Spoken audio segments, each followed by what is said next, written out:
TV.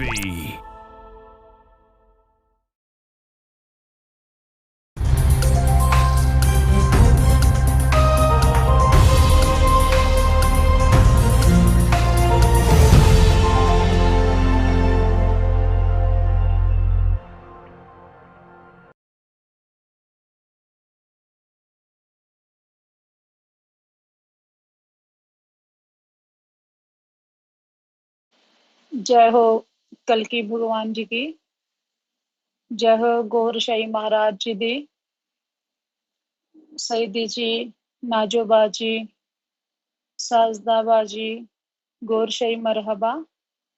और अलरा TV channel दे सारे परिवारिक मैंबरां नूं जो बहुत मेहनत करके इस चैनल नूं चला रहे ने और इस मिशन नूं कामयाब कर रहे ने, उन्हां सब नूं बहुत प्यार भरिया गौर शाही मरहबा और बहुत बहुत प्यार।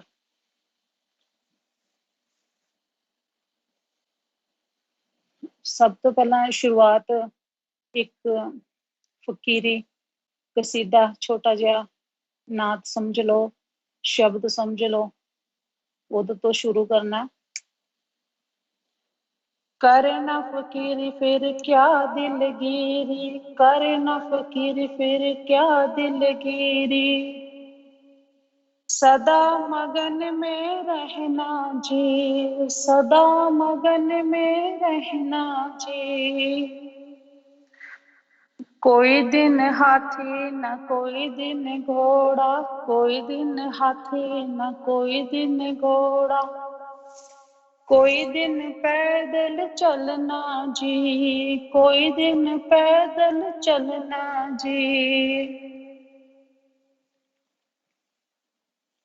करना फकीरी फिर क्या दिलगिरी, करना फकीरी फिर क्या दिलगिरी, सदा मगन में रहना जी, सदा मगन में रहना जी।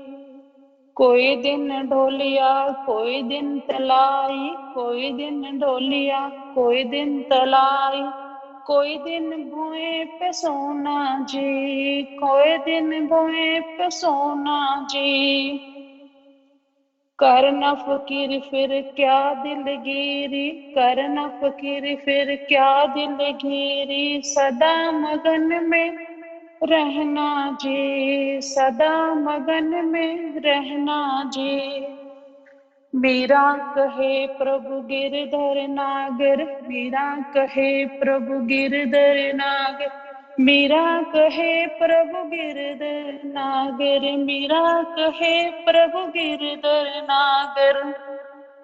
आए पड़े सो सहना जी, आए पड़े सो सहना जी, आए पड़े सो सहना जी। करना फकीर फिर क्या दिलगिरी, करना फकीर फिर क्या दिलगिरी, सदा मगन में रहना जी, सदा मगन में रहना जी।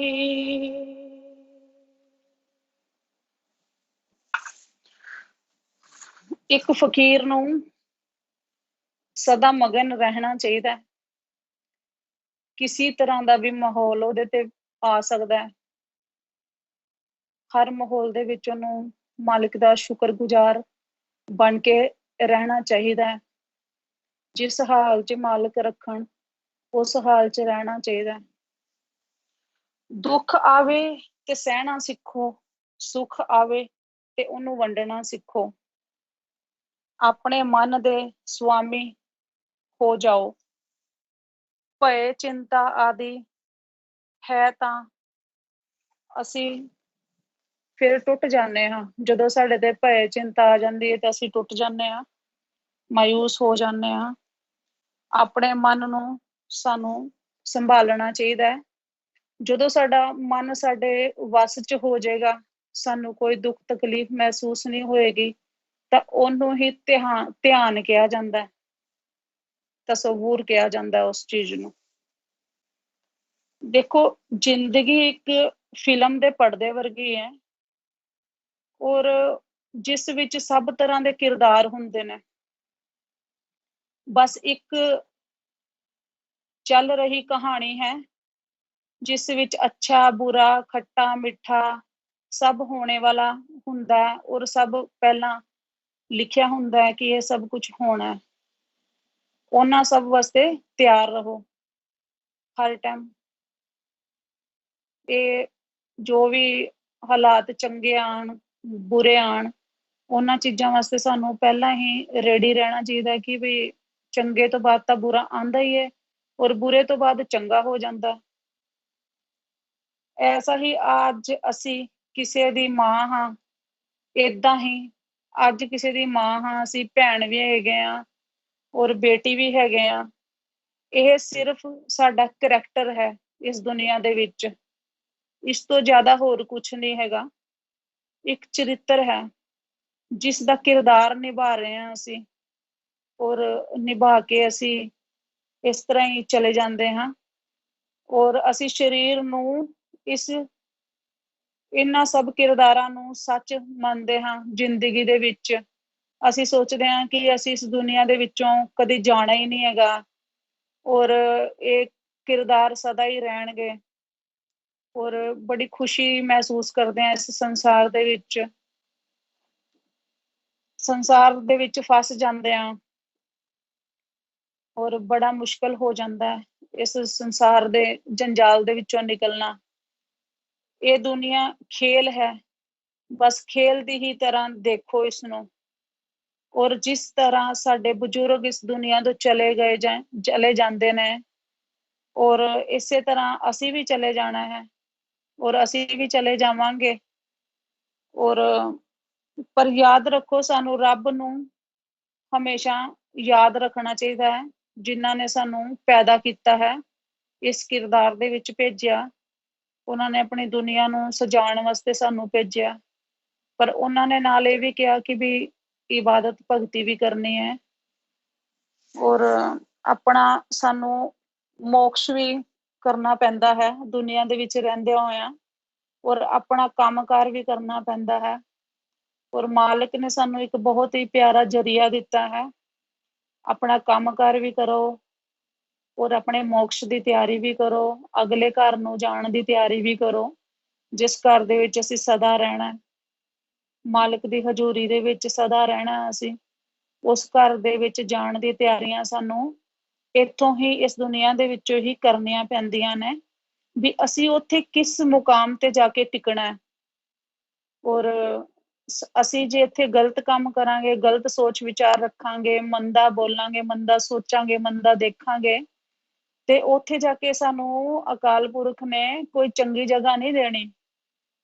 ਉਹਨਾਂ ਨੇ ਕਹਿਣਾ ਤੁਸੀਂ ਉੱਥੇ ਕੀ ਕਰਨ ਗਏ ਸੀ, ਉੱਥੇ ਤਾਂ ਤੁਸੀਂ ਕੁਛ ਨਹੀਂ ਖੱਟ ਕੇ ਆਏ, ਇੱਥੇ ਵੀ ਤੁਹਾਨੂੰ ਕੁਛ ਨਹੀਂ ਹੈਗਾ, ਇੱਥੇ ਤੁਹਾਨੂੰ ਫਿਰ ਉਸ ਜਗ੍ਹਾ ਤੇ ਤੁਹਾਨੂੰ ਕੁਛ ਨਹੀਂ ਮਿਲੇਗਾ। ਇੱਥੇ ਤਾਂ ਫਿਰ ਵੀ ਅਸੀਂ ਜ਼ਿੰਦਗੀ ਨਿਭਾ ਲੈਂਦੇ ਹਾਂ, ਕਿਸੇ ਵੀ ਤਰੀਕੇ ਨਿਭਾ ਲੈਂਦੇ ਹਾਂ, ਉੱਥੇ ਸਾਨੂੰ ਬੜਾ ਔਖਾ ਹੋ ਜਾਏਗਾ।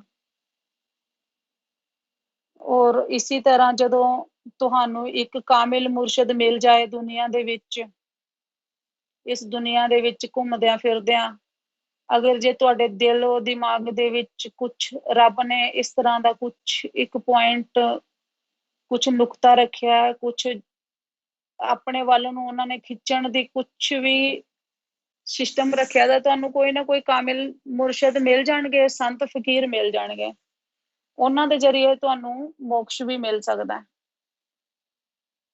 ਔਰ ਮੋਕਸ਼ ਦੱਸਣ ਦੀ ਰਾਹ ਤੇ ਚਲਾ ਸਕਦੇ ਹਨ, ਤਾਂ ਸਮਝੋ ਤੁਹਾਡਾ ਬੇੜਾ ਪਾਰ ਹੋ ਗਿਆ, ਬੰਧਨ ਮੁਕਤ ਹੋ ਜਾਓਗੇ। ਮੇਨ ਤੁਹਾਡਾ ਮਨ ਹੈ ਜੋ ਤੁਹਾਨੂੰ ਇਸ ਸੰਸਾਰ ਵਿੱਚ ਫਸਾਉਂਦਾ ਹੈ, ਔਰ ਵਿਸ਼ੇ ਵਿਕਾਰ ਲੋਭ ਮੋਹ ਵਿੱਚ ਫਸਾ ਦਿੰਦਾ ਹੈ, ਔਰ ਅਸੀਂ ਉਸ ਤਰ੍ਹਾਂ ਬੜੀ ਖੁਸ਼ੀ ਨਾਲ ਚਲੇ ਜਾਂਦੇ ਹਾਂ, ਉਸ ਤਰਫ ਬੜਾ ਖੁਸ਼ ਹੁੰਦੇ ਹਾਂ ਅਸੀਂ ਉਸ ਟਾਈਮ, ਪਰ ਸਾਨੂੰ ਇਹ ਨਹੀਂ ਪਤਾ ਹੁੰਦਾ ਕਿ ਇਹਦਾ ਪਿਛੋਕੜ ਕੀ ਹੋਏਗਾ। ਜਦੋਂ ਇਹ ਦੁਨੀਆ ਚੋਂ ਅਸੀਂ ਜਾਣ ਵਾਲੇ ਹੋਵਾਂਗੇ ਤਾਂ ਸਾਨੂੰ ਇੱਕ ਭਾਂਬੜ ਜੀ ਮਚ ਜਾਏਗੀ ਕਿ ਅਸੀਂ ਦੁਨੀਆ ਦੇ ਵਿੱਚ ਕੁਛ ਵੀ ਨਹੀਂ ਕੀਤਾ, ਅਸੀਂ ਰੱਬ ਨੂੰ ਵੀ ਨਹੀਂ ਯਾਦ ਕੀਤਾ, ਸਾਡੀ ਜ਼ਿੰਦਗੀ ਵੀ ਚਲੀ ਗਈ ਹੈ। ਔਰ ਉਹ ਮਾਲਕ ਦੀ ਜ਼ਿੰਦਗੀ ਹੈ, ਉਹ ਚਾਹੇ ਸਾਨੂੰ ਛੋਟੀ ਉਮਰ 'ਚ ਲੈ ਜਾਣ, ਚਾਹੇ ਵੱਡੀ ਉਮਰ 'ਚ ਲੈ ਜਾਣ, ਚਾਹੇ ਆਪਣੇ ਫਲ ਨੂੰ ਪਕਾ ਕੇ ਲੈ ਜਾਣ, ਭਾਵੇਂ ਕੱਚਾ ਲੈ ਜਾਣ, ਭਾਵੇਂ ਅਜੇ ਛੋਟੀ ਜਿਹੀ ਕਲੀ ਰਹੇਗੀ, ਉਹ ਫੁੱਲ ਬਣਨ ਦੇ ਨਾ ਬਣਨ ਦੇ, ਉਹਨਾਂ ਦੀ ਮਰਜ਼ੀ ਹੈਗੀ, ਅਸੀਂ ਉਹਨਾਂ ਦੀਆਂ ਚੀਜ਼ਾਂ, ਅਸੀਂ ਉਹਨਾਂ ਦੀ ਮਖਲੂਕ ਹੈਗੇ ਆ।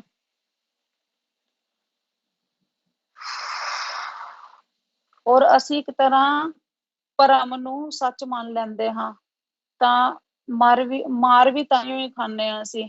ਜਦੋਂ ਅਸੀਂ ਇਸ ਦੁਨੀਆ ਦੇ ਭਰਮ ਦੇ ਵਿੱਚ ਫਸ ਜਾਂਦੇ ਹਾਂ ਤਾਂ ਮਾਰ ਵੀ ਤਾਂਹੀਓ ਖਾਂਦੇ ਹਾਂ ਅਸੀਂ। ਇਹ ਦੁਨੀਆ ਇੱਕ ਪਰਾਈ ਔਰਤ ਦੀ ਤਰ੍ਹਾਂ ਹੈ, ਔਰ ਪਰਾਈ ਔਰਤ ਕਦੇ ਆਪਣੇ ਨਹੀਂ ਬਣ ਸਕਦੀ। ਸਮਝਣਾ ਚਾਹੀਦਾ ਸਾਨੂੰ ਇਸ ਗੱਲ ਨੂੰ ਕਿ ਆਪਣੀ ਔਰਤ ਸਾਡੇ ਦੁੱਖ ਤਕਲੀਫ ਦੇ ਵਿੱਚ ਵੀ ਕੰਮ ਆਏਗੀ, ਔਰ ਪਰਾਈ ਔਰਤ ਕਦੀ ਕੰਮ ਨਹੀਂ ਆਏਗੀ। ਇਸੇ ਤਰ੍ਹਾਂ ਇਹ ਦੁਨੀਆ ਵੀ ਸਾਡੀ ਪਰਾਈ ਹੈ। ਆਪਣੀ ਦੁਨੀਆ ਉਹ ਦੂਸਰੀ ਹੈਗੀ ਹੈ, ਉੱਥੇ ਸਿਰਫ ਇੱਕ ਭਗਤੀ ਦਾ ਜ਼ਰੀਆ ਉੱਥੇ ਜਾਣ ਦਾ, ਰੂਹਾਨੀਅਤ ਦਾ ਜ਼ਰੀਆ, ਸਿਰਫ ਰੂਹਾਨੀਅਤ ਹੀ ਸਾਨੂੰ ਉੱਥੇ ਲੈ ਕੇ ਜਾ ਸਕਦੀ ਹੈ। ਇਹ ਸੰਸਾਰ ਸਾਡਾ ਨਹੀਂ ਹੈ।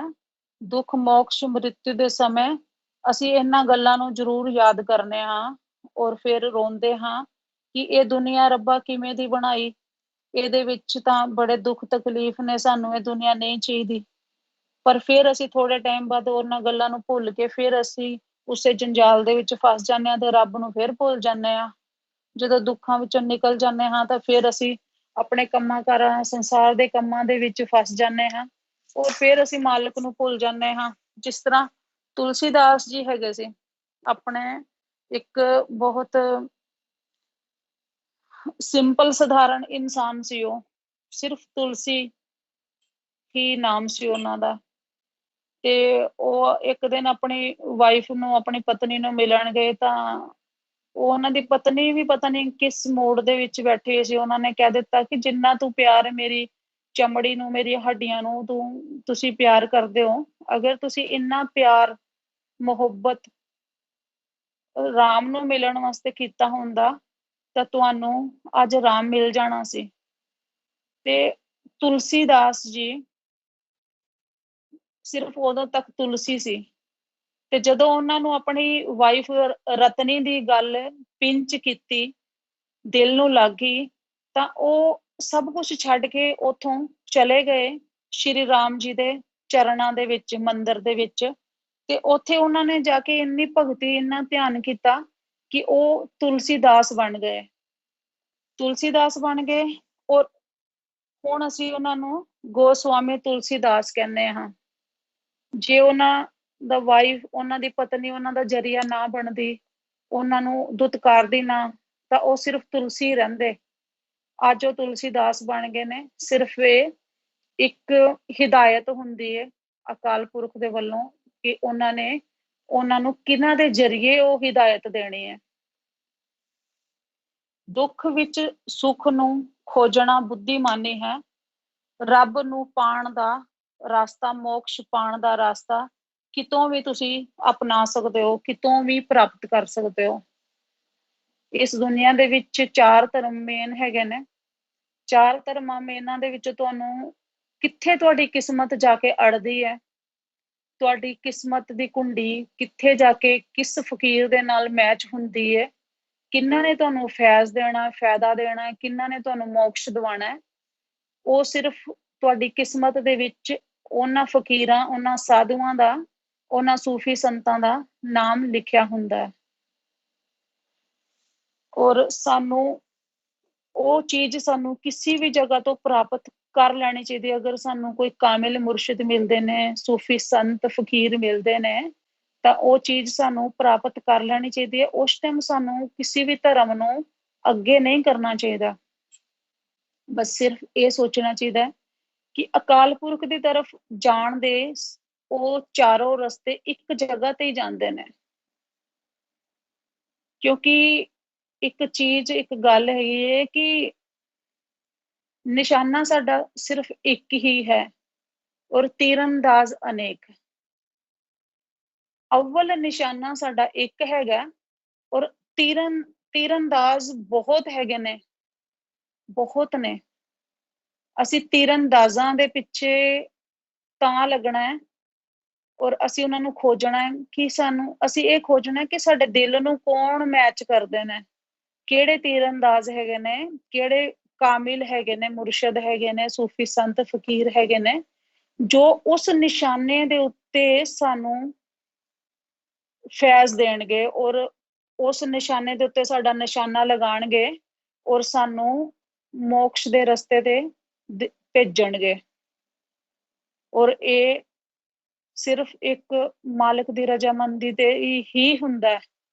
ਜੇ ਤੁਹਾਨੂੰ ਮਾਲਕ ਦੀ ਰਜ਼ਾਮੰਦੀ ਹੈ, ਉਸ ਅਕਾਲ ਪੁਰਖ ਦੀ ਰਜ਼ਾਮੰਦੀ ਹੈ, ਤਾਂ ਹੀ ਤੁਹਾਨੂੰ ਉਹ ਤੀਰਅੰਦਾਜ਼ ਮਿਲੇਗਾ ਔਰ ਤਾਂ ਹੀ ਤੁਹਾਨੂੰ ਉਹ ਨਿਸ਼ਾਨਾ ਮਿਲੇਗਾ। ਔਰ ਰੂਹਾਨੀਅਤ ਦੇ ਵਿੱਚ ਬਹੁਤ ਹੀ ਮੁਕਾਮ ਹੈਗੇ ਨੇ। ਰੂਹਾਨੀਅਤ ਪ੍ਰਾਪਤ ਕਰਨ ਦਾ ਜ਼ਰੀਆ ਵੀ ਬਹੁਤ ਔਖਾ ਹੈਗਾ। ਔਖਾ ਉਦੋਂ ਤੱਕ ਹੈ ਜਦੋਂ ਤੱਕ ਤੁਹਾਨੂੰ ਕੋਈ ਕਾਮਿਲ ਮੁਰਸ਼ਿਦ ਨਹੀਂ ਮਿਲ ਜਾਂਦੇ ਔਰ ਅਸਲੀਅਤ ਤੁਹਾਨੂੰ ਦੇਣ ਵਾਲੇ ਕੋਈ ਮੁਰਸ਼ਿਦ ਨਹੀਂ ਮਿਲ ਜਾਂਦੇ। ਕਿਉਂਕਿ ਇਬਾਦਤ ਵੀ ਦੋ ਤਰ੍ਹਾਂ ਦੀ ਹੈ, ਜ਼ਾਹਰੀ ਔਰ ਬਾਤਨੀ।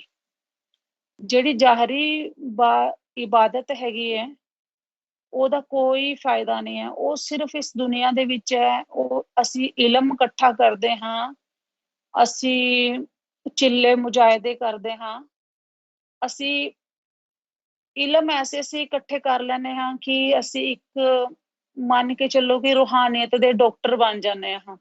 ਜਿਸ ਤਰ੍ਹਾਂ ਕਿਸੇ ਨੂੰ ਕੋਈ ਵੀ ਅਸਰਾਤ ਹੈਗੇ ਨੇ, ਕੋਈ ਪ੍ਰੋਬਲਮ ਹੈ, ਕਿਸੇ ਨੂੰ ਕੋਈ ਨਜ਼ਰ ਲੱਗ ਗਈ, ਜਾਦੂ ਟੂਣਾ ਕਰ ਦਿੱਤਾ, ਹੋਰ ਵੀ 100 ਪ੍ਰੋਬਲਮਾਂ ਹੋ ਜਾਂਦੀਆਂ ਨੇ ਜਿਨ੍ਹਾਂ ਦਾ ਉਹ ਹੱਲ ਕਰ ਸਕਦੇ ਨੇ। ਉਹ ਸਿਰਫ ਉਹ ਜ਼ਾਹਰੀ ਇਬਾਦਤ ਦੇ ਕਰਕੇ ਹੋ ਜਾਂਦਾ ਹੈ। ਔਰ ਉਹ ਇੱਕ ਟੈਂਪਰੇਰੀ ਸਿਰਫ ਇੱਕ ਟ੍ਰੀਟਮੈਂਟ ਹੈਗਾ। ਔਰ ਜੋ ਇੱਕ ਜੈਨੂਇਨ ਟ੍ਰੀਟਮੈਂਟ ਹੈਗਾ ਉਹ ਬਾਤਨੀ ਤੌਰ ਤੋਂ ਹੁੰਦਾ ਹੈ। ਜਦ ਤੱਕ ਸਾਨੂੰ ਉਹ ਬਾਤਨੀ ਇਲਮ ਸਾਡੇ ਅੰਦਰ ਨਹੀਂ ਜਾਏਗਾ, ਤਾਂ ਤੱਕ ਸਾਨੂੰ ਕੁਝ ਵੀ ਪ੍ਰਾਪਤ ਨਹੀਂ ਹੋ ਸਕਦਾ। ਔਰ ਬਾਤਨੀ ਇਲਮ ਦੇ ਵਿੱਚ ਉਹੀ ਗੱਲ ਆਉਂਦੀ ਹੈ ਕਿ ਕਾਮਿਲ ਮੁਰਸ਼ਿਦ ਦਾ ਹੋਣਾ ਬਹੁਤ ਜ਼ਰੂਰੀ ਹੈ। ਸੂਫੀ ਕਿਵੇਂ ਦੇ ਹੁੰਦੇ ਨੇ ਔਰ ਸੂਫੀ ਕਿਸ ਤਰ੍ਹਾਂ ਬਣਦੇ ਨੇ? ਇਹ ਉਹ ਸੂਫੀ ਹੁੰਦੇ ਨੇ ਕਿ ਜੋ ਬਾਤਨੀ ਇਲਮ ਦਿੰਦੇ ਨੇ ਔਰ ਰੂਹਾਨੀਅਤ ਦੇ ਨਾਲ ਮਿਲਾਉਂਦੇ ਨੇ। ਰੂਹਾਨੀਅਤ ਦੇ ਨਾਲ ਸਿਰਫ ਇੱਕ ਸੂਫੀ ਹੀ ਸਾਨੂੰ ਮਿਲਾ ਸਕਦੇ ਨੇ, ਕਿਉਂਕਿ ਉਹਨਾਂ ਦਾ ਡਾਇਰੈਕਟ ਕਮਿਊਨੀਕੇਸ਼ਨ ਉਸ ਅਕਾਲ ਪੁਰਖ ਦੇ ਨਾਲ ਹੁੰਦਾ ਹੈ। ਕਿਉਂਕਿ ਉਹਨਾਂ ਦੀਆਂ ਜੋ ਇੱਕ ਸੂਫੀ ਹੁੰਦੇ ਨੇ, ਉਹਨਾਂ ਦਾ ਡਾਇਰੈਕਟ ਟੈਲੀਕਮਿਊਨੀਕੇਸ਼ਨ ਹੁੰਦਾ ਮਾਲਕ ਦੇ ਨਾਲ, ਰੱਬੁਲ ਅਰਬਾਬ ਦੇ ਨਾਲ, ਅੱਲਾ ਦੇ ਨਾਲ, ਅਕਾਲ ਪੁਰਖ ਦੇ ਨਾਲ। ਔਰ ਉਹਨਾਂ ਤੋਂ ਜੋ ਉਹਨਾਂ ਨੂੰ ਗੱਲਾਂ ਆਉਂਦੀਆਂ ਨੇ ਫਿਰ ਉਹ ਅੱਗੇ ਦੱਸਦੇ ਨੇ। ਅੱਲਾਹ ਤਾਲਾ ਵਲੀ ਉਹਨਾਂ ਨੂੰ ਬਣਾਉਂਦੇ ਨੇ, ਆਪਣੇ ਦੋਸਤ ਉਹਨਾਂ ਨੂੰ ਬਣਾਉਂਦੇ ਨੇ। ਔਰ ਕਿੰਨਾਂ ਨੂੰ ਬਣਾਉਂਦੇ ਨੇ? ਕਿੰਨਾਂ ਵਿੱਚੋਂ ਬਣਾਉਂਦੇ ਨੇ? ਅਲਜ਼ਿੰਨਾ ਆਮਨੂ, ਉਹਨਾਂ ਲੋਕਾਂ ਵਿੱਚੋਂ ਚੁਣਦੇ ਹਨ ਜੋ ਈਮਾਨ ਵਾਲੇ ਹੁੰਦੇ ਹਨ, ਭਾਵੇਂ ਉਹ ਕਿਸੇ ਵੀ ਧਰਮ ਦੇ ਹੋਣ। ਔਰ ਵਲੀ ਬਣਨ ਤੋਂ ਪਹਿਲਾਂ ਮੋਮਿਨ ਹੋਣਾ ਬਹੁਤ ਜ਼ਰੂਰੀ ਹੈ, ਕਿਉਂਕਿ ਮੋਮਿਨ ਹੋਣਾ ਇਸ ਤਰ੍ਹਾਂ ਹੈ ਜਿਵੇਂ ਆਪਾਂ ਕਿਤੇ ਜਾਣਾ ਹੈ ਔਰ ਜਾਣ ਤੋਂ ਪਹਿਲਾਂ ਉੱਥੋਂ ਦੀ ਸਾਨੂੰ ਮਨਜ਼ੂਰੀ ਚਾਹੀਦੀ ਹੁੰਦੀ ਹੈ। ਕਿ ਮੰਨ ਕੇ ਚੱਲੋ ਕਿ ਅਸੀਂ ਕਿਸੇ ਦੇ ਘਰ ਚੱਲੇ ਹਾਂ, ਆਪਾਂ ਬਿਨਾਂ ਬੁਲਾਏ ਨਹੀਂ ਜਾ ਸਕਦੇ। ਬਿਨਾਂ ਬੁਲਾਏ ਜਾਵਾਂਗੇ ਤੇ ਪਤਾ ਨਹੀਂ ਉਹਨਾਂ ਦਾ ਮੂਡ ਕਿਵੇਂ ਦਾ ਹੋਏਗਾ। ਅਗਰ ਉਹਨਾਂ ਦਾ ਮੂਡ ਠੀਕ ਨਹੀਂ ਹੋਏਗਾ ਤਾਂ ਉਹ ਸਾਨੂੰ ਚੰਗੀ ਤਰ੍ਹਾਂ ਰਿਸੀਵ ਨਹੀਂ ਕਰਨਗੇ, ਉਹ ਸਾਨੂੰ ਅੱਛੀ ਤਰ੍ਹਾਂ ਆਓ ਭਗਤ ਨਹੀਂ ਕਰਨਗੇ ਸਾਡੀ, ਔਰ ਸਾਡਾ ਵੀ ਮੂਡ ਆਫ ਹੋ ਜਾਏਗਾ ਉੱਥੇ ਜਾ ਕੇ। ਉਸੇ ਤਰ੍ਹਾਂ ਹੀ ਮਨਜ਼ੂਰੀ ਲੈਣੀ ਬਹੁਤ ਜ਼ਰੂਰੀ ਹੈ ਕਿ ਅਸੀਂ ਕਿਤੇ ਚੱਲੇ ਹਾਂ ਤਾਂ ਸਾਨੂੰ ਐਕਸੈਪਟ ਕਰ ਲੈਣਗੇ ਉਹ ਬੜੇ ਪਿਆਰ ਦੇ ਨਾਲ, ਤੇ ਅਸੀਂ ਫਿਰ ਬੜੇ ਖੁਸ਼ ਹੋਵਾਂਗੇ ਕਿ ਅਸੀਂ ਚੱਲੇ ਹਾਂ, ਚਲੋ ਠੀਕ ਹੈ, ਆਪਾਂ ਵਧੀਆ ਸਾਡਾ ਅਸੀਂ ਮਿਲਣ ਚੱਲੇ ਹਾਂ, ਸਾਨੂੰ ਉਹ ਪਸੰਦ ਕਰਦੇ ਨੇ ਤੇ ਬੜੇ ਪਿਆਰ ਨਾਲ ਬੁਲਾ ਰਹੇ ਨੇ। ਤੇ ਉਸੇ ਤਰ੍ਹਾਂ ਜਿਸ ਤਰ੍ਹਾਂ ਇੱਕ ਇਨਸਾਨ ਰੱਬ ਨੂੰ ਚਾਹੁੰਦਾ ਹੋਵੇ ਔਰ ਉਸ ਤੋਂ ਮਨਜ਼ੂਰੀ ਮੰਗੇ ਕਿ ਹੇ ਰੱਬ ਜੀ ਤੁਸੀਂ ਮੇਰੇ ਦੋਸਤ ਬਣੋਗੇ, ਉਸ ਚੀਜ਼ ਨੂੰ ਕਹਿੰਦੇ ਹਨ ਇਜ਼ਨੇ ਜ਼ਿਕਰ ਕਲਬ, ਅੱਲਾ ਦੀ ਮਨਜ਼ੂਰੀ। ਤਸਵੁਰ ਦਾ ਪਹਿਲਾ ਕਾਇਦਾ ਹੈ ਇਜ਼ਨੇ ਜ਼ਿਕਰ ਕਲਬ, ਔਰ ਅੱਲਾ ਦੀ ਮਨਜ਼ੂਰੀ ਹੋਣੀ ਇਹਦੇ ਚ ਬਹੁਤ ਜ਼ਰੂਰੀ ਹੈ। ਜ਼ਿਕਰ ਕਲਬ ਇਸ ਤਰ੍ਹਾਂ ਹੀ ਨਹੀਂ ਮਿਲ ਜਾਂਦਾ। ਜ਼ਿਕਰ ਕਲਬ ਦੇ ਵਾਸਤੇ ਅੱਲਾ ਜੀ ਦੀ, ਆਪਣੇ ਅਕਾਲ ਪੁਰਖ ਮਹਾਰਾਜ ਜੀ ਦੀ ਬਹੁਤ ਕਿਰਪਾ ਹੋਣੀ ਚਾਹੀਦੀ ਹੈ ਸਾਡੇ ਉੱਤੇ, ਤਾਂ ਹੀ ਉਹ ਸਾਨੂੰ ਉਸ ਰਸਤੇ ਤੇ ਚਲਾਣਗੇ ਔਰ ਉਸ ਚੀਜ਼ ਦੀ ਸਾਡੇ ਦਿਲ ਦੇ ਵਿੱਚ ਤਾਂਗ ਲਗਾ ਦੇਣਗੇ। ਤਾਂਗ ਲਗਾ ਦੇਣਗੇ, ਇੰਨੀ ਤਾਂਗ ਲਗਾ ਦੇਣਗੇ ਕਿ ਹਰ ਇੱਕ ਜਗ੍ਹਾ ਤੇ ਸਾਨੂੰ ਉਹੀ ਚੀਜ਼ ਨਜ਼ਰ ਆਏਗੀ। ਅਸੀਂ ਇਹ ਸੋਚਾਂਗੇ ਕਿ ਜ਼ਿਕਰੇ ਕਲਬ ਕੀ ਹੁੰਦਾ ਹੈ, ਔਰ ਕਲਬ ਦਿਲ ਨੂੰ ਕਹਿੰਦੇ ਨੇ। ਜ਼ਿਕਰੇ ਕਲਬ ਕੀ ਹੁੰਦਾ ਹੈ? ਦਿਲ ਦੇ ਵਿੱਚ ਜ਼ਿਕਰ ਚੱਲਣਾ ਜ਼ਿਕਰੇ ਕਲਬ ਹੁੰਦਾ ਹੈ। ਔਰ ਦਿਲ ਦੇ ਵਿੱਚ ਜਿਹੜਾ ਜ਼ਿਕਰ ਚੱਲਣਾ ਹੈ, ਦਿਲ ਦੀਆਂ ਧੜਕਣਾਂ ਦੇ ਨਾਲ ਜਿਹੜੀ ਧੜਕਣਾਂ ਟਿਕ ਟਿਕ ਟਿਕ ਟਿਕ ਟਿਕ ਕਰ ਰਹੀਆਂ ਨੇ, ਉਸ ਟਿਕ ਟਿਕ ਦੇ ਨਾਲ ਵਾਹ ਗੁਰੂ, ਵਾਹ ਗੁਰੂ, ਵਾਹ ਗੁਰੂ ਹੋਣਾ। ਅੱਲਾਹੂ ਅੱਲਾਹੂ ਅੱਲਾਹੂ, ਯਾ ਜੀਜਸ, ਯਾ ਯਸ਼ੂ, ਯਾ ਯਸ਼ੂ, ਯਾ ਯਸ਼ੂ, ਰਾ ਰਾਮ, ਰਾ ਰਾਮ, ਰਾ ਰਾਮ ਹੋਣਾ। ਇਹ ਉਸ ਅਕਾਲ ਪੁਰਖ ਦੀ ਮਰਜ਼ੀ ਤੋਂ ਬਿਨਾਂ, ਅਕਾਲ ਪੁਰਖ ਦੀ ਮਰਜ਼ੀ ਨਾਲ ਹੀ ਹੁੰਦਾ। ਔਰ ਇਹਨੂੰ ਆਪਾਂ ਕਹਿੰਦੇ ਹਾਂ ਇਜ਼ਨੇ ਜ਼ਿਕਰੇ ਕਲਬ। ਔਰ ਤਸਵੁਰ ਵਿੱਚ ਦਾਖਲ ਹੋਣ ਵਾਸਤੇ ਅੱਲਾ ਦੀ ਮਨਜ਼ੂਰੀ ਮਾਲੂਮ ਕਰਨੀ ਪੈਂਦੀ ਹੈ। ਅੱਲਾ ਤਾਲਾ ਦੇ ਜੋ ਵਲੀ ਹਨ, ਅੱਲਾ ਤਾਲਾ ਜੀ ਦੇ ਅਕਾਲ ਪੁਰਖ ਦੇ ਟਾਈਮ ਦੇ ਅਨੁਸਾਰ, ਸਮੇਂ ਦੇ ਅਨੁਸਾਰ ਜੋ ਜੋ ਵੀ ਮਹਾਨ ਪੁਰਸ਼ ਇਸ ਦੁਨੀਆ ਦੇ ਵਿੱਚ ਆਏ, ਉਹਨਾਂ ਨੇ ਉਹਨਾਂ ਨੂੰ ਡਿਊਟੀ ਦੇ ਹਿਸਾਬ ਨਾਲ ਭੇਜਿਆ ਕਿ ਤੁਸੀਂ ਜਾਣਾ ਹੈ ਤੇ ਤੁਸੀਂ ਕੀ ਬੋਲਣਾ ਹੈ, ਕੀ ਨਹੀਂ ਬੋਲਣਾ, ਕਿੱਥੇ ਰਹਿਣਾ ਹੈ, ਕਿੱਥੇ ਖਾਣਾ ਪੀਣਾ, ਕੀ ਕੀ ਕਰਨਾ ਹੈ, ਕਿਹਨੂੰ ਕਿਹਨੂੰ ਨਵਾਜ਼ਣਾ ਹੈ, ਔਰ ਤੁਸੀਂ ਤੁਹਾਡੇ ਹੱਥੋਂ ਕਿਹਨੂੰ ਕਿਹਨੂੰ ਫੈਜ਼ ਮਿਲਣਾ ਹੈ, ਕਿਤੇ ਕਿਤੇ ਵਿਗੜੇ ਹੋਏ ਕੰਮ ਸਵਰਨੇ ਨੇ, ਉਹ ਸਭ ਕੁਝ ਉਹ ਦੱਸ ਕੇ ਭੇਜਦੇ ਨੇ। ਜਿਵੇਂ ਦਾਤਾ ਜੀ, ਖਵਾਜਾ ਜੀ, ਸਖੀ ਸਹੇਲੀ ਬਾਬਾ ਫਰੀਦ ਜੀ, ਬੁੱਲੇ ਸ਼ਾਹ ਜੀ, ਸ਼੍ਰੀ ਗੁਰੂ ਨਾਨਕ ਦੇਵ ਜੀ, ਲਾਲ ਸ਼ਾਹ ਬਾਜ਼ ਕਲੰਦਰ ਤੇ ਤਮਾਮ ਅੱਲਾ ਦੇ ਇਹ ਦੋਸਤ ਹਨ। ਜਿੰਨੇ ਵੀ ਵਲੀ ਆਏ ਹਨ, ਨਬੀ ਆਏ ਹਨ, ਹੋਰ ਵੀ ਜੋ ਫਕੀਰ ਹਨ, ਸੂਫੀ ਸੰਤ ਹਨ, ਕਿਸੇ ਵੀ ਧਰਮ ਦੇ ਹਨ, ਕਿਸੇ ਵੀ ਧਰਮ ਦੇ, ਜਿੰਨੇ ਵੀ ਧਰਮ ਬਣੇ ਨੇ ਇਹਨਾਂ ਚਾਰਾਂ ਧਰਮਾਂ ਦੇ ਵਿੱਚੋਂ ਹੋਰ ਜਿਹੜੇ ਜਿਹੜੇ ਧਰਮ ਬਣੇ ਨੇ, ਉਹਨਾਂ ਦੇ ਜੋ ਮਹਾਨ ਪੁਰਸ਼ ਹੈਗੇ ਨੇ, ਜਿਨ੍ਹਾਂ ਦੀ ਅੱਲਾ ਦੇ ਨਾਲ ਗੱਲ ਹੁੰਦੀ ਹੈ, ਅਕਾਲ ਪੁਰਖ ਦੇ ਦੋਸਤ ਹੁੰਦੇ ਨੇ, ਉਹਨਾਂ ਨੂੰ ਆਪਾਂ ਵਲੀ ਵੀ ਕਹਿੰਦੇ ਆ, ਤੇ ਉਹ ਦੋਸਤ ਹੁੰਦੇ ਨੇ, ਤੇ ਉਹ ਹੀ ਸਾਨੂੰ ਮਨਜ਼ੂਰੀ ਲੈ ਕੇ ਦਿੰਦੇ ਨੇ ਅਕਾਲ ਪੁਰਖ ਤੋਂ, ਅੱਲਾ ਤੋਂ। ਇਸੇ ਤਰ੍ਹਾਂ ਇਹ ਪੁੱਛਦੇ ਹਨ, ਜਦੋਂ ਅਸੀਂ ਇਹਨਾਂ ਕੋਲ ਜਾਂਦੇ ਹਾਂ ਤੇ ਇਹ ਪੁੱਛਦੇ ਹਨ ਕਿ ਕਿਸ ਵਾਸਤੇ ਆਏ ਹੋ, ਕੀ ਲੈਣ ਆਏ ਹੋ, ਅੱਲਾ ਵਾਸਤੇ ਆਏ ਹੋ, ਅਕਾਲ ਪੁਰਖ ਵਾਸਤੇ ਆਏ ਹੋ? ਤਾਂ ਅਸੀਂ ਕਹਿੰਦੇ ਹਾਂ ਹਾਂਜੀ, ਅਸੀਂ ਇਸੇ ਕੰਮ ਵਾਸਤੇ ਆਏ ਹਾਂ। ਹਜੂਰ, ਮੈਂ ਮੋਮਿਨ ਬਣਨਾ ਚਾਹੁੰਦਾ ਹਾਂ, ਮੈਂ ਤਾਂ ਕਰਕੇ ਆਇਆ ਹਾਂ। ਤਾਂ ਫਿਰ ਅੱਲਾ ਦੇ ਦੋਸਤ ਫਰਮਾਉਂਦੇ ਹਨ 3 ਵਾਰ ਇਕਰਾਰ ਕਰ ਦੋ। ਜੇ ਤੁਸੀਂ ਅੱਲਾ ਦੇ ਦੋਸਤ ਬਣਨਾ ਚਾਹੁੰਦੇ ਹੋ ਤਾਂ 3 ਵਾਰੀ ਇਕਰਾਰ ਕਰੋ। ਜਿਸ ਤਰ੍ਹਾਂ ਮੀਆਂ ਬੀਬੀ ਬਣਦੇ ਹਨ ਤੇ ਉਹ ਇਕਰਾਰ ਕਰਦੇ ਹਨ 3 ਵਾਰੀ, ਤਾਂ ਉਹ ਮੀਆਂ ਬੀਬੀ ਬਣਦੇ ਨੇ। ਉਸੇ ਤਰ੍ਹਾਂ ਅੱਲਾ ਨੂੰ ਉਸ ਦਾ ਬੰਦਾ ਮਿਲਣ ਆਇਆ ਹੈ, ਉਸ ਦੀ ਬੰਦਗੀ ਇਖਤਿਆਰ ਕਰਨੇ ਦਾ ਇਕਰਾਰ ਕਰ ਲਵੇ, ਫਿਰ ਅਸੀਂ ਕਹਿੰਦੇ ਹਾਂ ਬੋਲ ਹੁਣ ਵਾਹਿਗੁਰੂ ਵਾਹਿਗੁਰੂ ਵਾਹਿਗੁਰੂ। ਅਗਰ ਕਿਸੇ ਹੋਰ ਧਰਮ ਦੇ ਹੈਗੇ ਨੇ, ਮੋਮਿਨ ਹੈਗੇ ਨੇ, ਮੁਸਲਮਾਨ ਹੈਗੇ ਨੇ, ਤੇ ਆਪਾਂ ਉਹਨਾਂ ਨੂੰ ਕਹਿੰਦੇ ਆ ਬੋਲੋ ਅੱਲਾਹੂ ਅੱਲਾਹੂ ਅੱਲਾਹੂ। ਅਸੀਂ ਧਰਮ ਦੇ ਮੁਤਾਬਿਕ ਹੀ ਉਹਨਾਂ ਨੂੰ ਉਸੇ ਤਰ੍ਹਾਂ ਹੀ ਉਸ ਧਰਮ ਦੇ ਵਿੱਚ ਰਹਿੰਦਿਆਂ ਹੋਇਆਂ ਉਹਨਾਂ ਦੇ ਪਿਆਰੇ ਰੱਬ ਨੂੰ ਮਿਲਾਣਾ ਚਾਹੁੰਦੇ ਆ। ਤੇ ਮੋਮਿਨ ਵਲੀ ਦਾ ਇਹੀ ਕੰਮ ਹੁੰਦਾ ਹੈ ਕਿ ਚਲੋ ਬਈ ਧਰਮ ਵੀ ਨਾ ਖਰਾਬ ਹੋਏ ਔਰ ਤੈਨੂੰ ਰੱਬ ਵੀ ਮਿਲ ਜਾਏ, ਤੈਨੂੰ ਮੋਕਸ਼ ਵੀ ਮਿਲ ਜਾਏ। ਬਸ ਇਹ ਸਾਡੇ ਵੱਲੋਂ ਇਕਰਾਰ ਹੋ ਜਾਂਦਾ ਹੈ। ਔਰ ਫਿਰ ਉਹ ਵਲੀ ਸਾਡੇ ਹੁਲੀਏ ਨੂੰ ਬੈਤਲ ਮੈਮੂਰ ਭੇਜ ਦਿੰਦੇ ਹਨ ਤੇ ਉੱਥੇ ਮਖਲੂਕ ਹਨ ਸਪੈਸ਼ਲ, ਉਹ ਉਸ ਹੁਲੀਏ ਨੂੰ ਅੱਲਾਹ ਤਾਲਾ ਦੇ ਸਾਹਮਣੇ ਪੇਸ਼ ਕਰਦੇ ਹਨ। ਅੱਲਾਹ ਤਾਲਾ ਪੁੱਛਣਗੇ ਕਿਉਂ ਲੈ ਕੇ ਆਏ ਹੋ ਇਸ ਹੁਲੀਏ ਨੂੰ, ਇਸ ਇਨਸਾਨ ਦੇ ਹੁਲੀਏ ਨੂੰ ਕਿਉਂ ਲੈ ਕੇ ਆਏ ਹੋ ਤੁਸੀਂ?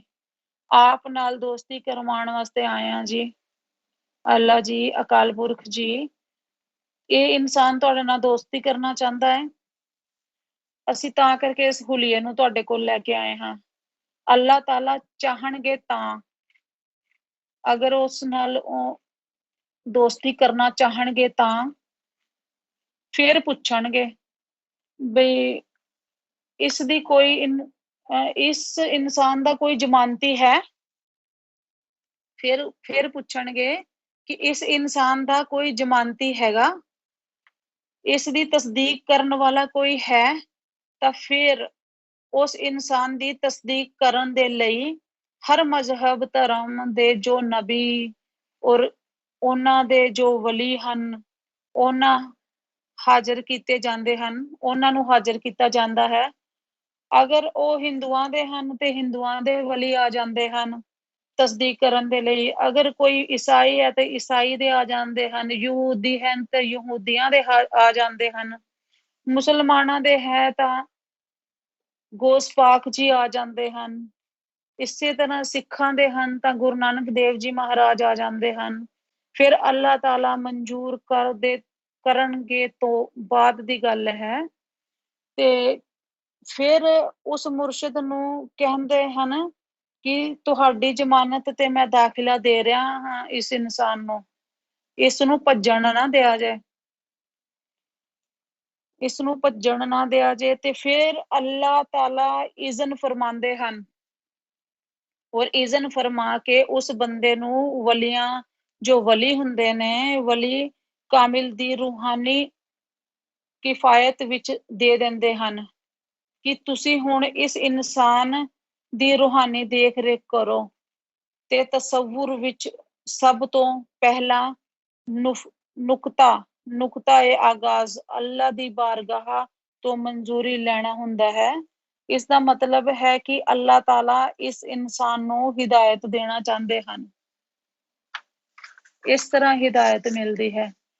ਜੋ ਅੱਲਾਹ ਤਾਲਾ ਦੀ ਜਾਤ ਦਾ ਮੋਮਿਨ ਬਣੇ ਤੇ ਉਸ ਦਾ ਫਾਰਮੂਲਾ ਅੱਲਾਹ ਤਾਲਾ ਵੱਲੋਂ ਹੀ ਹੋਵੇਗਾ, ਉਸ ਇਨਸਾਨ ਦੇ ਕਲਬ ਨੂੰ ਡਾਇਰੈਕਟ ਕਰ ਦੇਣਗੇ, ਹਿਦਾਇਤ ਕਰੇਗਾ। ਹੁਣ ਉਹ ਹਿਦਾਇਤ ਕੀ ਹੁੰਦੀ ਹੈ? ਸੁਲਤਾਨ ਬਾਹੂ ਨੇ ਫਰਮਾਇਆ, ਅਲਿਫ ਅੱਲਾ ਚੰਬੇ ਦੀ ਬੂਟੀ, ਅਲਿਫ ਅੱਲਾ ਚੰਬੇ ਦੀ ਬੂਟੀ ਮੁਰਸ਼ਿਦ ਮਨ ਵਿੱਚ ਲਾਈ ਹੋ, ਨਫੀ ਅਸਬਾਤ ਦਾ ਪਾਣੀ ਮਿਲਿਆ ਹਰ ਰਗੇ ਹਰਜਾਈ ਹੋ, ਅੰਦਰ ਬੂਟੀ ਮੁਸ਼ਕ ਮਚਾਈ ਜਾ ਫੁੱਲਣ ਤੇ ਆਈ ਹੂੰ, ਮੈਂ ਕੁਰਬਾਨ ਉਹਨਾਂ ਥੀ ਬਾਹੂ ਜੋ ਇਹ ਬੂਟੀ ਲਾਈ ਹੋ। ਉਹ ਇਸਮੇ ਜਾਤ ਅੱਲਾ ਦੀ ਬੂਟੀ ਸਾਡੇ ਕਲਬ ਦਿਲ ਵਿੱਚ ਪੈਬਸਤਾ ਕਰ ਦਿੰਦੇ ਹਨ। ਇਸਮੇ ਜਾਤ ਦੀਆਂ ਧੜਕਣਾਂ ਵਿੱਚ ਮੁਰਸ਼ਦ ਦੀ ਨਿਗਾਹ ਨਾਲ ਸ਼ਾਮਿਲ ਹੋ ਜਾਂਦਾ ਹੈ ਔਰ ਰੂਹਾਨੀਅਤ ਦਾ ਜਦ ਤੱਕ ਇਸ ਮੁਰਸ਼ਦ ਜੀ ਦੀ ਨਜ਼ਰ ਦੇ ਨਾਲ ਰੂਹਾਨੀਅਤ ਦਾ ਇੱਕ ਬੂਟਾ ਸਾਡੇ ਕਲਬ ਦੇ ਵਿੱਚ ਲੱਗ ਜਾਂਦਾ ਹੈ ਔਰ ਕਲਬ ਤੋਂ ਹੀ ਰੂਹਾਨੀਅਤ ਸ਼ੁਰੂ ਹੁੰਦੀ ਹੈ। ਔਰ ਕਲਬ ਦੇ ਵਿੱਚ ਜਦੋਂ ਇਸਮੇ ਜਾਤ ਅੱਲਾ ਦਾ ਨਾਮ, ਵਾਹਿਗੁਰੂ ਦਾ ਨਾਮ, ਜੀਜਸ ਦਾ ਨਾਮ, ਰਾਮ ਦਾ ਨਾਮ ਚਲਾ ਜਾਂਦਾ ਹੈ ਤਾਂ ਲਤਾਇਫ ਆਪਣੀ ਜਗ੍ਹਾ ਪਾ ਲੈਂਦੇ ਹਨ। ਉਹ ਲਤਾਇਫ ਵੀ ਫਿਰ ਜ਼ਿਕਰ ਕਰਦੇ ਹਨ, ਉਸ ਅਕਾਲ ਪੁਰਖ ਨੂੰ ਯਾਦ ਕਰਦੇ ਹਨ। ਵਾਹਿਗੁਰੂ ਵਾਹਿਗੁਰੂ ਵਾਹਿਗੁਰੂ, ਉਹ ਸਾਰੇ ਮਿਲ ਕੇ ਵਾਹਿਗੁਰੂ ਵਾਹਿਗੁਰੂ ਵਾਹਿਗੁਰੂ ਵਾਹਿਗੁਰੂ ਅੱਲਾਹੂ ਅੱਲਾਹੂ ਕਰਦੇ ਹਨ, ਤੇ ਉਹ ਸਭ ਇੱਕ ਸਾਡੇ ਸਰੀਰ ਦੇ ਵਿੱਚ ਨਫਸ ਹੁੰਦੀ ਹੈ, ਉਸ ਨਫਸ ਨੂੰ ਪਛਾੜਦੇ ਹਨ, ਉਸ ਨਫਸ ਨੂੰ ਕੰਟਰੋਲ ਚ ਕਰਦੇ ਹਨ। ਜਿਹੜਾ ਉਹ ਨੂਰ ਹੈ, ਉਹ ਨੂਰ ਉਹਨੂੰ ਕੰਟਰੋਲ ਚ ਕਰਕੇ, ਤੇ ਫਿਰ ਇੱਕ ਹੋਰ ਦਿਮਾਗ ਦੇ ਵਿੱਚ ਆਨਾ ਹੈਗਾ, ਆਨਾ ਇੱਕ ਜੋ ਅਕਾਲ ਪੁਰਖ ਦੇ ਨਾਲ ਸਾਡੇ ਦੀਦਾਰ ਕਰਾਉਂਦੇ ਹਨ, ਤੇ ਉਹ ਸਭ ਮਿਲ ਕੇ ਉਧਰ ਚਲੇ ਜਾਂਦੇ ਹਨ, ਤੇ ਉਹਦੇ ਜਦੋਂ ਦੁਆਰ ਖੁੱਲਦੇ ਨੇ, ਫਿਰ ਸਾਨੂੰ ਬ੍ਰਹਮਾਂਡ ਦੇ ਦੀਦਾਰ ਹੁੰਦੇ ਨੇ। ਔਰ ਰੂਹਾਨੀਅਤ ਦਾ ਜਦ ਤੱਕ ਨਾ ਪਤਾ ਹੋਏਗਾ, ਤਾਂ ਸਾਨੂੰ ਇਹ ਸਾਡੇ ਰਸਤੇ ਸਾਡੇ ਨਹੀਂ ਖੁੱਲਣਗੇ। ਰੂਹਾਨੀਅਤ ਦਾ ਮਤਲਬ ਇਹ ਹੈ ਕਿ ਸਾਨੂੰ ਰੂਹਾਂ ਦਾ ਗਿਆਨ ਹੁੰਦਾ ਹੈ, ਹੋਰ ਜੋ ਬ੍ਰਹਮਾਂਡ ਦੇ ਵਿੱਚ ਜੋ ਵੀ ਆਕਾਸ਼ ਹੈਗੇ ਨੇ, ਉਹਨਾਂ ਸਭ ਦਾ ਸਾਨੂੰ ਪਤਾ ਲੱਗ ਜਾਂਦਾ ਹੈ। ਔਰ ਇਹ ਕਿਸ ਤਰ੍ਹਾਂ ਪ੍ਰਾਪਤ ਕੀਤੀ ਜਾਂਦੀ ਹੈ? ਬਿਨਾਂ ਰੂਹਾਨੀਅਤ ਦੀ ਸਿੱਖਿਆ ਪ੍ਰਾਪਤ ਕੀਤੇ ਇਨਸਾਨ ਕੁਝ ਵੀ ਪ੍ਰਾਪਤ ਨਹੀਂ ਕਰ ਸਕਦਾ। ਰੂਹਾਨੀਅਤ ਦਾ ਮਤਲਬ ਹੈ ਰੂਹਾਂ ਦੀ ਜਾਣਕਾਰੀ, ਰੂਹਾਂ ਦਾ ਇਲਮ। ਰੂਹਾਨੀਅਤ ਦਾ ਪਹਿਲਾ ਸਟੈਪ ਤਾਂ ਕਲਬ ਤੋਂ ਹੀ ਸ਼ੁਰੂ ਹੁੰਦਾ ਹੈ। ਕਲਬ ਆਪਾਂ ਦਿਲ ਨੂੰ ਕਹਿੰਦੇ ਹਾਂ, ਔਰ ਬਾਕੀ ਇਹ ਗੱਲਾਂ ਇਸ ਤਰ੍ਹਾਂ ਹਨ, ਜੋ ਬਾਤਨੀ ਇਬਾਦਤ ਹੈਗੀ ਹੈ, ਉਹ ਇਸ ਤਰ੍ਹਾਂ ਹੈਗੀ ਹੈ ਕਿ ਜਿਸ ਤਰ੍ਹਾਂ ਮੰਨ ਕੇ ਚੱਲੋ ਕਿ ਅਸੀਂ ਇੱਕ ਬਰਤਨ ਲਿਆ, ਇੱਕ ਭਾਂਡਾ ਲਿਆ, ਉਸ ਬਰਤਨ ਦੇ ਵਿੱਚ ਛੋਟਾ ਜਿਹਾ ਛੇਦ ਹੈਗਾ, ਅਸੀਂ ਉਹਦੇ ਵਿੱਚ ਜਿੰਨਾ ਮਰਜ਼ੀ ਪਾਣੀ ਪਾਉਂਦੇ ਜਾਵਾਂਗੇ, ਜਿੰਨਾ ਮਰਜ਼ੀ ਭਾਵੇਂ ਉਹਨੂੰ ਅਸੀਂ ਇੱਕ ਨਲ ਦੇ ਥੱਲੇ ਜਾਂ ਬਾਲਟੀ ਭਰ ਭਰ ਕੇ ਪਾਉਂਦੇ ਰਾਂਗੇ, ਉਹ ਥੋੜੀ ਥੋੜੀ ਦੇਰ ਬਾਅਦ ਖਾਲੀ ਹੁੰਦਾ ਜਾਏਗਾ, ਕਿਉਂਕਿ ਉਹਦੇ 'ਚ ਛੇਦ ਹੈਗਾ, ਔਰ ਉਹ ਨਹੀਂ ਭਰਿਆ ਜਾਏਗਾ। ਉਹ ਭਰਿਆ ਤਾਂ ਜਾਏਗਾ ਜਦੋਂ ਉਹ ਸਾਬੁਤ ਹੋਏਗਾ, ਮੁਕੰਮਲ ਹੋਏਗਾ, ਸਾਬੁਤ ਬਰਤਨ ਹੋਏਗਾ, ਕਿਸੇ ਪਾਸੋਂ ਛੇਦ ਨਹੀਂ ਹੋਏਗਾ, ਤੇੜ ਨਹੀਂ ਹੋਏਗੀ, ਤੇ ਉਹ ਭਰਿਆ ਰਹੇਗਾ। ਇਸੇ ਤਰ੍ਹਾਂ ਹੀ ਇਬਾਦਤ ਹੈਗੀ ਹੈ। ਇਬਾਦਤ ਜਦ ਤੱਕ ਸਾਨੂੰ, ਅਸੀਂ ਬਾਹਰੀ ਇਬਾਦਤ ਕਰ ਰਹੇ ਹਾਂ, ਜ਼ੁਬਾਨ ਤੋਂ ਇਬਾਦਤ ਕਰ ਰਹੇ ਹਾਂ, ਉਂਗਲਾਂ ਤੋਂ ਕਰ ਰਹੇ ਹਾਂ, ਤਸਬੀਹ ਲੈ ਰਹੇ ਹਾਂ, ਤਸਬੀਹ ਦੇ ਦਾਣੇ ਅਸੀਂ ਫੇਰ ਰਹੇ ਹਾਂ, ਉਹ ਸਾਰੀ ਇਬਾਦਤ ਸਾਡੀ ਬਾਹਰ ਦੇ ਬਾਹਰ ਹੀ ਹੈ। ਉਸ ਇਬਾਦਤ ਦਾ ਸਾਡੇ ਅੰਦਰੀ ਬਾਤਨੀ ਨਾਲ ਕੋਈ ਮਤਲਬ ਨਹੀਂ ਹੁੰਦਾ। ਔਰ ਬਾਹਰੀ ਇਬਾਦਤ ਸਿਰਫ ਇਸੇ ਸੰਸਾਰ ਦੇ ਵਿੱਚ ਹੀ ਰਹਿ ਜਾਂਦੀ ਹੈ, ਉਹ ਸਾਡੇ ਨਾਲ ਨਹੀਂ ਜਾਂਦੀ, ਉਹ ਸਾਡਾ ਪੂਰਾ ਨਹੀਂ ਪਾੜਦੀ ਔਰ ਮੋਕਸ਼ ਨਹੀਂ ਦਿੰਦੀ, ਉਹ ਸਾਨੂੰ ਅਕਾਲ ਪੁਰਖ ਦੇ ਨਾਲ ਨਹੀਂ ਮਿਲਾਉਂਦੀ। ਉਹ ਇਬਾਦਤ ਸਾਨੂੰ ਸਿਰਫ ਇਸ ਸੰਸਾਰਿਕ ਜੋ ਸਾਡੇ ਮਸਲੇ ਹਨ, ਜੋ ਸਾਡੀਆਂ ਪ੍ਰੋਬਲਮਾਂ ਹਨ, ਉਹਨਾਂ ਨੂੰ ਥੋੜਾ ਬਹੁਤਾ ਕਵਰ ਕਰ ਦਿੰਦੀ ਹੈ, ਔਰ ਇਸ ਦੁਨੀਆ ਦੇ ਵਿੱਚ ਸਾਡੀ ਥੋੜੀ ਸ਼ਾਨੋ ਸ਼ੌਕਤ ਬਣਾ ਦਿੰਦੀ ਹੈ। ਅਗਰ ਅਸੀਂ ਕਿਸੇ ਦਾ ਇਲਾਜ ਕਰਦੇ ਹਾਂ ਤਾਂ ਸਾਡੀ ਵਾਹ ਵਾਹੀ ਹੋ ਜਾਂਦੀ ਹੈ। ਬਾਕੀ ਜੋ ਬਾਤਨੀ ਇਬਾਦਤ ਹੈਗੀ ਹੈ, ਉਹ ਬਾਤਨੀ ਇਬਾਦਤ ਸਾਡੀ ਇਕੱਠੀ ਹੁੰਦੀ ਰਹਿੰਦੀ ਹੈ। ਜਿਸ ਤਰ੍ਹਾਂ ਇੱਕ ਮੁਕੰਮਲ ਬਰਤਨ ਦੇ ਵਿੱਚ ਪਾਣੀ ਇਕੱਠਾ ਰਹਿੰਦਾ ਹੈ, ਉਹ ਡੁੱਲਦਾ ਨਹੀਂ ਹੈਗਾ, ਉਹ ਰਿਸਦਾ ਨਹੀਂ ਹੈਗਾ, ਉਹਦੇ ਵਿੱਚ ਕੋਈ ਸੁਰਾਖ ਨਹੀਂ ਹੈਗਾ।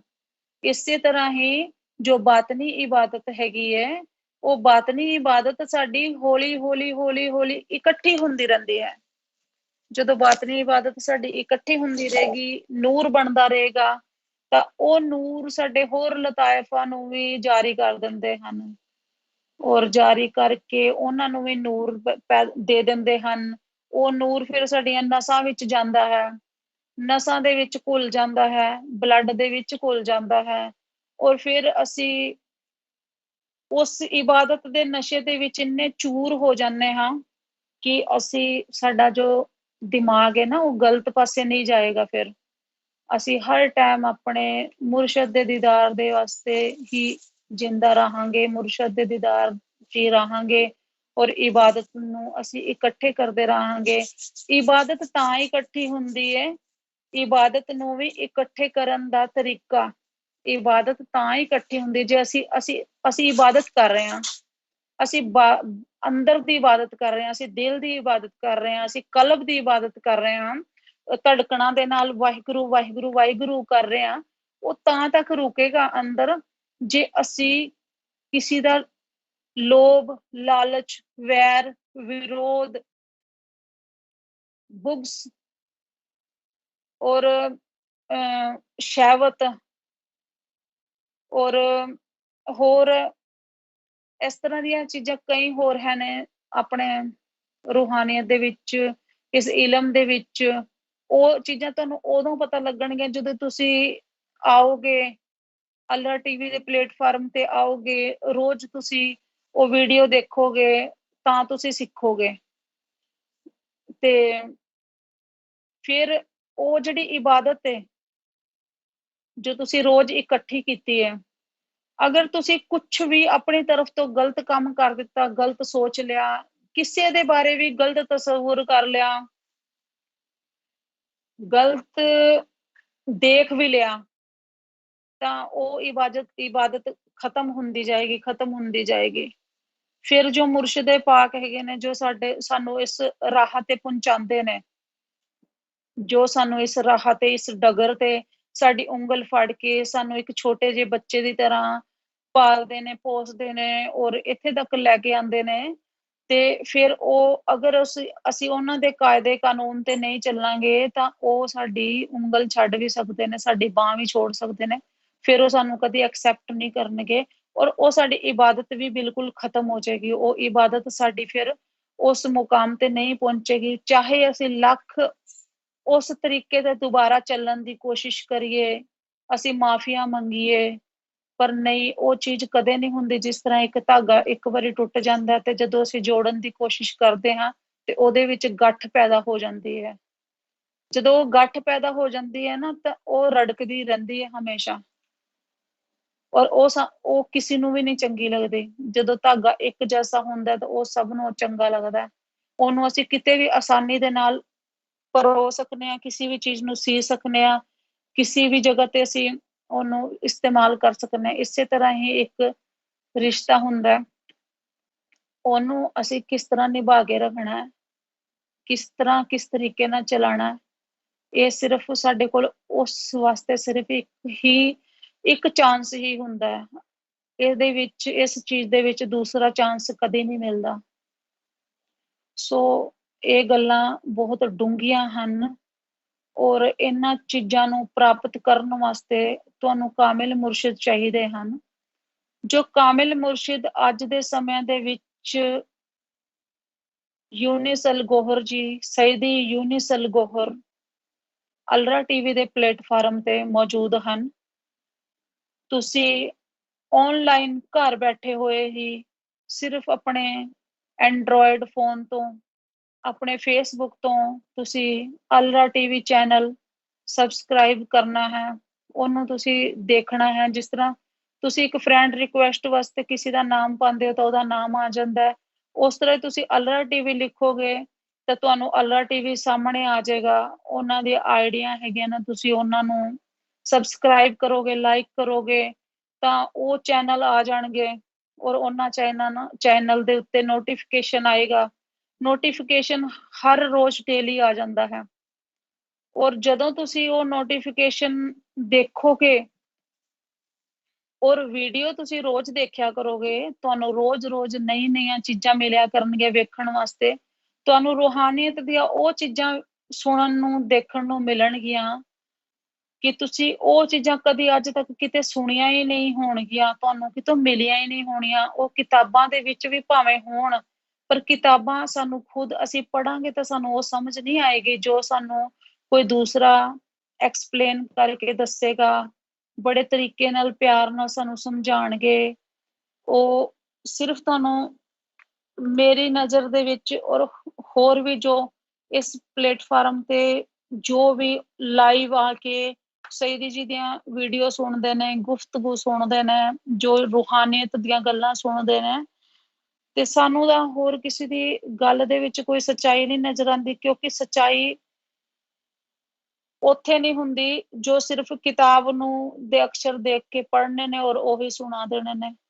ਉਹਨਾਂ ਨੇ ਸਾਨੂੰ ਗਾਇਬ ਦੀਆਂ ਗੱਲਾਂ ਵੀ ਦੱਸਣੀਆਂ ਨੇ, ਉਹਨਾਂ ਨੇ ਸਾਨੂੰ ਐਸੀਆਂ ਗੱਲਾਂ ਦੱਸਣੀਆਂ ਨੇ ਜੋ ਸਿਰਫ ਉਹਨਾਂ ਤੋਂ ਹੀ, ਉਹਨਾਂ ਦੇ ਮੁਖ ਤੋਂ ਹੀ ਅਸੀਂ ਸੁਣਦੇ ਹਾਂ, ਸਾਨੂੰ ਉਹ ਹੋਰ ਕਿਸੇ ਜਗ੍ਹਾ ਤੋਂ ਨਹੀਂ ਮਿਲਦੀ।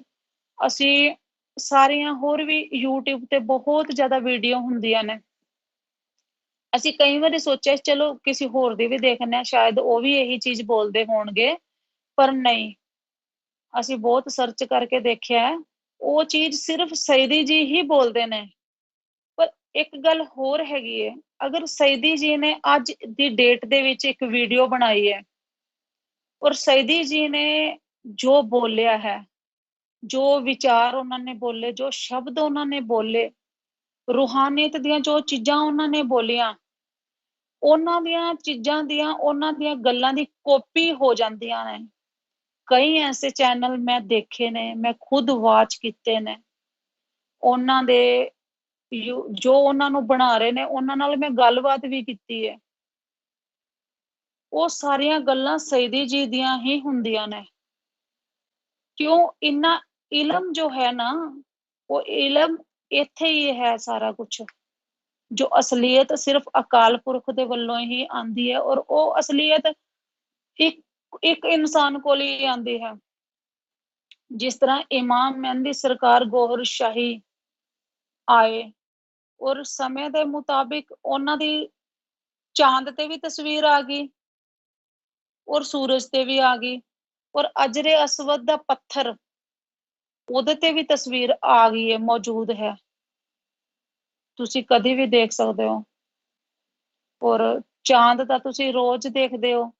ਪੂਰਨਮਾਸ਼ੀ ਦਾ ਜਦੋਂ ਚਾਂਦ ਹੁੰਦਾ ਤਾਂ ਉਹ ਤਸਵੀਰ ਤੁਹਾਨੂੰ ਬਿਲਕੁਲ ਸਾਫ਼ ਸਪਸ਼ਟ ਨਜ਼ਰ ਆਂਦੀ ਹੈ। ਔਰ ਕਈ ਵਾਰੀ ਤਾਂ ਇਸ ਤਰ੍ਹਾਂ ਨਜ਼ਰ ਆਂਦੀ ਹੈ ਕਿ ਜਿਸ ਤਰ੍ਹਾਂ ਹੁਣੇ ਕੁਝ ਬੋਲਣਗੇ। ਸੂਰਜ ਤੇ ਤਾਂ ਦੇਖੋ ਰੋਸ਼ਨੀ ਜ਼ਿਆਦਾ ਹੁੰਦੀ ਹੈ, ਪਰ ਸੂਰਜ ਦਾ ਵੀ ਤੁਸੀਂ ਅਗਰ ਕਿਸੇ ਤਰੀਕੇ ਨਾਲ, ਕਿਸੇ ਚੀਜ਼ ਨਾਲ ਤੁਸੀਂ ਸੂਰਜ ਦੀ ਰੋਸ਼ਨੀ ਵੱਲ ਵੀ ਦੇਖੋਗੇ ਤਾਂ ਤੁਹਾਨੂੰ ਉਹ ਤਸਵੀਰ ਨਜ਼ਰ ਆ ਜਾਏਗੀ। ਹਾਂ, ਅਗਰ ਇੱਕ ਗੱਲ ਤੁਸੀਂ ਇਹ ਦੇਖੋ ਕਿ ਅਗਰ ਤੁਸੀਂ ਉਹ ਤਸਵੀਰ ਤੁਹਾਨੂੰ ਨਹੀਂ ਨਜ਼ਰ ਆ ਰਹੀ, ਮੰਨ ਕੇ ਚੱਲੋ ਕਿ ਉਹ ਤਸਵੀਰ ਤੁਹਾਨੂੰ ਨਹੀਂ ਨਜ਼ਰ ਆ ਰਹੀ ਸੂਰਜ ਤੇ, ਕਿਉਂਕਿ ਰੋਸ਼ਨੀ ਬਹੁਤ ਜ਼ਿਆਦਾ, ਪ੍ਰਕਾਸ਼ ਬਹੁਤ ਜ਼ਿਆਦਾ ਹੈ, ਔਰ ਬਾਈ ਚਾਂਸ ਤੁਹਾਡਾ ਕਿਸੇ ਵੀ ਗੋਹਰੀਅਨ ਦੇ ਨਾਲ, ਜਿਵੇਂ ਅਸੀਂ ਬੈਠੇ ਹਾਂ, ਉਸ ਤਰ੍ਹਾਂ ਦੇ ਹੋਰ ਵੀ ਸਾਡੇ ਬਹੁਤ ਭੈਣ ਭਰਾ ਹੈਗੇ ਨੇ ਜਿਨ੍ਹਾਂ ਨੂੰ ਜ਼ਿਕਰ ਦੇਣ ਦੀ ਪਰਮਿਸ਼ਨ ਹੈਗੀ ਹੈ। ਔਰ ਸਾਡੇ ਇਸ ਮਿਸ਼ਨ ਦੇ ਵਿੱਚ 15 ਸਾਲ ਦੇ ਬੱਚੇ ਤੋਂ ਵੀ ਨੀਚੇ ਦੇ ਬੱਚੇ ਨੂੰ ਕਈ ਵਾਰੀ ਪਰਮਿਸ਼ਨ ਮਿਲ ਜਾਂਦੀ ਹੈ ਜ਼ਿਕਰ ਦੇਣ ਦੀ। ਤੇ ਉਹ ਇੰਨੀ ਪਾਵਰ ਰੱਖਦੇ ਨੇ ਕਿ ਚਾਹੇ ਇੱਕ ਪੰਡਾਲ ਦਾ ਪੰਡਾਲ ਹੈ, ਤੇ ਪਿੱਛੇ ਸਰਕਾਰਾਂ ਦੀ, ਸਰਕਾਰ ਇਮਾਮ ਮਹਿੰਦੀ ਸਰਕਾਰ ਗੋਹਰ ਸ਼ਾਹੀ ਜੀ ਦੀ, ਸਈਦੀ ਜੀ ਦੀ ਇੰਨੀ ਰਹਿਮਤ ਹੁੰਦੀ ਹੈ ਕਿ ਉਹ ਪੰਡਾਲ ਦੇ ਪੰਡਾਲ ਨੂੰ ਹੀ ਉਹ ਇੱਕ ਨਜ਼ਰ ਦੇ ਨਾਲ ਹੀ ਨਵਾਜ਼ ਕੇ, ਔਰ ਉਹਨਾਂ ਦੇ ਸਾਰਿਆਂ ਦੇ ਕਲਬ ਨੂੰ ਜਾਗਰਿਤ ਕਰ ਦਿੰਦੇ ਨੇ, ਜਿੰਦਾ ਕਰ ਦਿੰਦੇ ਨੇ ਇਸਮੇ ਜਾਤ ਦੇ ਨਾਲ, ਵਾਹਿਗੁਰੂ ਅੱਲਾ ਦੇ ਨਾਲ। ਤੇ ਇਸੇ ਤਰ੍ਹਾਂ ਹੀ ਮੈਂ ਤੁਹਾਨੂੰ ਇੱਕ ਗੱਲ ਕਹਿਣੀ ਸੀ, ਦੂਜੇ ਪਾਸੇ ਗੱਲ ਚਲੀ ਗਈ। ਇਹ ਗੱਲ ਸੀ ਕਿ ਵੀ ਜਿਸ ਤਰ੍ਹਾਂ ਮੰਨ ਕੇ ਚੱਲੋ ਕਿ ਤੁਹਾਡੀ, ਸਾਡੇ ਵਰਗੇ ਹੋਰ ਵੀ ਹੈਗੇ ਨੇ, ਉਹਨਾਂ ਦੇ ਨਾਲ ਰਾਬਤਾ ਹੋਇਆ, ਮੁਲਾਕਾਤ ਹੋਈ, ਤੇ ਤੁਹਾਡਾ ਦਿਲ ਕਰ ਗਿਆ ਜ਼ਿਕਰ ਲੈਣ ਨੂੰ, ਤੇ ਤੁਹਾਡੇ ਕੋਲ ਸਿੰਪਲ ਫੋਨ ਹੈ, ਉਸ ਟਾਈਮ ਤੁਸੀਂ ਫੋਟੋ ਨਹੀਂ ਦਿਖਾ ਸਕਦੇ, ਨਾ ਤੁਸੀਂ ਉਹਨਾਂ ਨੂੰ ਫੋਟੋ ਦੇ ਸਕਦੇ ਹੋ, ਤੇ ਤੁਸੀਂ ਇੰਨਾ ਕਹਿ ਸਕਦੇ ਹੋ ਕਿ ਜਾਓ, ਸੂਰਜ ਹੈ ਬਾਹਰ, ਸੂਰਜ ਹੈਗਾ, ਸੂਰਜ ਦੇ ਵੱਲ ਜਾਓ, ਔਰ ਕਲਕੀ ਭਗਵਾਨ ਜੀ ਨੂੰ ਯਾਦ ਕਰੋ। ਕਲਕੀ ਭਗਵਾਨ ਜੀ ਨੂੰ ਆਪਣੇ ਆਪ ਨੂੰ ਕਲਕੀ ਭਗਵਾਨ ਜੀ ਦੇ ਹਵਾਲੇ ਕਰ ਦੋ, ਔਰ ਉਹਨਾਂ ਨੂੰ ਕਹੋ ਕਿ ਮੇਰਾ ਦਿਲ ਤੁਸੀਂ ਜਿੰਦਾ ਕਰ ਦੋ। ਜਿਸ ਧਰਮ ਦੇ ਵਿੱਚ ਵੀ ਤੁਸੀਂ ਹੈਗੇ ਹੋ, ਧਰਮ ਨਹੀਂ ਛੁੱਟਦਾ ਤੁਹਾਡਾ, ਧਰਮ ਉਹੋ ਹੀ ਰਹੇਗਾ। ਜਿਸ ਧਰਮ ਦੇ ਵਿੱਚ ਵੀ ਤੁਸੀਂ ਹੈਗੇ ਹੋ, ਜਿਹੜਾ ਵੀ ਤੁਸੀਂ ਨਾਮ ਲੈਣਾ ਚਾਹੁੰਦੇ ਹੋ, ਉਹ ਨਾਮ ਤੁਸੀਂ ਉਹਨਾਂ ਦੇ ਅੱਗੇ ਅਰਦਾਸ ਕਰੋਗੇ, ਤੇ ਉਧਰੋਂ ਸਾਡੇ ਜਿਨ੍ਹਾਂ ਨੂੰ ਪਰਮਿਸ਼ਨ ਮਿਲੀ ਹੈ ਜ਼ਿਕਰ ਦੇਣ ਦੀ, ਉਧਰੋਂ ਬੋਲਣਗੇ, ਤੇ ਤੁਹਾਡੇ ਦਿਲ ਦੇ ਵਿੱਚ ਉਹ ਨਾਮ ਜਿੰਦਾ ਜਾਰੀ ਹੋ ਜਾਏਗਾ, ਔਰ ਉਸ ਨਾਮ ਦੇ ਨਾਲ ਹੀ ਤੁਹਾਡਾ ਦਿਲ ਦੀਆਂ ਧੜਕਣਾਂ ਨੇ ਜੋ ਉਸੇ ਨਾਮ ਨੂੰ ਪੁਕਾਰਨ ਲੱਗ ਜਾਣਗੀਆਂ। ਕਿਸੇ ਕਿਸੇ ਦੀਆਂ ਤੇ ਉਸੇ ਟਾਈਮ ਹੀ ਧੜਕਣਾਂ ਬਦਲ ਜਾਂਦੀਆਂ ਨੇ, ਤੇਜ਼ ਹੋ ਜਾਂਦੀਆਂ ਨੇ, ਔਰ ਕਿਸੇ ਨੂੰ ਥੋੜਾ ਟਾਈਮ ਲੱਗਦਾ। ਜਿਨ੍ਹਾਂ ਨੂੰ ਟਾਈਮ ਲੱਗਦਾ ਹੈ ਉਹ ਘਬਰਾਣ ਨਾ, ਕਿਉਂਕਿ ਪਰਮਿਸ਼ਨ ਉਹਨਾਂ ਨੂੰ ਮਿਲ ਜਾਂਦੀ ਹੈ, ਥੋੜਾ ਜਿਹਾ ਟਾਈਮ ਲੱਗਦਾ। ਟਾਈਮ ਦੇ ਮੁਤਾਬਿਕ ਉਹ ਧੜਕਣਾਂ ਦੇ ਨਾਲ ਜਦੋਂ ਉਸ ਨਾਮ ਨੂੰ ਮਿਲਾਣਗੇ, ਤਾਂ ਉਹ ਥੋੜੇ ਦਿਨ ਬਾਅਦ ਉਹਨਾਂ ਦਾ ਦਿਲ ਵੀ ਉਸ ਨਾਮ ਦੇ ਨਾਲ ਬੋਲਣ ਲੱਗ ਜਾਏਗਾ, ਔਰ ਬੈਠੇ ਬੈਠੇ ਉਹਨਾਂ ਨੂੰ ਉਹ ਧੜਕਣਾਂ ਦੇ ਨਾਲ ਉਹ ਨਾਮ ਵੀ ਸੁਣਾਈ ਦਿਆ ਕਰੇਗਾ। ਔਰ ਥੋੜੇ ਦਿਨ ਬਾਅਦ ਫਿਰ ਜੋ ਰੂਹ ਹੈ ਉਹ ਰੂਹ ਦੇ ਵਿੱਚ ਵੀ ਚਲਾ ਜਾਏਗਾ ਉਹ ਨੂਰ, ਔਰ ਉਹ ਰੂਹ ਵੀ ਕਈ ਵਾਰੀ ਤਾਂ ਉਸ ਨਾਮ ਤੋਂ ਹੀ ਬੋਲਣ ਲੱਗ ਜਾਂਦੀ ਹੈ, ਨਹੀਂ ਤਾਂ ਕਈ ਵਾਰੀ ਹੋਰ ਕਿਸੇ ਨਾਮ ਤੋਂ ਵੀ ਬੋਲਣ ਲੱਗ ਜਾਂਦੀ ਹੈ। ਜਿਸ ਆਲਮ ਦੀ ਰੂਹ ਹੋਏਗੀ ਉਸ ਆਲਮ ਦੇ ਨਾਮ ਤੋਂ ਵੀ ਕਈ ਵਾਰੀ ਬੋਲਣ ਲੱਗ ਜਾਂਦੀ ਹੈ, ਜਾਂ ਉਸ ਰੂਹ ਦਾ ਜੋ ਮਾਲਿਕ ਹੋਏਗਾ ਉਸ ਮਾਲਿਕ ਤੱਕ ਉਹ ਰੂਹ ਦੀ ਆਵਾਜ਼ ਚਲੀ ਜਾਂਦੀ ਹੈ, ਕਿਉਂਕਿ ਉਹ ਰੂਹ ਬਹੁਤ ਭੁੱਖੀ ਹੁੰਦੀ ਹੈ ਨੂਰ ਦੀ। ਜਦੋਂ ਉਹਨੂੰ ਨੂਰ ਮਿਲਦਾ ਹੈ ਤਾਂ ਉਹ ਖੁਸ਼ ਹੋ ਜਾਂਦੀ ਹੈ, ਫਿਰ ਉਹ ਆਪਣੇ ਮਾਲਕ ਨੂੰ ਲੱਭਣਾ ਸ਼ੁਰੂ ਕਰ ਦਿੰਦੀ ਹੈ, ਤੇ ਮਾਲਕ ਤੱਕ ਉਹ ਪਹੁੰਚਣਾ ਸ਼ੁਰੂ ਕਰੇਗੀ, ਤੇ ਉਧਰੋਂ ਮਾਲਕ ਵੀ ਉਹਨੂੰ ਲੱਭਦੇ ਹੋਣਗੇ, ਤੇ ਉੱਥੇ ਤੱਕ ਮੰਨ ਲਓ ਕਿ ਵੀ ਉਹਨਾਂ ਦੇ ਆਪਸ ਦੇ ਵਿੱਚ ਇੱਕ ਪਿਆਰ ਦੀ ਡੋਰ ਬਣ ਜਾਂਦੀ ਹੈ, ਤੇ ਉਹ ਫਿਰ ਉਹ ਆਪਣੇ ਵੱਲ ਖਿੱਚ ਕੇ ਉਹ ਉਸ ਰੂਹ ਦੇ ਵਿੱਚ ਆਪਣਾ ਨਾਮ ਚਲਾਣਾ ਸ਼ੁਰੂ ਕਰ ਦਿੰਦੇ ਨੇ, ਤੇ ਫਿਰ ਤੁਹਾਨੂੰ ਉਸ ਰੂਹ ਦੇ ਵਿੱਚੋਂ ਉਸ ਨਾਮ ਦੀ ਪੁਕਾਰ ਸੁਣਾਈ ਦੇਗੀ। ਇਸ ਤਰ੍ਹਾਂ ਹੀ ਜੋ ਦੂਸਰੇ ਲਤਾਇਫ ਨੇ, ਚੱਕਰ ਹੈਗੇ ਨੇ, ਇੰਦਰੀਆਂ ਹੈਗੀਆਂ ਨੇ, ਉਹਨਾਂ ਦੇ ਵਿੱਚੋਂ ਵੀ ਇਸ ਤਰ੍ਹਾਂ ਹੀ ਤੁਹਾਨੂੰ ਧੜਕਣ ਮਹਿਸੂਸ ਹੋਏਗੀ, ਵਾਈਬ੍ਰੇਸ਼ਨ ਮਹਿਸੂਸ ਹੋਏਗੀ।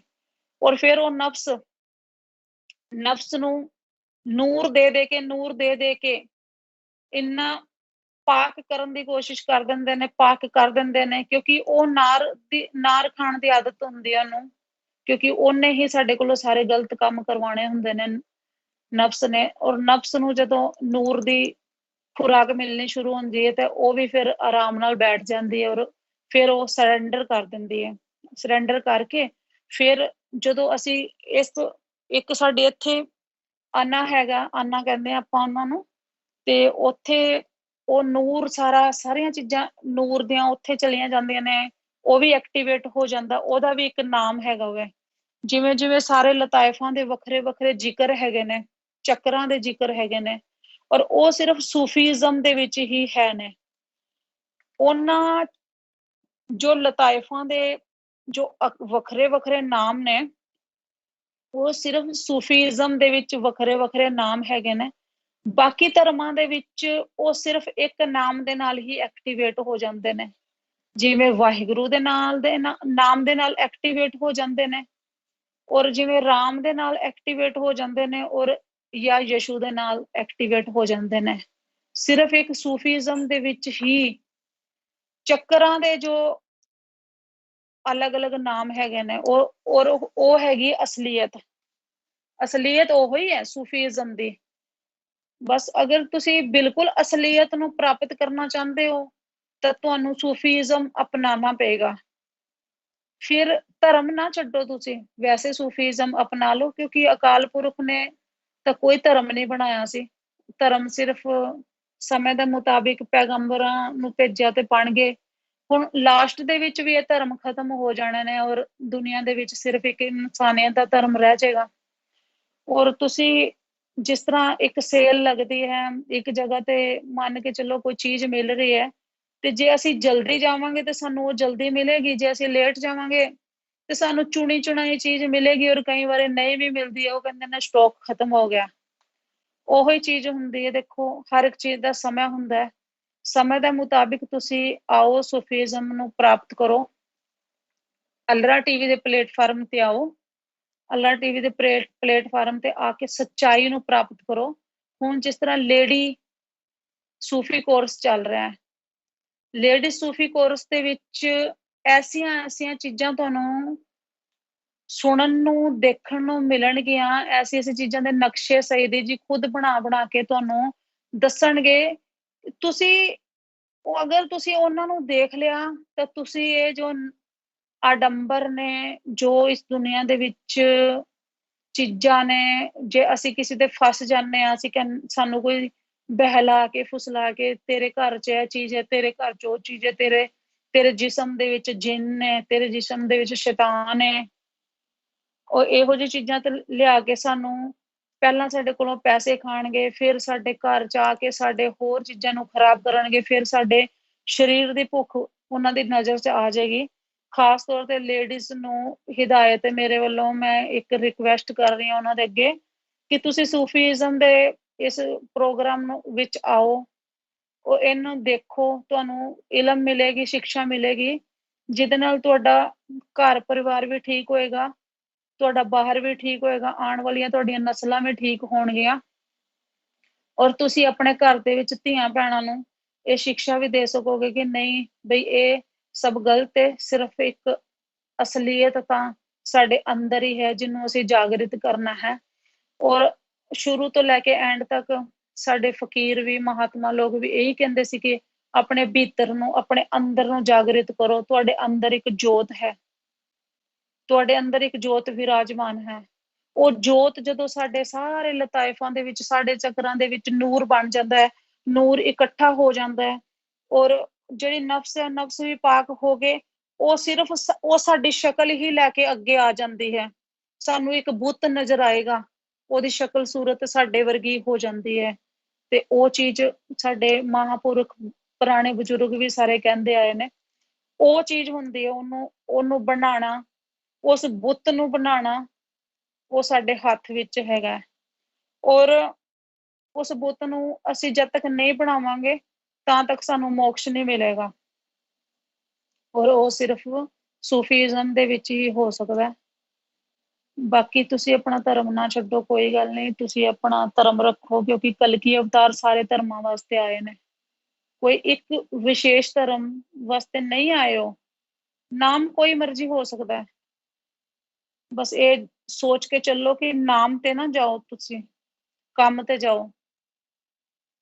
ਕੰਮ ਕਿੰਨਾ ਵੱਡਾ ਹੈ ਉਹ ਵੇਖੋ ਤੁਸੀਂ, ਜੋ ਨਜ਼ਰ ਦੇ ਨਾਲ ਕੰਮ ਹੋ ਜਾਂਦਾ ਹੈ, ਘਰ ਬੈਠੇ ਬੈਠੇ ਹੋ ਜਾਂਦਾ ਹੈ। ਸਾਡੀ ਜ਼ਿੰਦਗੀ ਬਦਲ ਗਈ ਹੈ।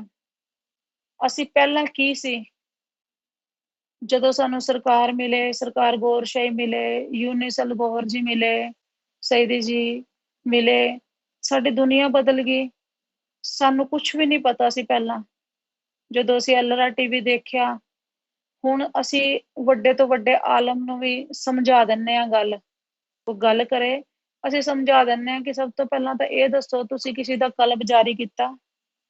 ਕਿਸੇ ਬਾਬੇ ਨੂੰ ਕਹਿ ਦਿੰਨੇ ਆ ਕਿ ਤੁਸੀਂ ਕਲਬ ਜਾਰੀ ਕੀਤਾ। ਜੇ ਤੁਸੀਂ ਕਲਬ ਨਹੀਂ ਜਾਰੀ ਕੀਤਾ ਤੇ ਫਿਰ ਤੁਸੀਂ ਕੁਝ ਨਹੀਂ ਕਰ ਸਕਦੇ, ਕਿਉਂਕਿ ਅਕਾਲ ਪੁਰਖ ਦੇ ਨਾਲ ਸਾਡੀ ਦੋਸਤੀ ਹੈ, ਰੱਬ ਦੇ ਨਾਲ ਦੋਸਤੀ ਹੈ। ਜਿਹਦੀ ਵੱਡਿਆਂ ਨਾਲ ਦੋਸਤੀ ਹੋਵੇ ਉਹਦਾ ਕੋਈ ਨਹੀਂ ਵਿਗਾੜ ਸਕਦਾ ਕੁਝ ਵੀ।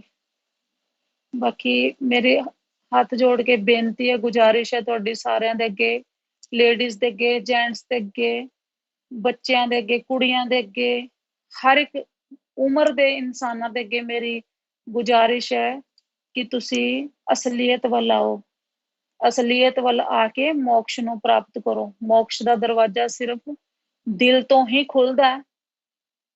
ਦਿਲ ਨੂੰ ਖੋਲੋਗੇ ਤਾਂ ਮੋਕਸ਼ ਤੁਹਾਡੇ ਕੋਲ ਹੀ ਖੜਾ ਹੈ। ਫਿਰ ਮਿਲਾਂਗੇ ਸਈਦੀ ਜੀ ਜਦੋਂ ਸਾਡੀ ਡਿਊਟੀ ਲਗਾਣਗੇ, ਸਾਨੂੰ ਬੁਲਾਉਣ ਦੀ, ਸਰਕਾਰ ਗੌਰਸ਼ਾਹੀ ਜੀ ਸਾਨੂੰ ਬੁਲਵਾਉਣਗੇ, ਆਪਣੇ ਦਿਲ ਦੀ ਗੱਲ ਉਹ ਸਾਡੇ ਮੂੰਹ ਦੇ ਜ਼ਰੀਏ ਕਹਾਣਗੇ, ਤਾਂ ਫਿਰ ਅਸੀਂ ਤੁਹਾਨੂੰ ਜ਼ਰੂਰ ਮਿਲਾਂਗੇ। ਗੋਹਰ ਹਾਫਿਜ਼।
الحمد لله الحمد لله رب العالمين والعاقبة للمتقين والصلاة والسلام على سيد الأنبياء والمرسلين وعلى آله وصحبه أجمعين. أما بعد فأعوذ بالله من الشيطان الرجيم. بسم الله الرحمن الرحيم. إذا جاء نصر الله والفتح ورأيت الناس يدخلون في دين الله أفواجا فسبح بحمد ربك واستغفره إنه كان توابا.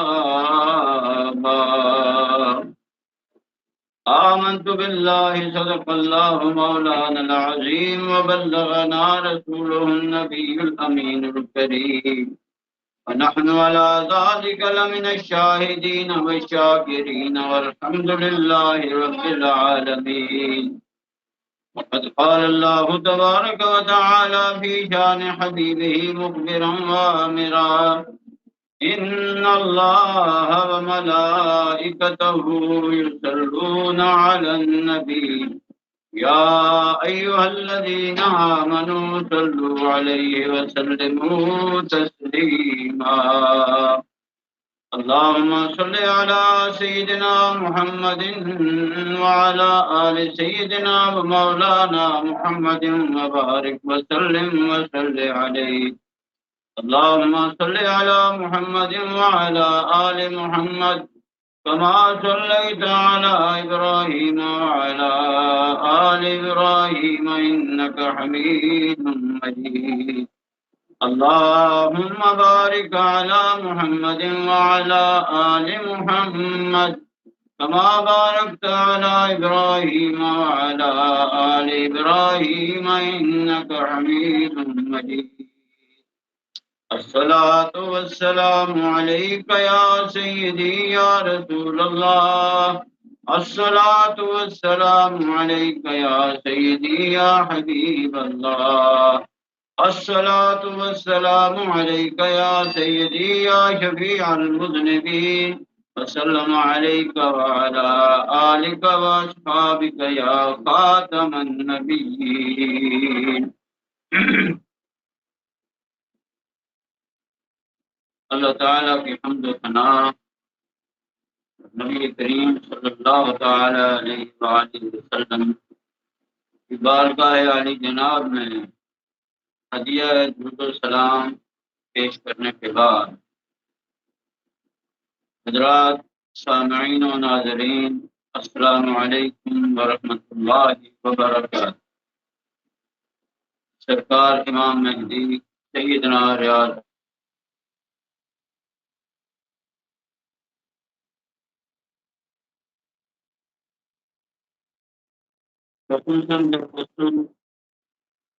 نمائندہ امام مہدی سیدی یونس الگوہر کی بارگاہ اقدس میں نہایت ادب محبت اور عقیدت کے ساتھ حضرات گرامی، پروگرام دین اللہ کی مرآت القرآن لے کر آپ کی خدمت میں حاضر ہوں. یہ پروگرام جیسا کہ آپ جانتے ہیں روزانہ اس وقت ALRA ٹی وی کے ذریعے پوری دنیا میں نشر کیا جاتا ہے، جس میں ہم سرکار امام مہدی سیدنا ریاض رحمۃ اللہ شاہی کی تصنیف کردہ معرفت الآرا کتاب مقدس الہامی اور علم لدنی پر مبنی عظیم المرتبت کتاب دین الہی کے حوالے سے گفتگو کرتے ہیں. اور اس کتاب مقدس کے اندر سرکار امام مہدی سیدنا ریاض رحمۃ اللہ شاہی جو علوم و معارف بیان فرمائے ہیں جو اسرار الہی کھولے ہیں اور جو علمی ابواب باندھے ہیں اور جو رب سے تعلق قائم کرنے کا طریقہ بتایا اور جو فیضان نظر اس کتاب کے ذریعے آپ انسانیت کو عطا فرما رہے ہیں۔ ان سب چیزوں کو ہم دیکھتے ہیں اور قرآن مجید، فرقان حمید اور احادیث نبی صلی اللہ تعالی علیہ وسلم کی روشنی اور آئینے میں ہم اس کتاب مقدس کے موضوعات دیکھتے ہیں، اور مفسرین اور محدثین نے ان آیات قرآن کے بارے میں کیا کہا ہے، کیا تفسیر بیان کی ہے، اور احادیث مبارکہ کے بارے میں انہوں نے کیا تشریح بیان کی ہے، ہم اس کو بھی دیکھتے ہیں۔ علماء ربانی نے جو کچھ کہا، اولیاء اللہ کے جو فرمودات ہیں، دین الہی کے حوالے سے اکابرین امت نے جو کچھ فرمایا ہے، ہم تمام چیزیں اس پروگرام میں پیش کرتے ہیں تاکہ سرکار امام مہدی سیدنا ریاض احمد طہر شاہی کا حق انسانیت پر عموماً اور خاص کر اہل اسلام پر بالکل واضح ہو جائے، قرآن مجید کے آئینے میں واضح ہو جائے، احادیث رسول اللہ صلی اللہ علیہ وسلم کے آئینے میں اور عقائد اہل اسلام کے آئینے میں ہر چیز بالکل واضح اور مبین ہو جائے، تاکہ انسانیت بالعموم اور اہل اسلام بالخصوص سرکار امام مہدی سیدنا ریاض احمد طہر شاہی کا فیضان نظر حاصل کر کے اللہ تعالیٰ کے ساتھ اپنا تعلق قائم کر سکیں اور واصل باللہ ہو سکیں، وصل الہی، عشق الہی، دین الہی حاصل کر سکیں، کیونکہ سرکار امام مہدی اس دور میں کل انسانیت کو اس کا جو اللہ کے ساتھ ٹوٹا ہوا تعلق ہے وہ دوبارہ عطا فرما رہے ہیں، اس تعلق بحال فرما رہے ہیں، اور یہ کتاب مقدس دین الہی بھی اسی سلسلے کی کڑی ہے۔ سرکار امام مہدی نے اس کتاب میں طریقہ بتایا ہے کہ کس طریقے سے انسانیت جو ہے وہ دین حنیف میں داخل ہو سکتی ہے، دین قیم جو کہ دین الہی ہے، وصل الہی ہے، جو روحوں کا دین ہے، جو کہ دین فطرت ہے، جس کا ذکر قرآن مجید میں ہے، احادیث مبارکہ میں ہے، قرآن مجید نے اس کو ملت ابراہیم بھی کہا ہے۔ تو ہم ان سب چیزوں کو قرآن مجید کے آئینے میں دیکھتے ہیں تاکہ انسانیت کا یہ حق واضح ہو جائے، اور کتنی خوش قسمتی کی بات ہے، خوش نصیبی کی بات ہے، انسانیت کی کتنی خوش بختی ہے کہ سرکار امام مہدی سیدنا ریاض احمد طہر شاہی نے جب جسم سمیت غیبت اختیار فرمائی، اور آپ نے بے شمار دفعہ یہ بات ارشاد فرمائی کہ ایک وقت آئے گا ہم جسم سمیت غائب ہو جائیں گے، اور جب آپ نے وہ غیبت اختیار فرمائی تو پھر آپ نے ایک ہستی معظم کا انتخاب فرمایا اور ایک وجود معظم کو چنا، سید یونس الگوہر کے وجود مبارک کو آپ نے اپنے لیے تیار کیا، اور اپنا جو غیبت تھی آپ نے سید یونس الگوہر کے قلب انور کے اندر جلوہ گری فرما دی، اور قلب یونس میں تشریف فرما ہو کر آپ پہلے سے بھی زیادہ قوی تر انداز میں کل انسانیت کو وہ فیضان نظر عطا فرما رہے ہیں کہ جس کی نظیر اور مثال نہیں ملتی ہے۔ تو ہم یہ ساری چیزیں قرآن مجید کے آئینے میں دیکھتے ہیں، احادیث رسول اللہ صلی اللہ علیہ وسلم کے آئینے میں دیکھتے ہیں، اور سید یونس الگوہر کا جو فیضان نظر ہے، آپ نمائندہ امام مہدی ہیں، اس حوالے سے بھی ہم نے قرآن مجید اور احادیث مبارک میں بہت کچھ دیکھا، پڑھا، سنا، تاکہ ہر لحاظ سے ہر انسان بالعموم اور اہل اسلام مطمئن ہوں اور وہ اس عظیم ہستی کے فیضان سے محروم نہ رہیں، اور سید یونس الگوہر سے سرکار امام مہدی سیدنا ریاض احمد طہر شاہی کا فیض نظر حاصل کر کے اللہ تعالیٰ کی ذات سے اپنا تعلق قائم کر سکیں، وصل الہی حاصل کر سکیں، لقاء باللہ اور ثنا فی اللہ کی منازل طے کر سکیں۔ تو یہ اس دور کی بہت عظیم نعمت ہے جو اللہ تعالیٰ نے انسانیت کے لیے رکھی ہے، اور نبی کریم رؤوف الرحیم علیہ الصلوۃ والتسلیم کی محبت سید یونس الگوہر کے ذریعے انسانیت کو مل رہی ہے، اور حضور نبی کریم صلی اللہ علیہ وسلم کی مجلس میں آپ لوگوں کو پہنچا رہے ہیں، جو باطن کی مجالس ہیں ان کے اندر پہنچا رہے ہیں، اسی طرح اور جو عظیم ہستیاں ہیں ان سے ملاقات کرا رہے ہیں۔ تو اس دور میں یہ روحانیت کا ایک ایسا خزانہ ہے جو سید یونس الگوہر کے ذریعے سرکار امام مہدی سیدنا ریاض احمد گوہر شاہی انسانیت کو عطا فرما رہے ہیں کہ جس خزانے کی کوئی انتہا نہیں۔ اس پروگرام میں ہم ہر چیز کو، جتنے بھی موضوعات ہیں، جتنے بھی اس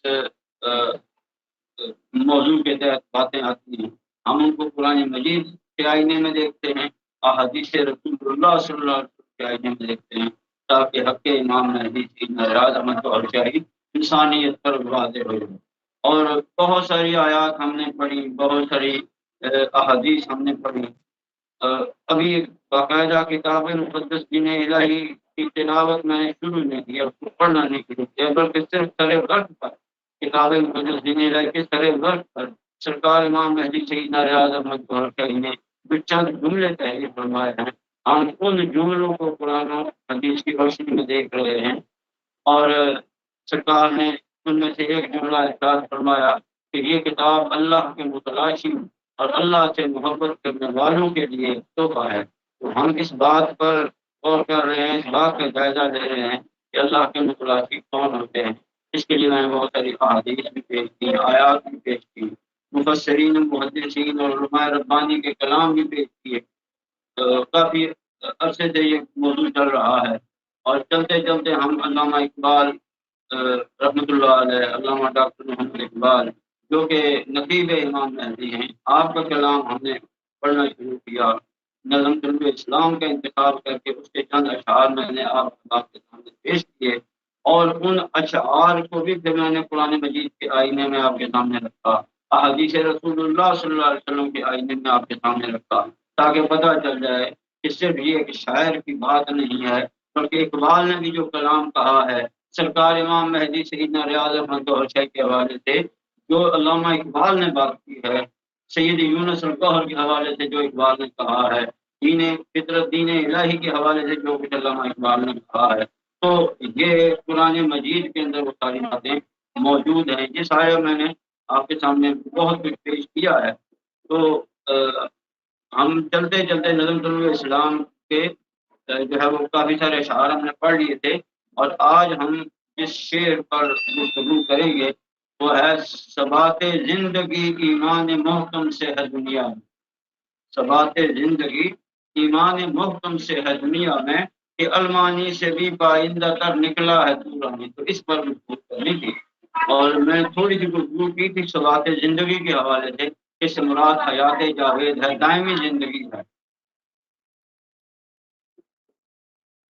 اس سے جو ہے وہ دائمی زندگی ہے، دائمی حیات ہے۔ اور ایمان محکم کیا ہے، اس پر ہم تھوڑی سی مزید گفتگو کرتے ہیں۔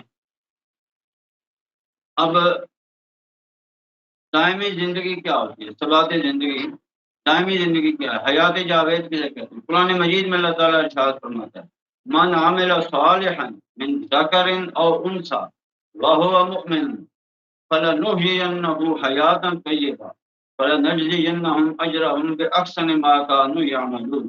یہ سورہ نحل کی آیت نمبر 97، سورہ نحل آیت نمبر 97 میں اللہ تعالیٰ ارشاد فرماتا ہے کہ جس نے صالح عمل کیا، صالح عمل کسے کہتے ہیں؟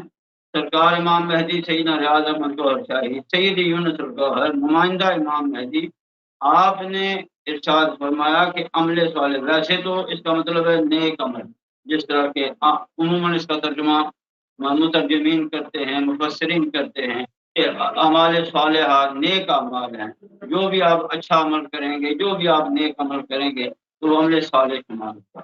لیکن اس کا ایک بیک گراؤنڈ ہے کہ اچھا عمل کب قرار پائے گا۔ اب ہوتا کیا ہے کہ آپ جو ہے وہ ایک بہت اچھا عمل کر رہے ہیں، مثال کے طور پر آپ نماز پڑھ رہے ہیں، تو نماز سے بڑھ کر اچھا عمل کون سا ہوگا؟ آپ نماز پڑھ رہے ہیں، نماز میں کھڑے ہیں، آپ پورے ارکان ادا کر رہے ہیں جو نماز کے ہیں، اور جو ایک شرعی طریقہ ہے نماز ادا کرنے کا، آپ اس کے مطابق نماز ادا کر رہے ہیں۔ لیکن قرآن مجید میں اللہ تعالیٰ ارشاد فرماتا ہے فویل للمصلین، نماز پڑھ رہے ہو لیکن تمہارے لیے ہلاکت ہے، تمہارے لیے بربادی ہے، تمہارے لیے تباہی ہے۔ فویل للمصلین الذین هم عن صلاتهم ساہون، ان نماز پڑھنے والوں کے لیے تباہی ہے، ہلاکت ہے، بربادی ہے، کہ جو نماز پڑھ بھی رہے ہیں پھر بھی نماز سے غافل، نماز کی حقیقت کو فراموش ہے۔ اس کا مطلب یہ ہے کہ نماز ہے تو عمل صالح، لیکن آپ جو آپ جو نماز پڑھ رہے ہیں وہ عمل صالح نہیں ہے۔ ایک اور آیت میں اللہ تعالیٰ ارشاد فرماتا ہے کہ ان الصلاۃ تنہی عن الفحشاء والمنکر، کہ بے شک نماز برائی اور بے حیائی سے روکتی ہے۔ اب ہونا تو یہ چاہیے کہ ہم جب نماز پڑھ رہے ہیں، جو بندہ بھی 5 وقت کا نمازی ہے تو وہ ہر برائی اور بے حیائی سے رک جائے، اور اس کے اندر جو ہے نا برائی اور بے حیائی کی سوچ بھی نہ آئے۔ لیکن ہوتا کیا ہے، ہم نمازیں بھی پڑھتے ہیں اور ہر برا کام بھی کرتے ہیں، ہم الٹے سیدھے کام بھی کرتے ہیں۔ اس کا مطلب یہ ہے کہ نماز پڑھ کے بھی ہم ان چیزوں سے نہیں رکے، تو قرآن مجید نے جو کچھ فرمایا وہ تو عین حق ہے کہ نماز تو برائی اور بے حیائی سے روکتی ہے۔ اس کا مطلب یہ ہے کہ جو عمل ہم نے کیا وہ نماز نہیں تھا، کیونکہ اس کو ہم نے نماز کی حقیقت حاصل نہیں کی۔ جس طرح نماز پڑھنے کی ضرورت تھی، جس قسم کی نماز کی حقیقت تھی، وہ ہم کو حاصل نہ ہوئی، اس لیے جو ہے وہ ہم برائی اور بے حیائی سے نہ رک سکے، صرف ہم نے ظاہری عمل کیا۔ تو ظاہری عمل بظاہر صالح نظر تو آیا، لیکن اس نے ہماری اصلاح نہیں کی۔ صالح تو وہ ہوتا ہے جو اصلاح کرنے والا عمل ہوتا ہے۔ تو وہ نماز کون سی ہے جو انسان کی اصلاح کر دیتی ہے؟ وہ نماز کون سی ہے جو انسان کو برائی اور بے حیائی سے روک دیتی ہے؟ وہ کون سی نماز ہے کہ جو ریاکاری شمار نہیں ہوتی ہے، جو نماز حقیقت ہوتی ہے، جو اللہ کے یہاں مقبول بارگاہ ہوتی ہے، جو انسان کے منہ پر نہیں جیتنے ماری جاتی ہے؟ یہ ہے وہ چیز سمجھنے والی بات۔ نماز یعنی کہ وہ عمل کون سا ہے جو واقعہ ہی صالح ہے، یعنی اصلاح کرنے والا، اتنا اچھا ہے جو انسان کو اچھا بنا بھی دیتا ہے۔ عمل تو اچھا ہے، آپ نماز پڑھ رہے ہیں وہ اچھا عمل ہے، آپ کی اصلاح ہو یا نہ ہو یہ الگ بات ہے، لیکن نماز پڑھنا تو ایک اچھا عمل ہے، لیکن آپ کو وہ عمل اچھا بنا نہیں رہا ہے، اس لیے کہ آپ اس کو اچھے طریقے سے ادا نہیں کر رہے ہیں۔ جس طریقے سے اس کو ادا کرنا چاہیے اس طریقے سے آپ اس کو ادا نہیں کر رہے ہیں۔ تو عمل صالح کون سا ہے؟ وہ عمل جو ظاہر میں بھی اچھا ہو اور آپ کو اچھا بنا بھی دے۔ اب وہ کون سا عمل ہے جو خود بھی اچھا ہے، جو اچھا بھی ہے اور اچھا بنا بھی دیتا ہے، یعنی اس کے اثرات اتنے گہرے ہوتے ہیں، اس کے اثرات تمہارے کردار، تمہاری گفتار، تمہارے اخلاق، تمہارے ظاہر و باطن پر اس طریقے سے مرتب ہوتے ہیں کہ تمہاری کایا ہی پلٹ جاتی ہے، تمہارا ظاہر و باطن بدل جاتا ہے۔ اگر کوئی یعنی کہ کتنا ہی گناہ گار ہو، سیاکار ہو، وہ عمل کرنے سے وہ گناہوں سے باز آ جاتا ہے، سیاکاریوں سے باز آ جاتا ہے۔ اب وہ عمل کس طریقے سے ادا ہوگا کہ وہ عمل صالح کہلائے گا؟ تو اس کے بارے میں سرکار امام مہدی سیدنا ریاض احمد گوہر شاہی نے فرمایا، سیدی یونس الگوہر نمائندہ امام مہدی سیدنا ریاض احمد گوہر شاہی، آپ نے ارشاد فرمایا، بہت پیاری بات ہے، آپ نے فرمایا وہ ہے قلب کے ذریعے کیے جانے والا ہے، اور ارواح کے ذریعے، باطنی لطائف کے ذریعے کیے جانے والے جو اعمال ہیں وہ اعمال صالحہ کہلاتے ہیں، یعنی کہ قلب کے جز سے نکلتے ہیں۔ پہلے ویسے قلب سنوبری ابو اس کا لوتھڑا ہے، مضغۃ القلب ہے، فؤاد ہے، اس میں کوئی سدھ بدھ نہیں ہوتی ہے، اس کو پتہ نہیں کہ عمل کیسے کرتے ہیں، تو وہ تو عمل کرتا ہی نہیں ہے۔ لیکن جب اس کو جو ہے سرکار امام مہدی سیدنا ریاض احمد گوہر شاہی کی نظروں میں وہ قلب آئے گا، سیدی یونس الگوہر کی نظروں میں وہ قلب آئے گا، مرشد کامل کے دور میں مرشد کامل کی نظر میں وہ قلب آئے گا، تو اس قلب کے اندر اس میں اللہ کا نور داخل ہو جائے۔ جب اس قلب کے اندر اس میں اللہ کا نور داخل ہوگا تو بیضۂ ناسوتی پھٹے گا، اس میں سے نور لاہوتی برآمد ہوگا، اور جو 1,80,000 شیطانی زنار اور خرطوم ہیں وہ پھٹ جائیں گے، اور اس میں سے وہ فرشتہ برآمد ہو جائے گا جو اللہ اللہ کرنا شروع کر دے گا، جس کو لطیفہ قلب کہتے ہیں، جس کے بارے میں علامہ اقبال کہتے ہیں جو بات دل سے نکلتی ہے اثر رکھتی ہے پر نہیں طاقت پرواز مگر رکھتی ہے، خود سی الاصل ہے رفعت پہ نظر رکھتی ہے، خاک سے اٹھتی ہے گرزوں پہ گزر رکھتی ہے، عشق تھا فتنہ کرو سرکشو چالاک مرا، آسماں چیر گیا نالا ہے باک مرا۔ تو یہ جو چیز ہے جب یہ برآمد ہوگی تو پھر یہ ہو جائے گا قلب سلیم، اور جب اس کا جسہ نکل جائے گا تو اس کو قلب سلیم کا جسہ کہیں گے۔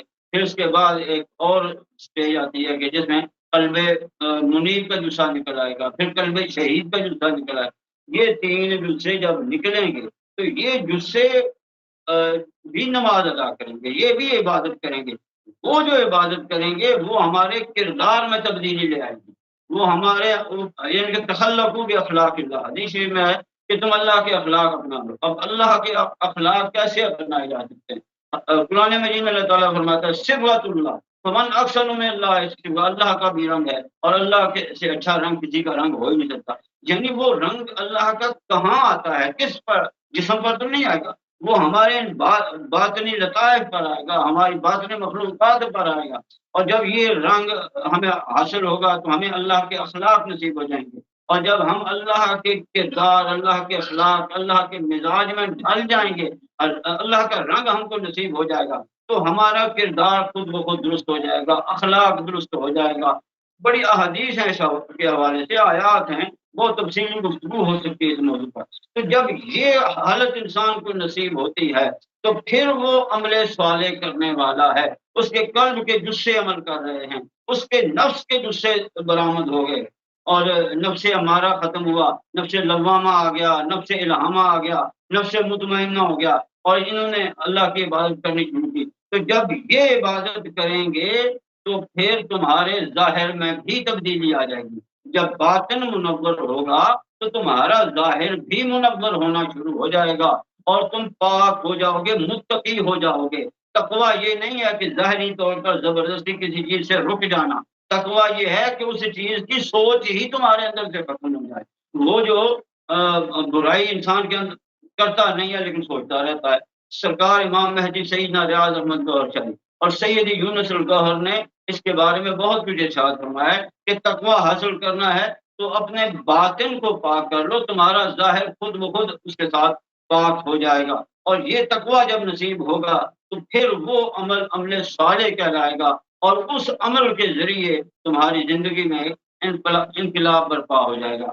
اور یہی چیز جب یہ چیز حاصل ہوتی ہے تو پھر پاکیزہ زندگی حاصل ہوتی ہے، پھر وہ ثبات زندگی حاصل ہوتا ہے، وہ دوام زندگی حاصل ہوتا ہے، وہ حیات جاوید حاصل ہوتی ہے، جس کا علامہ اقبال نے اس شعر میں ذکر کیا ہے کہ ثبات زندگی ایمان محکم سے ہے دنیا میں، کہ المانی سے بھی پائندہ تر نکلا ہے دورانی۔ اور سرکار امام مہدی سیدنا ریاض احمد گوہر شاہی سید یونس الگوہر یہی دولت عطا فرما رہے ہیں، یہی باطنی نعمت عطا فرما رہے ہیں۔ کتاب مقدس دین الہی کے اندر یہی تعلیمات ہیں، یہی سارے جو ہے وہ انعامات الہی بند کیے گئے ہیں تاکہ انسانیت ان گوہر گرام آیا کو حاصل کرے اور اس سے فیض یاب ہو سکے۔ تو فرمایا من عمل صالحا، جس نے اپنے قلب کے جسوں کے ذریعے عمل کیا، اپنے باطنی لطائف کے جسوں کے ذریعے عمل کیا، من ذکر او انثی، وہ مرد ہے یا عورت، مرد ہے یا عورت ہے، یہ نہیں اس کا جسم کیسا ہے، مرد ہے یا عورت ہے، لیکن اس کے جسے نکل آئے، اس کا باطن بیدار ہو گیا، شرح صدر اس کو نصیب ہو گئی، اس کا سینہ کھل گیا اللہ کے نور سے، اللہ کے اسم مبارک سے، اس کے سینے کے اندر جلوہ ہائے الہی موجزن ہو گئے، تو پھر کیا وہ مرد ہے یا عورت ہے اس بات کی پرواہ نہیں ہے۔ اب اس کو عمل صالح نصیب ہو گیا، وہ ہوا مومن، اور حالت یہ ہے کہ اب وہ صاحب ایمان بھی ہو گیا ہے۔ یعنی جب یہ دولت ملتی ہے، نور الہی جب انسان کے باطن میں داخل ہو جاتا ہے، قلب میں داخل ہو جاتا ہے، روح میں داخل ہو جاتا ہے، نفس میں داخل ہو جاتا ہے، لطائف باطن میں داخل ہو جاتا ہے، تو یہی تو اصل ایمان ہے۔ اور جب یہ چیز حاصل ہو جاتی ہے، بندہ مومن ہو گیا، اس کو قلب اور نفس اور روح کے جسے بیدار ہو گئے، نکل آئے، اور انہوں نے عبادات کرنی شروع کر دی، تو پھر کیا ہوا؟ فَلَنُحْيِيَنَّهُ حَيَاةً طَيِّبَةً، تو ہم پھر اسے پہلے سے بھی زیادہ پاکیزہ زندگی عطا کر دیتے ہیں۔ یعنی کہ وہ زندگی ایسی ہوتی ہے جو اس دنیا میں بھی نصیب ہوتی ہے، وہ بڑی پاکیزہ ہوتی ہے۔ یہاں بھی وہ بڑی طہارت کی زندگی گزارے گا، پاکیزگی کی زندگی گزارے گا، اور اصل بات یہ ہے کہ پھر وہ لافانی ہو جائے گا۔ کیوں؟ کیونکہ اس کا باطن بیدار ہو گیا، اس کا باطن منور ہو گیا، باطن اجاگر ہو گیا، اس کے روحانی مخلوقات سامنے آ گئی ہیں۔ اب جسم تو بے شک فنا ہونے والا ہے، لیکن جس کا باطن زندہ ہو جاتا ہے تو وہ لافانی ہو جاتا ہے، کیونکہ وہ رب کے جلووں میں گم ہو جاتا ہے، اور جب رب کے جلوے انسان کے باطن سے آر پار ہو جاتے ہیں وہ انسان لافانی ہو جاتا ہے، تو اس کو ثبات زندگی نصیب ہو جاتا ہے، اس کو حیات جاوید نصیب ہو جاتی ہے۔ فرمایا ثبات زندگی ایمان محکم سے ہے دنیا میں، ایمان محکم جب آپ کو ملے گا نا تو پھر آپ کو ثبات زندگی مل جائے گی، اور اسی دنیا میں ملے گی۔ اب فرمایا فَلَنُحْيِيَنَّهُ حَيَاةً طَيِّبَةً، پھر ہم اس کو پاکیزہ زندگی عطا کر دیتے ہیں، دائمی زندگی عطا کر دیتے ہیں، یعنی کہ ایک تو جو زندگی ظاہری ہے وہ بھی اس کی پاکیزہ ہو جائے گی، وہ بہت صاف ستھرا ہو جائے گا، اعمال کے لحاظ سے، افکار کے لحاظ سے، نظریات کے لحاظ سے، اور اپنے جو ہے وہ کردار کے لحاظ سے، ہر لحاظ سے وہ پاکیزہ ہو جائے گا، صاف ستھرا ہو جائے گا، اور دوسرا اس کو دائمی زندگی مل جائے گی، یعنی کہ بلے شاہ سا مرنا نہیں گور پہ آپ کی ہو، وہ اس کا مقام ہو جائے گا۔ پھر کیا ہوتا ہے؟ فرمایا والا نجزینہم اجرہم، اور ہم ان کو ان کا اجر بے احسن ما کانوا یعملون، انہوں نے جو اعمال کیے ہیں ہم اس سے بھی زیادہ حسین اجر ان کو عطا کر دیتے ہیں۔ حسین اجر کون سا ہوتا ہے؟ حسین اجر جس کے ذریعے مقام احسان حاصل ہو جائے، حسن الہی انسان کے اندر قائم ہو جائے۔ یہ بہت خوبصورت تعلیمات ہیں جو سید یونس الگوہر انسانیت کو عطا فرما رہے ہیں۔ ویسے ہم تو سرسری ترجمے کرتے ہیں، سرسری باتیں، اب احسن ما کانوا یعملون کا ہم ترجمہ کیا کر دیں گے؟ ہم یہی کریں گے کہ اس سے اچھا ہم کو اس کو اجر دیں گے جو وہ کرتے ہیں، جو انہوں نے عمل کیا اس سے زیادہ ہم اس کو اچھا اجر دے دیں۔ اب کسی کو سمجھے کہ وہ اچھا کیا ہے، کیسے اچھا ہوگا، اور اس اچھائی کی حقیقت کیا ہے۔ سیدی نے فرمایا حسن احسن یا محسن یا حسنا، اس قسم کے جتنے الفاظ قرآن مجید میں استعمال ہوئے ان کا تعلق حسن الہی سے ہے۔ مقامی احسان یہ ہے کہ جب بندے کے اندر بندہ دیدار الہی میں جاتا ہے تو رب کے جلووں کا حسن اس کے وجود میں قائم ہو جاتا ہے، تو وہ محسن کہلاتا ہے، تو وہ صاحب احسان کہلاتا ہے، احسان والا کہلاتا ہے۔ اسی طرح احسن عمل بھی وہی ہوگا کہ جس کے ذریعے انسان کے باطن کے اندر رب کا حسن قائم ہو جائے، رب کا جلوہ قائم ہو جائے، رب سے اس کا تعلق قائم ہو جائے۔ تو فرمایا والا نجزینہم اجرہم بأحسن ما کانوا یعملون، اور جو وہ عمل کرتے تھے ہم اس سے بھی زیادہ حسن الہی عطا کرنے والا اجر ان کو عطا کر دیں گے۔ تو یہ ہے ثبات زندگی۔ یہ ثبات زندگی جب وہ آپ کے اندر حسن الہی قائم ہو جائے گا، جب آپ کو حیات طیبہ نصیب ہو جائے گی، دائمی زندگی مل جائے گی، پاکیزہ کردار اور اخلاق نصیب ہو جائیں گے، تو پھر تمہیں ثبات زندگی مل جائے گا۔ اور یہی دین الہی سرکار کی کتاب مقدس کے اندر تعلیمات ہیں، یہی سرکار نے جو ہے وہ انسانیت کو فیضان عطا فرمایا ہے۔ سیدی یونس الگوہر نمائندہ امام مہدی سیدنا اعظم الگوہر کا انسانیت کو یہی دولت اور یہی فیضان عطا فرما رہے ہیں، جس کے بارے میں قرآن مجید یہ کچھ فرما رہا ہے، احادیث مبارکہ میں بھی بڑا کچھ ہے، اور علامہ اقبال جو اسی حوالے سے بات کر رہے ہیں۔ ثبات زندگی من عمل صالحا من ذکر او انثى وهو مؤمن فلنحيينه حیاة طیبہ ولنجزینہم اجرہم بأحسن ما كانوا یعملون۔ یہ آیت ہے سورہ نحل کی، اور 97 نمبر آیت ہے۔ اب علامہ صاحب فرماتے ہیں ثبات زندگی ایمان محکم سے ہے دنیا۔ ایمان محکم کیا ہوتا ہے؟ اب ثبات زندگی کا میں نے مختصر سا تعارف پیش کیا، جائزہ پیش کیا ہے، ورنہ اس پر بڑی لمبی گفتگو ہو سکتی ہے۔ اب ہم ایمان محکم کی بات کرتے ہیں کہ ایمان محکم، پختہ ایمان، محکم کہتے ہیں بالکل واضح اور پختہ ایمان، جس میں کسی شک کا گزر نہ ہو، جس میں کسی جو ہے وہ وسوسے کا گزر نہ ہو، اور جو انوار الہی کا ایک حالہ ہے وہ انسان کے باطن میں ایسے چھا جائے کہ اس کو ماسوائے رب کے کسی اور کی طرف دھیان کرنے کی ضرورت ہی پیش نہ ہے۔ ایمان محکم بڑا مضبوط ایمان ہوتا ہے۔ فرمایا ایمان ثبات زندگی ایمان محکم سے ہے دنیا میں. ایمان محکم جب قلب کے اندر اسم ذات اللہ آئے گا، جب تمہارا دل اللہ اللہ کرنا شروع کرے گا، اور پھر پہلے مرحلے میں آپ کا دل اللہ اللہ کرنا شروع کرے گا مرشد کامل کی نظر سے. اس دور میں یہ دولت سرکار امام مہدی سیدنا راز احمد گوہری اور سید یونس الگوہر عطا فرما رہے ہیں. جب یہ دل اللہ اللہ، پہلے مرحلے میں یہ دل اللہ اللہ کرنا شروع، دوسرے مرحلے میں آپ کے قلب پر ایمان لکھ دیا جائے گا، اولئک کتب فی قلوبہم الایمان. اور تیسرا مرحلہ یہ ہوگا کہ آپ کو حبل اللہ نصیب ہوگا، اور جب یہ حبل اللہ نصیب ہوگی تو ایمان محکم آپ کو حاصل ہو جائے گا. اب ذرا سنیں قرآن مجید میں اللہ تعالیٰ کیا فرماتے ہیں. فرماتے ہیں قالت الاعراب آمنا، سورۃ الحجرات کی آیت نمبر 14 ہے.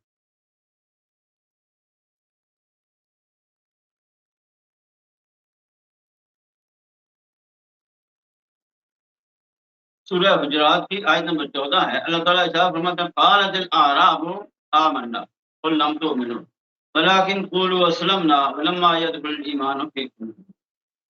کہ یا رسول اللہ صلی اللہ علیہ وسلم، عرب کے بدو آپ کی خدمت میں حاضر ہوئے اور انہوں نے عرض کی کہ ہم ایمان لے آئے. تو آپ ارشاد فرما دیجیے تم ایمان نہیں لائے ہو، بلکہ تم کہو کہ ہم اسلام لائے ہیں، ہم مسلمان ہوئے. فلما يدخل الايمان في قلوبكم، کیونکہ ایمان ابھی ایمان کا نور تمہارے قلوب کے اندر داخل نہیں ہے. اب اس کا مطلب یہ ہے کہ صرف زبان سے کلمہ پڑھ لینے سے بندہ مسلمان تو ہو جاتا ہے لیکن مومن نہیں بنتا. اسی طریقے سے حدیث جبریل کے اندر بھی پہلے جبریل امین سوال کرتے ہیں یا رسول اللہ مل اسلام، پھر سوال کرتے ہیں مل ایمان، پھر سوال کرتے ہیں مل احسان.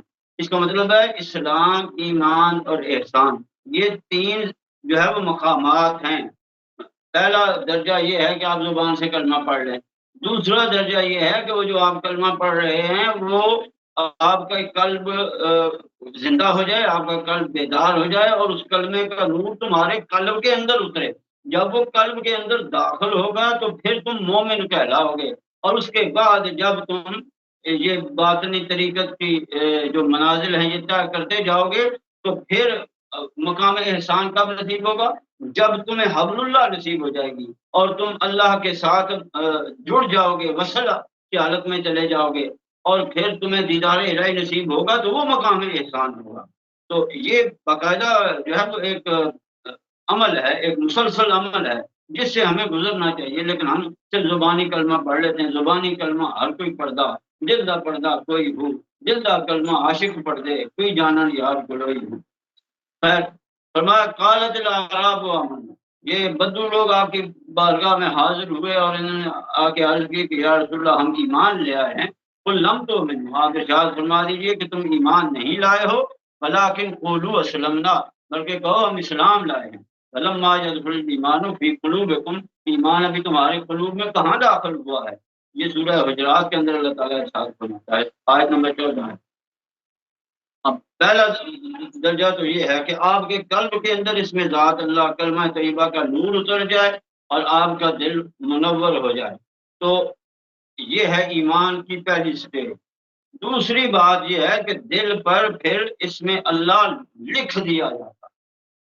اب یہ جو لکھا جاتا ہے اس کے بارے میں بھی اللہ تعالیٰ ارشاد فرماتا ہے استحوذ علیہم الشیطان. پہلے تو یہ سمجھ لیں کہ دو گروہ ہیں. سورہ مجادلہ ہے جو میں آیات آپ کے سامنے پڑھنے لگا ہوں، یہ سورہ مجادلہ کی آیات ہیں اور ان میں دو گروہوں کا ذکر ہے. ایک آیت نمبر 19 ہے اور دوسری آیت نمبر 22 ہے. ہاں آیت نمبر 19 میں جو ہے وہ ایک گروہ کا ذکر ہے اور دوسرے گروہ کا ذکر آیت نمبر 22 کے اندر ہے، اور یہ دونوں آیات سورہ مجادلہ کی ہیں. اب ذرا دیکھیں کہ یہ دو گروہ کون کون سے ہیں. استحوذ علیہم الشیطان، ان پر مکمل قبضہ کر لیا شیطان نے. فانساہم ذکر اللہ، پھر اس شیطان نے ان کو اللہ کا ذکر بھلا. یہ بڑی عجیب سی بات ہے جس کو سمجھنے کی ضرورت ہے، اور یہ تعلیمات ہیں سرکار امام مہدی سیدنا راز احمد گوہر کی، اور یہ دولت اپنی نظر فیض اثر سے عطا فرما رہے ہیں سید یونس الگوہر۔ میں بار بار یہ بات اس لیے دہراتا ہوں تاکہ آپ کو اندازہ ہو کہ ہم کس دور میں رہ رہے ہیں، کس ہستی کے دور میں رہ رہے ہیں، اور کتنی عظیم نعمت اور دولت بڑھ رہی ہے، اور ہم کو یہ دولت حاصل کرنے کی فکر ہونی چاہیے، اور ہمیں اس ہستی کی بارگاہ سید یونس الگوہر کی بارگاہ میں حاضر ہو کر یہ دولت حاصل کرنی چاہیے۔ استحوذ علیہم الشیطان، اب شیطان نے ان پر قبضہ کر لیا۔ کیسے کر لیا؟ سرسری پڑھ لینا تو بات نہیں ہوتی نا۔ اب یہ بات سرکار امام مہدی سیدنا علی نے بتائی کہ شیطان انسان پر قبضہ کیسے کرتا ہے، شیطان قبضہ کیسے کرتا ہے۔ فرمایا کہ شیطان 1,80,000 زنار خرطوم جالے انسان کے لطیفہ قلب کے اوپر بن لیتا ہے، یعنی کہ جو قلب سنوبری ہے اس کو ان میں جکڑ لیتا ہے، تاکہ کسی طریقے سے بھی یہ جو اندر لطیفہ قلب ہے یہ زندہ اور بیدار نہ ہو۔ اور وہ 1,80,000 جالے کون سے ہوتے ہیں؟ وہ ظلمتیں ہوتی ہیں شیطانی، اس میں 30,000 جو ہے وہ شہوت کے جالے ہوتے ہیں، 30,000 حسد کے جالے ہوتے ہیں، 30,000 ریاکاری کے جالے ہوتے ہیں، 30,000 بغض کے جالے ہوتے ہیں۔ اس طرح یہ جو ہے وہ مختلف بیماریاں ہیں باطنی، غیبت کے جالے ہیں۔ یہ جو باطنی بیماریاں ہیں یہ گناہ کبیرہ ہیں جو انسان کے اندر چمٹے رہتے ہیں، تکبر کے جالے ہیں، یہ انسان کے اندر سے نکلتے ہی نہیں ہیں، انسان کو ہوش ہی نہیں آتا ہے، ان سے چھٹکارا ہی نہیں پا سکتا ہے۔ لیکن ہم ان کے علاج کرانے کے بارے میں کبھی سوچتے بھی نہیں، سوچ ہی نہیں آتی ہے، جبکہ مرشد کامل کا یہ کام تھا کہ وہ اپنے مرید کے ان جالوں کو توڑتا اور اس کے اندر ان کے اندر جو ہے وہ اس میں اللہ کا نور داخل کرتا، اس کے قلب کو بیدار کرتا اور اس کو ان بیماریوں سے نجات دیتا۔ اور اس دور میں چونکہ سرکار امام مہدی سیدنا علی احمد گوہر شاہی آپ خاتم الولایت ہیں، لہذا وہ مرشدین کا دور تو ختم ہو گیا، ولایت کا دور ختم ہو گیا، اب یہ کام آپ کر رہے ہیں، اور آپ کے بھی یہاں پر سیدی یونس الگوہر نمائندہ امام مہدی سیدنا علی احمد گوہر شاہی آپ یہ کام کر رہے ہیں اور یہ دولت عطا فرمائے۔ تو یہ شیطان جو ہے وہ جالے بن لیتا ہے، اب وہ مرشد کامل کی نظر ہوتی ہے تو وہ جالے پھٹتے ہیں۔ اب جس وقت وہ جالے بن لیتا ہے فَأَنْسَاهُمْ ذِكْرَ اللَّهِ، تو وہ اللہ کا ذکر قلوب کو بھلا دیتا ہے۔ اب وہ دل اللہ کا ذکر نہیں کر سکتے، آپ زبان سے جو مرضی کرتے رہیں، جسم سے جو مرضی کرتے رہیں، لیکن آپ باطن سے ناواقف رہیں گے، حتیٰ کہ آپ باطن کی باطنی تعلیم کے صوفیزم کے آپ مخالف ہو جائیں گے، تصوف کے آپ مخالف ہو جائیں گے، آپ کہیں گے یہ سب جو ہے وہ لوگوں کی بنائی ہوئی باتیں ہیں، حقیقت نہیں ہے، جو کچھ ہے وہ ظاہری باتیں ہیں، یہ ہے وہ ظاہری اعمال ہے۔ جبکہ حقیقت یہ ہے کہ آپ کو شیطان نے اللہ کا ذکر سے دور کر دیا ہے، بھلا دیا ہے۔ فرمایا استحوذ علیہم الشیطان فانساہم ذکر اللہ اولئک حزب الشیطان، حتیٰ کہ ایسے لوگ جن کے قلوب پر شیطان قبضہ جما لیتا ہے اور ان کے قلوب اللہ کے ذکر سے غافل ہو جاتے ہیں تو وہ شیطان کا گروہ قرار دیے ہیں اللہ تعالیٰ نے، کوئی شیطانی گروہ۔ الا ان حزب الشیطان هم الخاسرون، خبردار ہو جاؤ بے شک جو شیطان کا گروہ ہے وہ بہت نقصان اٹھانے والے۔ یہ سورہ مجادلہ کی آیت نمبر 19 ہے۔ اس کے مقابلے میں دوسری جو جماعت ہے، جو دوسرا گروہ ہے وہ کون سا ہے؟ جو آیت نمبر 22 سورہ مجادلہ کی، اس کے اندر بیان ہوا ہے لا تجد قوما یؤمنون باللہ والیوم الآخر یوادون من حاد اللہ ورسولہ ولو كانوا آباءهم او ابناءهم او اخوانهم او عشیرتهم اولئک كتب في قلوبهم الایمان وأيدهم بروح منه ويدخلهم جنات تجري من تحت الانهار خالدين فيها رضي الله عنهم ورضوا عنه اولئک حزب اللہ الا ان حزب اللہ هم المفلحون۔ یہ سورہ مجادلہ کی آیت نمبر 22 ہے۔ تو یہ ہے کہ آپ یا رسول اللہ صلی اللہ علیہ وسلم آپ ایک ایسی قوم کو نہیں پائیں گے جن کی جو قوم اللہ کی ذات کے ساتھ اور آخرت کے دن کے ساتھ ایمان حاصل کر چکے ہیں، جن کے اندر قلوب کے اندر نور ایمان آ چکا ہے، تو آپ ان کو یہ کبھی نہیں پائیں گے کہ جو اللہ اور اس کے رسول کا دشمن ہے وہ ان کے ساتھ محبت کرتے ہیں، یعنی کہ ان کے اندر سے جو اللہ اور اس کے رسول کا دشمن ہے اس کی محبت نکل جاتی ہے، کبھی بھی محبت نہیں کریں گے، اگر جو ان کے والدین ہوں یا ان کی اولاد ہو یا ان کے بہن بھائی ہوں یا ان کے کنبے قبیلے والے ہوں. اولئک کتب فی قلوبہم، جب ان کے سینوں میں اللہ کا نور داخل ہوا، ایمان داخل ہو گیا اور ان کے اندر سے جو ہے وہ جو اللہ سے محبت کرنے والے نہیں ہیں،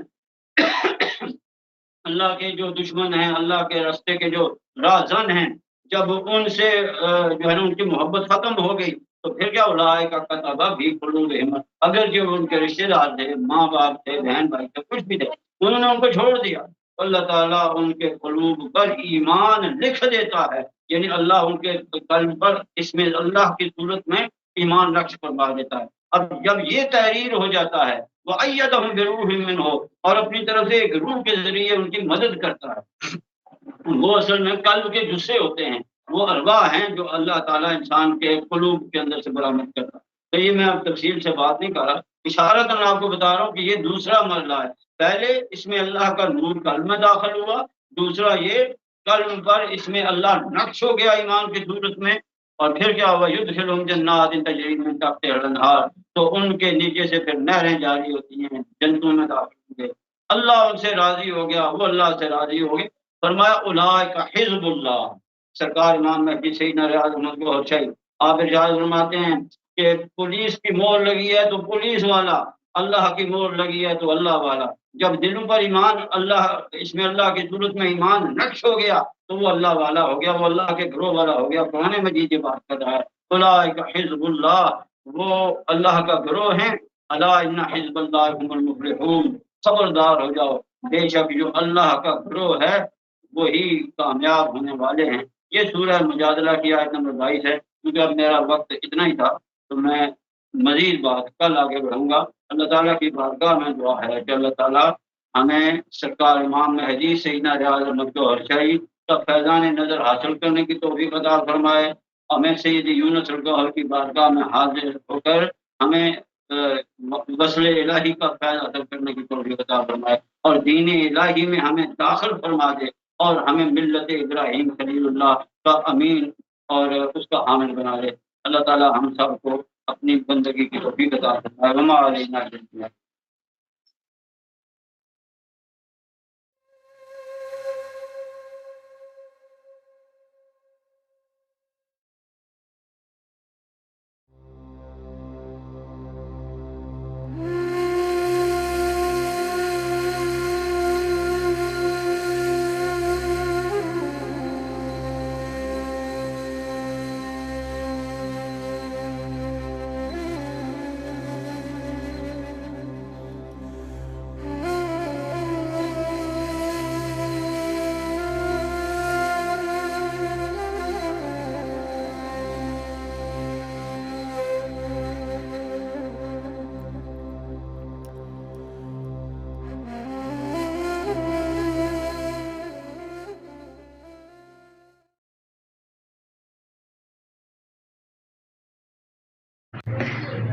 Gohar Shahi Marhaba, I hope you all well. My name is Urfa Majiddidi, and today I'm going to talk to you about a few things which happened in the past days, and especially about the women empowerment and the Women Sufi course, which is conducted by Sayyidi.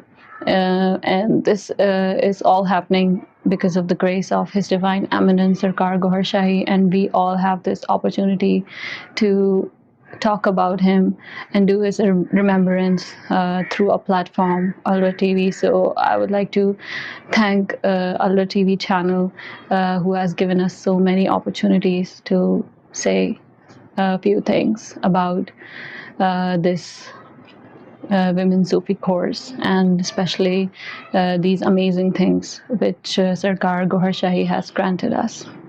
So first of all, because this is a huge women thing going on in ALRA TV, so I had written a few lines from my heart, and it's just the grace of Sarkar Gohar Shahi that I was able to write few things. So I would like to read it out for you so that you can listen and enjoy those lines and tell me if they are good, because I'm not really good, but let me know if it's good. So I would like to read it first for you. So here you go. Just because your inner is unique and beautiful, you don't need to be imprisoned by someone. Just because you're brave and intellectual, your voice shouldn't always be unheard.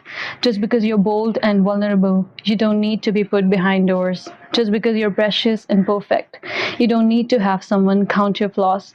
Just because you're spiritually active and want to love God, you don't need to let them say, you're just a woman. Because you're not only just a woman. So you're not just a woman. You are made by God with love. And like Sayedi told us in the first lecture of Women's Sufi course, that women have 9 portions of love, while men have only 1. So there's a clear difference here, that women have more ability and more potential to love God. And he has said numerous times that women, even sometimes women have more potential than men. And women have this potential, but they don't they are not provided with the chance to prove themselves that they could do something. And especially in the spiritual background, they are suppressed by many people, their family. In the name of honor, they are not allowed to attend many spiritual meetings and many spiritual gatherings.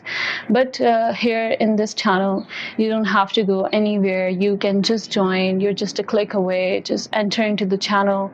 You don't have to write anything. You don't have to do anything. You don't have to show anything, not even your face. You just have to attend it. And you can come, join it, attend it, listen to what Sayyidi have to say, and you can listen and judge all by yourself if he's right in what he says. But one thing I want to remind all of you guys, men and women, that whenever you're listening to say these lectures or anyone in the ALRA TV, you should and you must need to be neutral. You shouldn't be judgmental about people. You should just listen to them first, and you should first listen and then give your opinions. But it would be very, very wonderful if you don't judge the person. You should not judge the book by its cover. You're just seeing a lot of things. A lot of false allegations have been put on Sayyidi, and for so long, that when a person enters and into YouTube and listen to that, he can be misguided in just a minute. Just think about it. You have just taken the zikr of Allah, Allahu, the eternal remembrance of God has been done into your heart, the initiation of heart, and you go and listen to that rubbish things, I would say, and you listen to that, get influenced by them, and then forget how Allah and how His Divine Eminence Sarkar Gohar Shahi has blessed you by initiating your heart. This can all be wasted in just a second. Do you want to waste it in just a second? And do you want to do it? Because this is kind of why don't you use your brain and listen to everything all by yourself, and then judge whether it's right, whether it's wrong.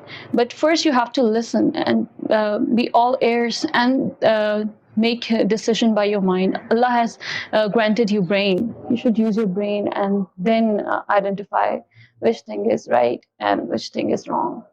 And you should not give your perceptions just in just listening to one video which has been made by someone which might not be right. So this is my opinion, my suggestion, and my humble request to please give this channel a chance, and it will change your life. We promise that it will change your life, and definitely will. And especially I want to invite all the women to attend this Women's Sufi course. I mean, what's the loss? What's the what can you lose through it? I don't think you can lose anything by taking this course. The most it can do to you is, like, it will not benefit you, but it cannot harm you in any way. So if it's not going to harm you in any way, so why are you just you want to leave it? So it is my humble request to every one of you to not make any judgment just by watching a single video and make your decisions, especially when you're blessed already with the initiation of heart. So this is my humble request to all of you. And let's just discuss what happened in the second lecture of Women's Sufi course. How amazing is that we are blessed with immense knowledge, spiritual knowledge. Like, women have been in every single department. She has been doctor. I myself was a doctor to be, and many women, they are engaged in different professions. Like, some are engineers, some are doctors, some are politicians, and some are lawyers. Every woman and most of the women are engaged in something, and most of us are housewives. They take care of their children, they take care of their families, and what women do in their households, they must be appreciated too, because they do a lot of things back their homes, and they take care of their families and keep them combined. So how beautiful and wonderful is that? So every woman should also think about themselves only. There should be a point that they should think only about themselves, that at what stage they're standing right now, because no one is going to, not your husband, not your father, not your brother, they're not going to stand together with you on the day of judgment to say that she is my responsibility, and what she has done is my responsibility too. No one is going to take that burden on their heads for you. So that is very important to know. So last time, Saidi discussed one thing that I already said, that women heart beats 82 times per minute, while the men heart only beat for 72 times per minute. So we are more blessed. So what if we engaged into the remembrance of God? It would be more and immense, and definitely more than men. So this is a true blessing from Allah too. So why does not God want us to love Him as women? And as women should also love God like men, we also have this potential to love God. And this is kind of clear until now. So let us discuss a little bit about the souls present in the body of men and women. Without any discrimination of the gender, all human beings have 7 souls in their body. These 7 souls, out of which one is your lower self. We're not talking about that right now at the moment. I'm talking about only souls. 5 souls in the chest and 1 on the head. And these souls, these different souls, they have different functions in our body. And when heart is not awakened, and when heart is not initiated by the spiritual mentor, all these souls are enclosed in your heart, inside your heart, and they are covered by 180,000 layers or webs, and they are only burnt by divine energy. This divine energy can only burn these 180,000 webs or layers. And when these layers are burned, these layers are of lust, these layers are of envy, these layers are of arrogance, these layers are of different things, different negative traits, as they mentioned. So these negative traits, webs, are burned by our spiritual mentor. So what if we don't have a spiritual mentor? If we don't have a spiritual mentor, these webs or layers cannot be burned, and further our spiritual pathway cannot be not be continued. So this is the first step. When our webs, those webs in which our heart is enclosed on, is burned, the souls goes to their respective places, and these places are in our chest. They go to their places, and when our heart is initiated, it is engaged in remembrance of God. this divine energy which is built by our heart goes to their different parts of our body in the bloodstream, and when it reaches to different souls, these energy is received by different souls. These souls are awakened. So they also said that around these souls, when I was giving you the structure of the heart, that when heart is not initiated, all the souls are enclosed in your heart, inside your heart, and to four of its sides, there are also birds. So these birds are crow, cock, pigeon, and peacock. And these birds bring the negative traits in your heart, like cock brings lust, and there are other negative traits too, which are brought by those birds. So this is how our heart is controlled. So this is the condition of our heart when it is not initiated. So you can see everything is enclosed inside you. The treasure is present inside you. So why not use it? Why not use the help of a spiritual mentor, even when it is provided to you at your doorstep, at a YouTube channel? You just have to open it, join it, take the enlightenment and initiation of heart, and then you can go further beyond. There is now a condition that you must listen everything first. You make up your mind, and then take initiation of heart, because when you change your mind afterwards, it's not a good thing. You must make your mind first. And like Sayyidi says always, that सोच के यार बनाई बंदिया यार बना के फिर ना सोची सूली ते चढ़ जाएं. So this is something I've heard so much coming from Sayyidi.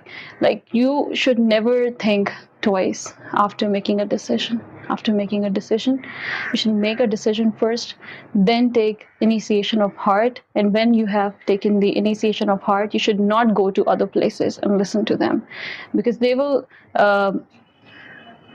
change your mind. Whenever you go to them, you listen to them, they will do such things to change your mind. And devil is also there now to make you misguided. Devil doesn't want you to start the initiation of your heart. He doesn't want you to be divine. So you must take care of yourself by your own self. No one is going to help you unless you want to help yourself. So here's the thing I just mentioned, that treasure is enclosed in your heart, and you must find out what treasure is inside your heart. So those 180,000 layers or webs your heart is enclosed by, out of which 30,000 is of lust, and 30,000 is of envy, and 30,000 is of arrogance, and the other things too, other negative traits too. So when you're arrogant, when you envy someone, when you have lust in almost everything, so that means you are not enlightened and your heart is not engaged in the remembrance of God. So you must engage into the remembrance of God so that you can start your destiny to be proceeded. You can start your journey of spirituality. So this is how you can help yourself. And if you're not ready to help yourself, no one's gonna help you. Like, no one cares about you if you don't care about yourself. So you must care about yourself. So like I said, this course is not only for women, it is also for men. So these things are also for men. They can enjoy this course and they can benefit from this course as much as women can. But last night, Sayyidi also said in day 2 lecture, he said that 66 women have granted the permission of being a Sufi sent by His Divine Eminence Sarkar Gohar Shahi. So I don't know who will be the lucky ones, but whoever will be the lucky ones will be the very, very, very lucky ones. And I can't even think that how much lucky they can be. So this is how God blesses you when He thinks of blessing humanity. He does it so simply. Even if you're non-deserving, even if you think you can't do anything, this is how He grants you something. God doesn't grant you anything if you have made prayers, if you have done things which you can do by your tongue and which you can do by your body, the physical things. He doesn't provide you anything if you are a very good 5-time prayers conductor. He doesn't provide you. He doesn't see those things. He doesn't see your faces. He doesn't see those things. He sees what is in your heart. He sees your enlightened heart. He sees the future. And spiritual mentor does that. So he sees your future. Whenever you go to a spiritual mentor and ask him for initiation of heart, he sees your future. What is going to happen with you if you take initiation of heart? What is your destiny? So if you can become a devout believer in future, he gives you initiation of heart, and then your destiny, according to your destiny, your life will be changed. Your life will be very changed. You haven't thought of that your life could be this much changed, but it will be changed. So this is how things go on. So you must need a spiritual guide to open your heart, remove those 180,000 webs or layers, and when they are removed, your souls go to their respective places. And once they go to their respective places, your journey has been started now. Congratulations. So this is how it goes. And this is all done by God, personal attribute, God's personal name, Allahu. When it enters in your heart, everyone of every religion, of every caste, every creed, every color, they come together, unite together. This is the message of love. This is the message of peace. Here in ALRA TV, they don't demand anything from you. They don't demand anything from you. They don't ask anything from you in return. They just want you to be enlightened. And this is all the blessing of His Divine Eminence Sarkar Gohar Shahi. And for women, it is also present. And so I would like to invite all the women to come together, unite with God, get love of God, and enlighten yourself. So that's all for today. I hope you enjoyed what has been done and what has been delivered to you in the past Women's Sufi course lectures. And there's a lot more to go, and you will enjoy it. You will very much enjoy it, and you will be benefited from it too. So I would like to end this conversation now. And take care of yourselves, love God, and bring this message of peace and love to everyone. I request you to bring this message of love and peace to everyone. Thank you so much for being all ears. Gohar Hafiz.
गौर शाही मरहबा।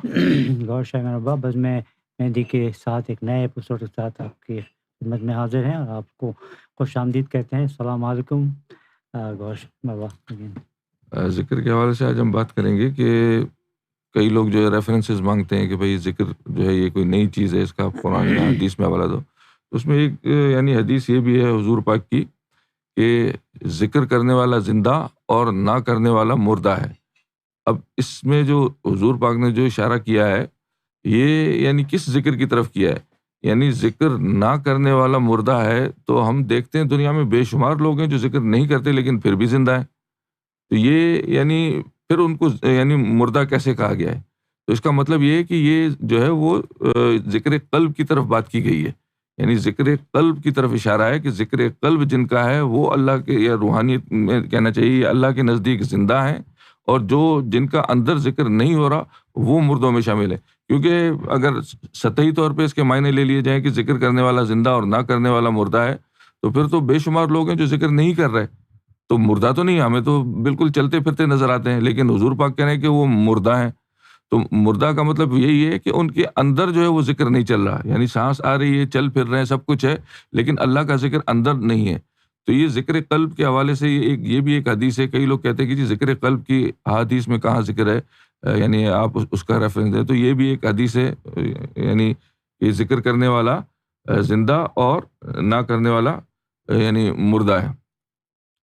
اسی طرح یعنی ایک اور کہتے ہیں لعنت اللہ علی الکاذبین، اس حوالے سے بھی جو ہے سیدی نے فرمایا ہے کہ کاذب سے عموماً یعنی مراد عام جو لوگ لیتے ہیں وہ جھوٹے، یعنی جھوٹا کہا جاتا ہے کہ جھوٹے پہ لعنت، یعنی اللہ کی لعنت ہو. تو فرمایا کہ کذب کو لوگ سمجھ نہیں سکے ہیں. یعنی اگر کوئی آپ سے پیسے مانگے اور آپ کہیں کہ جی میرے پاس پیسے نہیں ہیں، حالانکہ آپ کے پاس پیسے ہیں، لیکن آپ اس سے کہہ دیں کہ جی میرے پاس پیسے نہیں ہیں، تو وہ سمجھتے ہیں کہ یہ کذب ہے اور یعنی یہ بندہ یعنی کاذب ہو گیا. تو فرمایا کہ اتنی چھوٹی سی بات پہ اللہ کی لعنت کیوں پڑے گی اس شخص پہ؟ یعنی اگر آپ نے اگر اس کو کہہ دیا کہ جی نہیں ہے پیسے، تو آپ پہ اللہ کی لعنت پڑے گی؟ نہیں، ایسا نہیں ہے. فرمایا کہ یہ جو چیز ہے اس کو کہیں گے غلط بیانی. یعنی آپ کے پاس پیسے تھے لیکن آپ نے کہا کہ جی میرے پاس نہیں ہے. اسی طرح زندگی میں کئی چیزیں جن کو ہم جھوٹ کہہ لیں یا یعنی غلط بیانی کہہ لیں، وہ بولتے ہیں ہم لوگ، تو وہ اس جھوٹ کو جو ہے یا اس یعنی غلط بیانی کو کذب نہیں کہتے. کذب کہتے ہیں یعنی جیسے یعنی چاند پہ آپ کو ایک تصویر نظر آ رہی ہے، آپ کو نظر آ رہی ہے لیکن آپ جھٹلا دیں کہ نہیں جی مجھے نہیں نظر آ رہی. یہ جو یعنی اللہ کے حق کے حوالے سے اگر آپ نے جھوٹ بولا، یعنی غلط بیانی کی، یا بالفاظ دیگر حق کو آپ نے جھٹلا دیا، یہ چیز کذب میں شامل ہوتی ہے. اس طرح یعنی آج بے شمار لوگ ہیں جن کو بالکل صاف تصویر نظر آتی ہے، بالکل یعنی کھلی آنکھوں سے نظر آتی ہے، نہ کیمرے کی ضرورت ہے نہ کچھ، لیکن اس کے باوجود دیکھتے ہیں سب کچھ ہے، اس کے باوجود جھٹلا دیتے ہیں کہ نہیں جی ہمیں جو ہے وہ ہمیں کوئی تصویر نظر نہیں آ رہی، ہمیں تو یعنی چاند ہی نظر آ رہا ہے. تو یہ انہی لوگوں کے لیے کہا ہے کہ لعنت اللہ علی الکاذبین. یہ لوگ کاذب ہیں، یعنی حق کو دیکھتے ہیں، نظر آ رہا ہے، لیکن پھر بھی جو ہے وہ انکار کر دیتے ہیں، غلط بیانی کرتے ہیں، جھوٹ بولتے ہیں کہ جی ہمیں نظر نہیں آ رہی.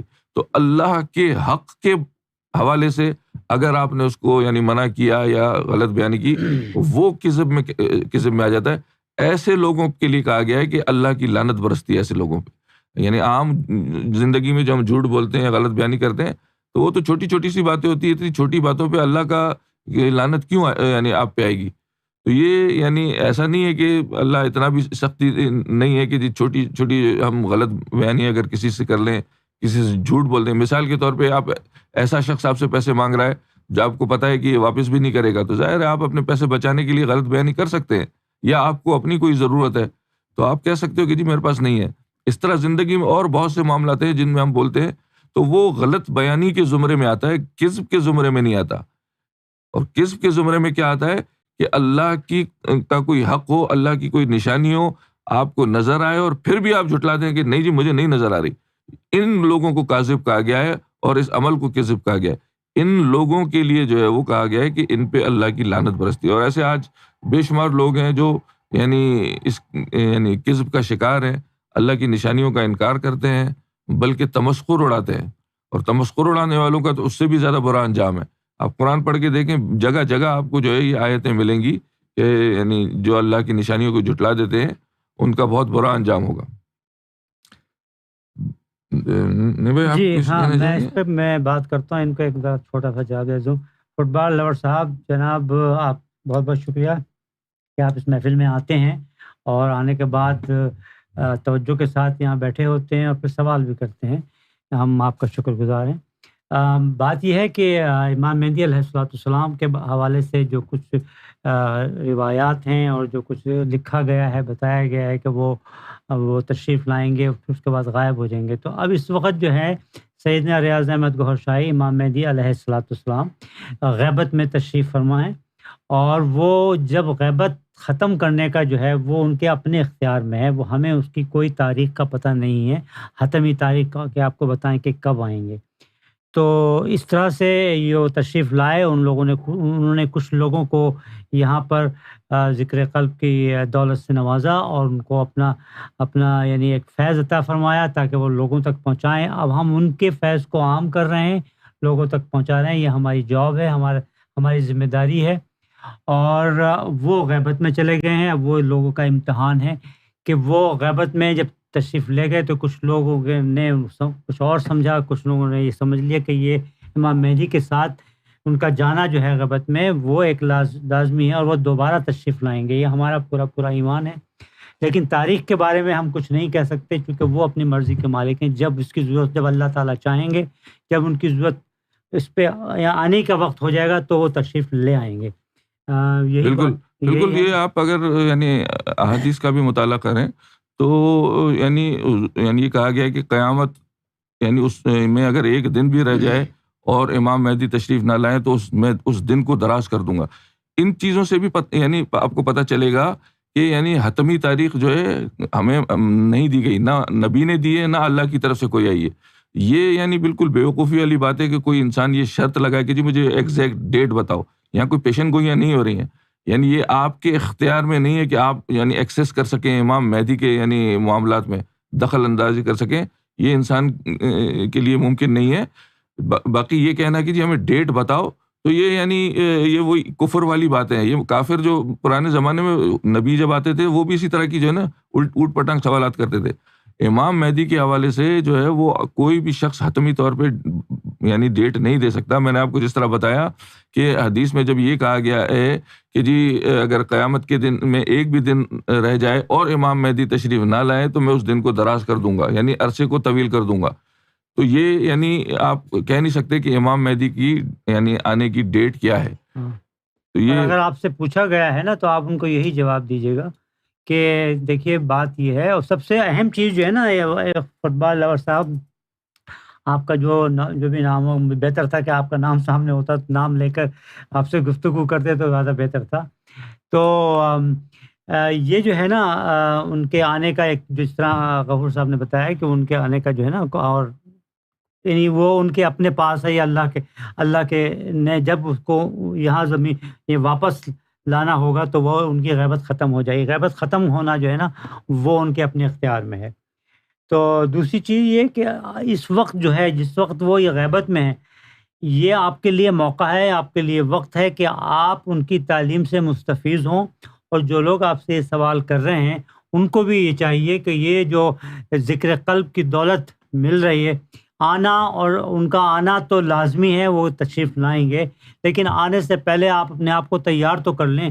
آپ جو دولت، جو فیض و فضل انہوں نے عطا کیا ہے کہ غیبت میں لوگوں کا ایک امتحان بھی ہوگا اور لوگوں کو یہ دولت بھی ہو جائے گی۔ جب وہ وقت آ جائے گا نا، جب وہ تشریف لائیں گے تو وہ دروازے بند ہوں گے، اس وقت وہ چیز نہیں مل رہی ہوگی جو اس وقت مل رہی ہے، توبہ کے دروازے بند ہو ہاں گئے۔ توبہ کے دروازے۔ تو آپ کو جو اب فکر اس بات کی کریں کہ اپنے قلب کو منور کریں، اپنی آخرت کی فکر کریں تاکہ یہ آپ کا قلب منور ہو، تو تاکہ آپ کو اللہ تک رسائی ہو اور آپ کو صراط مستقیم مل جائے اور آپ کو ہدایت عطا ہو جائے۔ تو یہاں سے جو کچھ دیا جا رہا ہے، بالکل۔ اور وہ شخص جو آپ سے پوچھ رہا ہے امام مہدی کے یعنی حوالے سے تاریخ بتاؤ، تو آپ یعنی اس سے پوچھے گا کہ قیامت پہ آپ بھی یقین رکھتے ہیں نا، آپ اس سے پوچھیں کہ قیامت کی ڈیٹ ہمیں بھی بتا دے۔ ہاں یعنی اگر وہ امام مہدی کو بالکل۔ چھوڑ کے باقی معاملات میں تو ایمان ہے نا ان کا، امام مہدی پہ چاہے نہ ہو، قیامت پہ تو ایمان ہے نا، آپ ان سے کہیں کہ آپ ہمیں قیامت کی تاریخ بتا دیں کہ کس تاریخ پہ قیامت آئے گی، ایگزیکٹ ڈیٹ بتائیں۔ آپ نہیں بتا سکتے، یہ بیوقوفی والی باتیں ہیں اس طرح کے سوالات۔ تو امام مہدی کی یعنی حتمی تاریخ ایسے کوئی نہیں بتا سکتا کہ اس ڈیٹ کو وہ تشریف لا رہے ہیں۔ یہ پھر سے وہی بات اس کو کہہ رہے ہیں کہ سر آپ پڑھیے گا اس کو ذرا، آپ پاس ہے سر گور شاہی جی سے آپ کی روز بات ہوتی نہیں، رابطہ تو یعنی دیکھیے امام مہدی سے ملاقات کے یعنی دو طریقے ہیں۔ ایک تو یعنی آپ چاند پہ ان کی تصویر ان سے آپ گفتگو کر سکتے ہیں، ٹھیک ہے، اور دوسری بات یہ ہے کہ دوسرا رابطہ جو ہے وہ یہاں یعنی نمائندہ مہدی کی صورت میں سید یونس الگوہر ہیں، آپ یعنی آپ کا کوئی بھی پیغام ہے ان تک ان کے ذریعے پہنچ سکتا ہے۔ باقی جس طرح حتمی والی تاریخ والی باتیں وہ انہوں نے نہیں بتایا، جب وہ مناسب سمجھیں گے، جب وہ چاہیں گے وہ تشریف لے آئیں گے۔ دوسری بات جس طرح نعیم بھائی نے بھی کہا کہ کیا آپ نے تیاری کی ہے، ہو سکتا ہے اس وقت جب وہ تشریف لائیں تو آپ جو ہے ان کے یعنی آپ دروازے ہی بند ہو چکے ہیں توبہ کے، پھر اس وقت ہو سکتا ہے آپ ان کے یعنی دشمنوں میں شامل ہوں. تو آپ پہلے تیاری تو کر لیں، ذکر لے لیں، اپنے آپ کو منور کر لیں، کیونکہ امام مہدی جب تشریف لائیں گے تو یہ بھی کہا گیا ہے کہ امام مہدی کو صرف وہ پہچانے گا جس کے اندر نور یا پرکاش، جس کو آپ یعنی کہہ لیں سناتن دھرم، جس میں پرکاش ہوگا صرف وہی امام مہدی کو پہچانے گا، اور اس کے بغیر پہچان ممکن نہیں ہے. تو اگر کل کو امام مہدی تشریف لے بھی آئے تو آپ پہچانو گے کیسے؟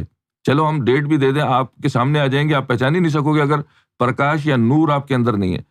تو امام مہدی کی پہچان کے لیے یہ شرط رکھی گئی ہے کہ جس کے اندر نور ہوگا صرف وہی پہچانے گا، کیونکہ اسی دور میں دجال بھی اسی دنیا میں ہوگا، وہ بھی شعبہ دے کر کے دکھائے گا، بہت بڑے جو یعنی اس طرح کے یعنی دکھائے گا، اپنی طاقت کا مظاہرہ کرے گا، جو ہوگا استدراج. لیکن عام آدمی دھوکہ کھا جائے گا، وہ سمجھے گا کہ پتہ نہیں ان میں سے کون امام مہدی ہے. تو اس وقت جو ہے نا نور کام آئے گا. اگر آپ کے اندر نور نہیں ہے اور آپ انتظار کر رہے ہیں کہ جی جب آئیں گے تو پھر ملیں دیکھیں گے، تو پھر یہ آپ کی غلط فہمی ہے. پھر آپ ہو سکتا ہے کہ دجال کے جو ہے وہ جا کے قافلے میں شامل ہو جائیں. تو امام مہدی کے لیے یعنی آپ چاہتے ہیں کہ ان سے رابطہ ہو یا ان سے تعلق قائم ہو، تو اس کے لیے آپ کو اپنے اندر نور لانا ہے. اندر نور لانے کا اور کوئی طریقہ نہیں ہے سوائے ذکر قلب کے. ذکر قلب ہی ایک ایسی چیز ہے جو یہ دل کی دھڑکنوں میں جب گونجتا ہے تو نور جو بنتا ہے وہ اندر ہی پھر یعنی مقیم رہتا ہے. ظاہری عبادت سے آپ نور کو اپنے قلب تک پہنچا نہیں سکتے. ظاہری عبادت کا نور بنتا ہے، لیکن کیونکہ آپ کا قلب بند ہے، آپ کے قلب کو کسی نے انیشیٹ نہیں کیا، اس کو یعنی اسٹارٹ نہیں کیا ہے، تو اس کے بغیر جو ہے وہ نور بنے گا بھی تو باہر ہی رہے گا. جب مرشد کامل سے آپ ذکر لیتے ہیں، وہ آپ کے دل کو جو ہے وہ یعنی جاری کرتا ہے، جس کو سادے الفاظ میں آپ یہ سمجھ لیں کہ قلب کا یعنی ایک بوتل کی طرح ہے جس کے اوپر ڈھکن لگا ہوا ہے، وہ مرشد صرف وہ کھول دیتا ہے. اب آپ کے قلب میں جو ہے وہ یعنی ڈھکن کھل گیا، اب جو بھی نور بنے گا، جو بھی عبادت کریں گے وہ اس کے اندر جائے گا. اس سے پہلے آپ کا قلب صنوبری ہے، جس کو نہ کوئی سد بد ہے، نہ اس کے اندر نور جاتا ہے. تو یہ اس کا جواب ہے. آپ جو ہے وہ اور یہ ایک اور بات میں جو ہے تھوڑی سی نہیں کی ہے، مختصر سا ہے، میں بتا دیتا ہوں. ہاں، فٹ بال لور صاحب، بہت بہت آپ کو مبارک ہو. اگر آپ کے وہ ڈریم میں تشریف لائے ہیں اور آپ سے بات ہوئی ہے تو یہ تو آپ کے لیے بہت بڑی سعادت کی بات ہے، بہت بڑا آپ کے لیے اعزاز ہے. آپ کو بہت بہت دھنیہ واد، بہت بہت یعنی بہت بہت مبارک ہو آپ کو. یہ بات جو ہے نا کہ آپ کا رام رام ان کو پہنچا دیں. آپ یہ دیکھیں، اگر آپ نے ذکر قلب لے لیا ہے، آپ نے اگر وہ نامدان لے لیا ہے، اور نامدان لینے کے بعد آپ کا من جو ہے وہ آپ کے اللہ کا جو نام ہے، رام کا، بھگوان کا جو نام ہے، اگر آپ کا ہردے میں چلا گیا ہے اور ہردے سے آپ کی آواز آتی ہے، اور ہردے میں اس کی جو آپ کی دل کی دھڑکنیں ہیں ان میں اگر یہ نام چلا گیا ہے اور ہوتی ہے، آپ کا ذکر شروع ہو گیا ہے، اگر ذکر آپ کا چالو ہو گیا ہے تو پھر آپ کی آواز جو ہے، آپ کا سوچ جو ہے وہ ان تک پہنچ رہی ہے. اگر آپ سلام ان کو کرنا چاہتے ہیں، رام رام، آپ کا یقیناً پہنچ جائے گا. اس میں کسی کے بیچ میں کے آنے کی ضرورت نہیں ہے. اور یہ آپ کو بہت اچھا، آپ کا خواب، جس طرح آپ نے کہا کہ آپ خواب میں آ کے انہوں نے آپ سے بات کی ہے، تو یہ تو بہت اچھی بات ہے. اور گفتگو جو ہے سیدی جو ہے ان کا رابطہ ہر وقت رہتا ہے. اور یقیناً آپ یہاں کی جو مین محفل ہوتی ہے، جب سیدی یونس الگوہر جب یہاں پر تشریف فرما ہوتے ہیں اور گفتگو کر رہے ہوتے ہیں، آپ ان سے بھی کوئی سوال کر سکتے ہیں. ابھی 2 ہفتے تک، جب تک یہ صوفی کورس چل رہا ہے، اس وقت تک سوالوں کے جواب نہیں دیے جائیں گے. تو اگر آپ کے ذہن میں کوئی سوال ہو تو آپ اس وقت تک اس کو ہولڈ کر لیجیے گا. جب یہ صوفی کورس ختم ہو جائے گا تو پھر ہم آپ سے پھر وہ یونس الگوہر سیدی جو ہیں آپ سے گفتگو کریں گے، آپ کے سوالوں کا جواب دیں گے. تو یہ آپ کے سوالوں کا جواب ہو گیا. اور یہ زبیر احمد صاحب پوچھ رہے ہیں کہ یعنی ابھی تک ہماری پیاس نہیں بجھی ہے، آپ پانی کی بات کرتے ہیں. تو سوال یہ ہے کہ کیا آپ نے یعنی ذکر قلب لیا ہے؟ کیونکہ ذکر قلب لینا پڑتا ہے. یعنی یہ جو پیاس نہ بجھنے والی بات ہے کہ ظاہر میں تو کوئی پانی نہیں ہوتا. یہ ہم جو بات کرتے ہیں وہ روحانیت کی بات کرتے ہیں، یعنی نور کی بات کرتے ہیں جو انسان کی اندر کی پیاس بجھاتا ہے.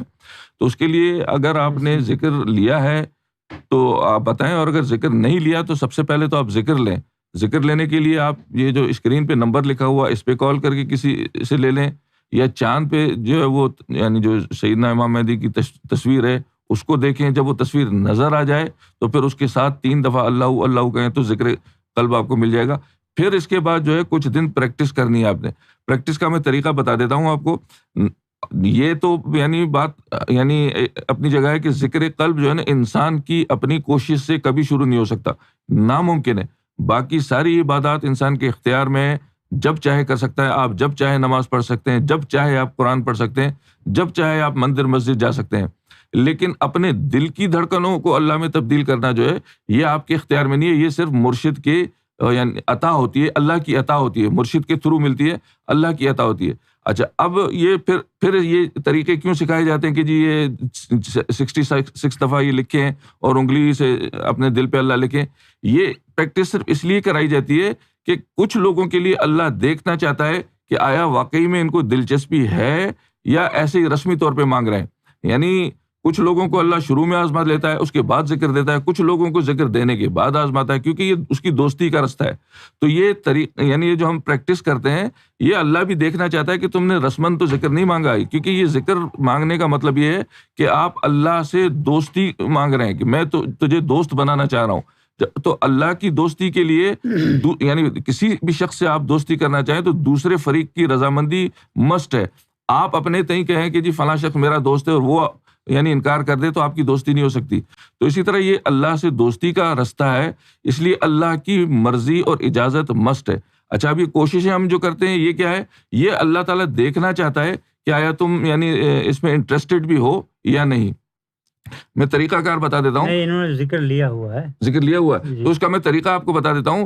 یعنی ایک بڑی بہترین مثال دیتے ہیں. مثال کے طور پہ جیسے آپ ایک گاڑی چلا رہے ہو اور آپ کا کوئی عزیز جو ہے ہاسپٹل میں ہو, تو ہوتا کیا ہے کہ ہمارے ہاتھ بھی ڈرائیونگ کر رہے ہیں, آنکھیں بھی ڈرائیونگ میں انگیج ہیں, پیر بھی ڈرائیونگ میں انگیج ہیں, یعنی سارا جسم ڈرائیونگ میں انگیج ہے, لیکن ہمارا ذہن جو ہے نا یا دھیان جس کو کہیں وہ اسپتال میں ہوتا ہے.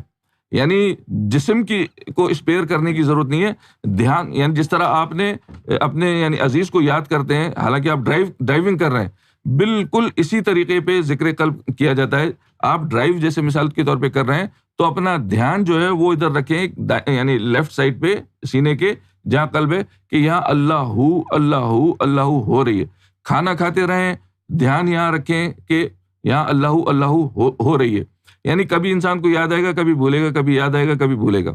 اچھا, پھر کبھی ایسا بھی ہوگا کہ آپ کے دل کی دھڑکنیں نمایاں ہو جائیں گی. اچھا, دل کی دھڑکنیں نارملی جو ہے وہ انسان جب بھاگتا ہے, ایکسرسائز کرتا ہے یا سیڑھیاں چڑھتا ہے اسی وقت نمایاں ہوتی ہیں. لیکن اس دھیان کرنے سے کیا ہوگا, کبھی کبھار ایسا بھی ہوگا کہ آپ بیٹھے ہوئے ہیں اور اچانک آپ کو جو دل کی دھڑکنیں نمایاں محسوس ہو جائیں گی, دھک دھک دھک.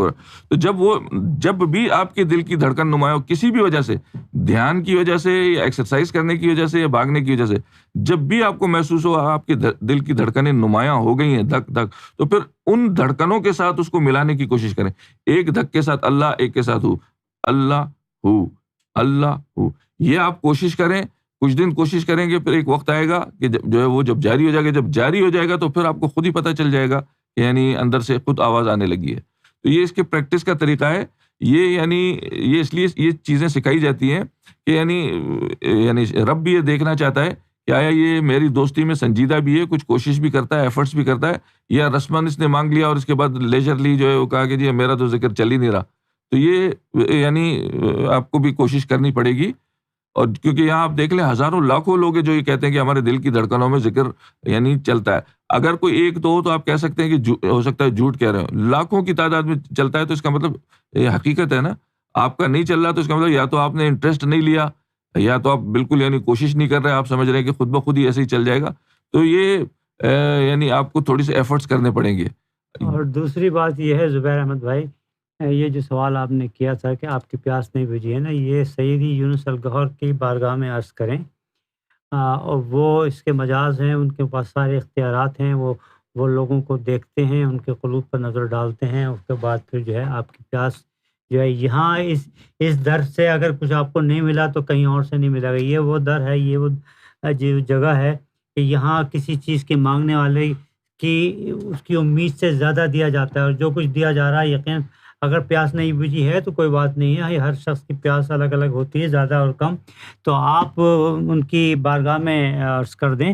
اگلے 2 ہفتوں تک جب تک یہ صوفی کورس چل رہا ہے, آپ لوگ تمام لوگوں سے, سننے والوں سے ایک درخواست ہے کہ اس وقت سوال نہ کریں. سوال جو ہیں جب یہ صوفی کورس ختم ہو جائے تو کیجیے گا، چونکہ اس دوران کسی سوال کے جواب نہیں دیے جائیں گے. پھر آپ کو جو ہے یہ پریشانی ہوگی کہ ہمارا سوال جو ہے ہم نے بھیجا ہوا ہے اور ابھی تک جواب نہیں دیا جا رہا ہے. یہ فرما چکے ہیں سید یونس الگوہر کئی بار ان دو دنوں میں کہ سوالوں کے جواب جو ہیں وہ اس وقت تک نہیں دیے جائیں گے جب تک یہ صوفی کورس چل رہا ہے اور یہ ختم نہیں ہو جاتا. تو آپ تمام لوگ یہ لکھ لیں اور ذہن میں بٹھا لیں. بہت بہت شکریہ. جی، اور پیاس کے حوالے سے میں آپ کو بتاؤں کہ ایک یعنی یہ بھی مسئلہ ہے کہ یعنی اللہ کے پاس کوئی کمی نہیں ہے. بات یہ ہوتی ہے کہ انسان کا اپنا برتن کتنا ہے.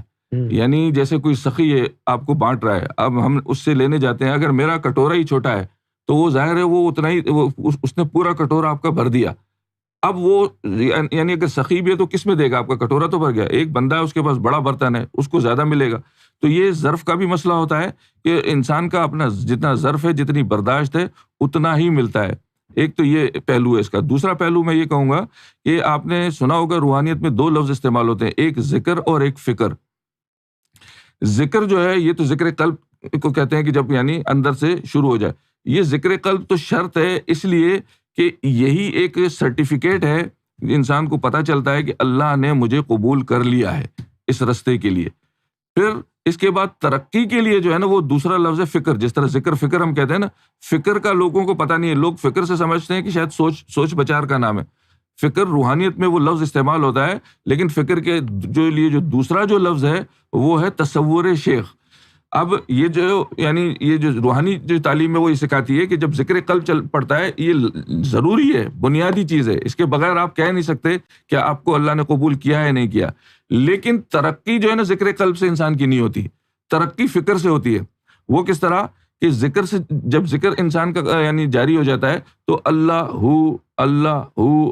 جو دل کر رہا ہے تو قطرہ در قطرہ نور بن رہا ہے. یہ قطرہ در قطرہ نور بنتا ہے. تو جس طرح سیدی نے فرمایا کہ یہ یعنی ایک نور ہے جو اس کی رسی یا تار سمجھ لیں، یہ یعنی قطرہ با قطرہ کر کے یہ نور اوپر کی طرف جاتا ہے. پھر اوپر سے اللہ کی طرف سے نور جو ہے وہ نیچے کی طرف آتا ہے. جب یہ مل جاتا ہے تو اس کو کہتے ہیں حبل اللہ، کہ اب بندے کا سینہ اللہ سے کنیکٹ ہو گیا ایک تار کے ذریعے، اسی کو حبل اللہ کہا گیا ہے. اچھا، اب یہ جو یعنی اگر آپ یعنی ذکر قلب پہ اگر آپ ڈیپینڈ کریں گے تو یہ تو قطرہ در قطرہ نور بن رہا ہے. تو اس میں تو برسوں یعنی آپ کو زندگی چاہیے، یعنی کیونکہ اللہ تو ایسی جگہ ہے جہاں آپ کا وہم و گمان نہیں جا سکتا. تو وہاں تک نور کیسے پہنچے گا؟ آپ کی رسی کیسے پہنچے گی؟ تو پھر ان ولیوں نے جو ہے وہ یہ کس طرح سے حاصل کیا؟ انہوں نے یعنی ترقی جو ملتی ہے وہ فکر سے ملتی ہے. فکر کیا ہے؟ جو آپ کا مرشد ہے، جو آپ کا رہبر ہے، اس کا تصور کیا جاتا ہے، اس کی تصویر کو ویژولائز کرتے ہیں. جب انسان اپنے مرشد کی تصویر کو ویژولائز کرتا ہے، اس کے حلیے کو ویژولائز کرتا ہے، تو اس وقت کہتے ہیں کہ قطرہ در قطرہ نہیں، نور کا سیلاب ہے جو آپ کی طرف آتا ہے. تو یہ مرشدوں نے یعنی یہ جو جتنے بھی پیر جو جنہوں نے جنگلوں میں گئے، جو ریاضتیں عبادتیں کی، انہوں نے صرف ذکر قلب سے سب کچھ حاصل نہیں کیا. اس کے بعد فکر یعنی تصور شیخ جو ہے اس سے آپ کی ایکچوئل ترقی ہوتی ہے. کیونکہ آپ کے اندر اتنی صلاحیت نہیں ہے انسان کے اندر کہ اتنا زیادہ نور آپ بنا سکے، لیکن اس کے یعنی جو آپ کا رہبر ہے، مرشد ہے، اس کے پاس تو کوئی کمی نہیں ہے. تو وہاں سے پھر سیلاب کی طرح نور آتا ہے. اسی طرح آپ کی منزل جو ہے وہ تیزی سے یعنی طے ہوتی ہے. تو یعنی یہ بھی ایک طریقہ ہے، آپ کر کے دیکھ لیں تصور شیخ.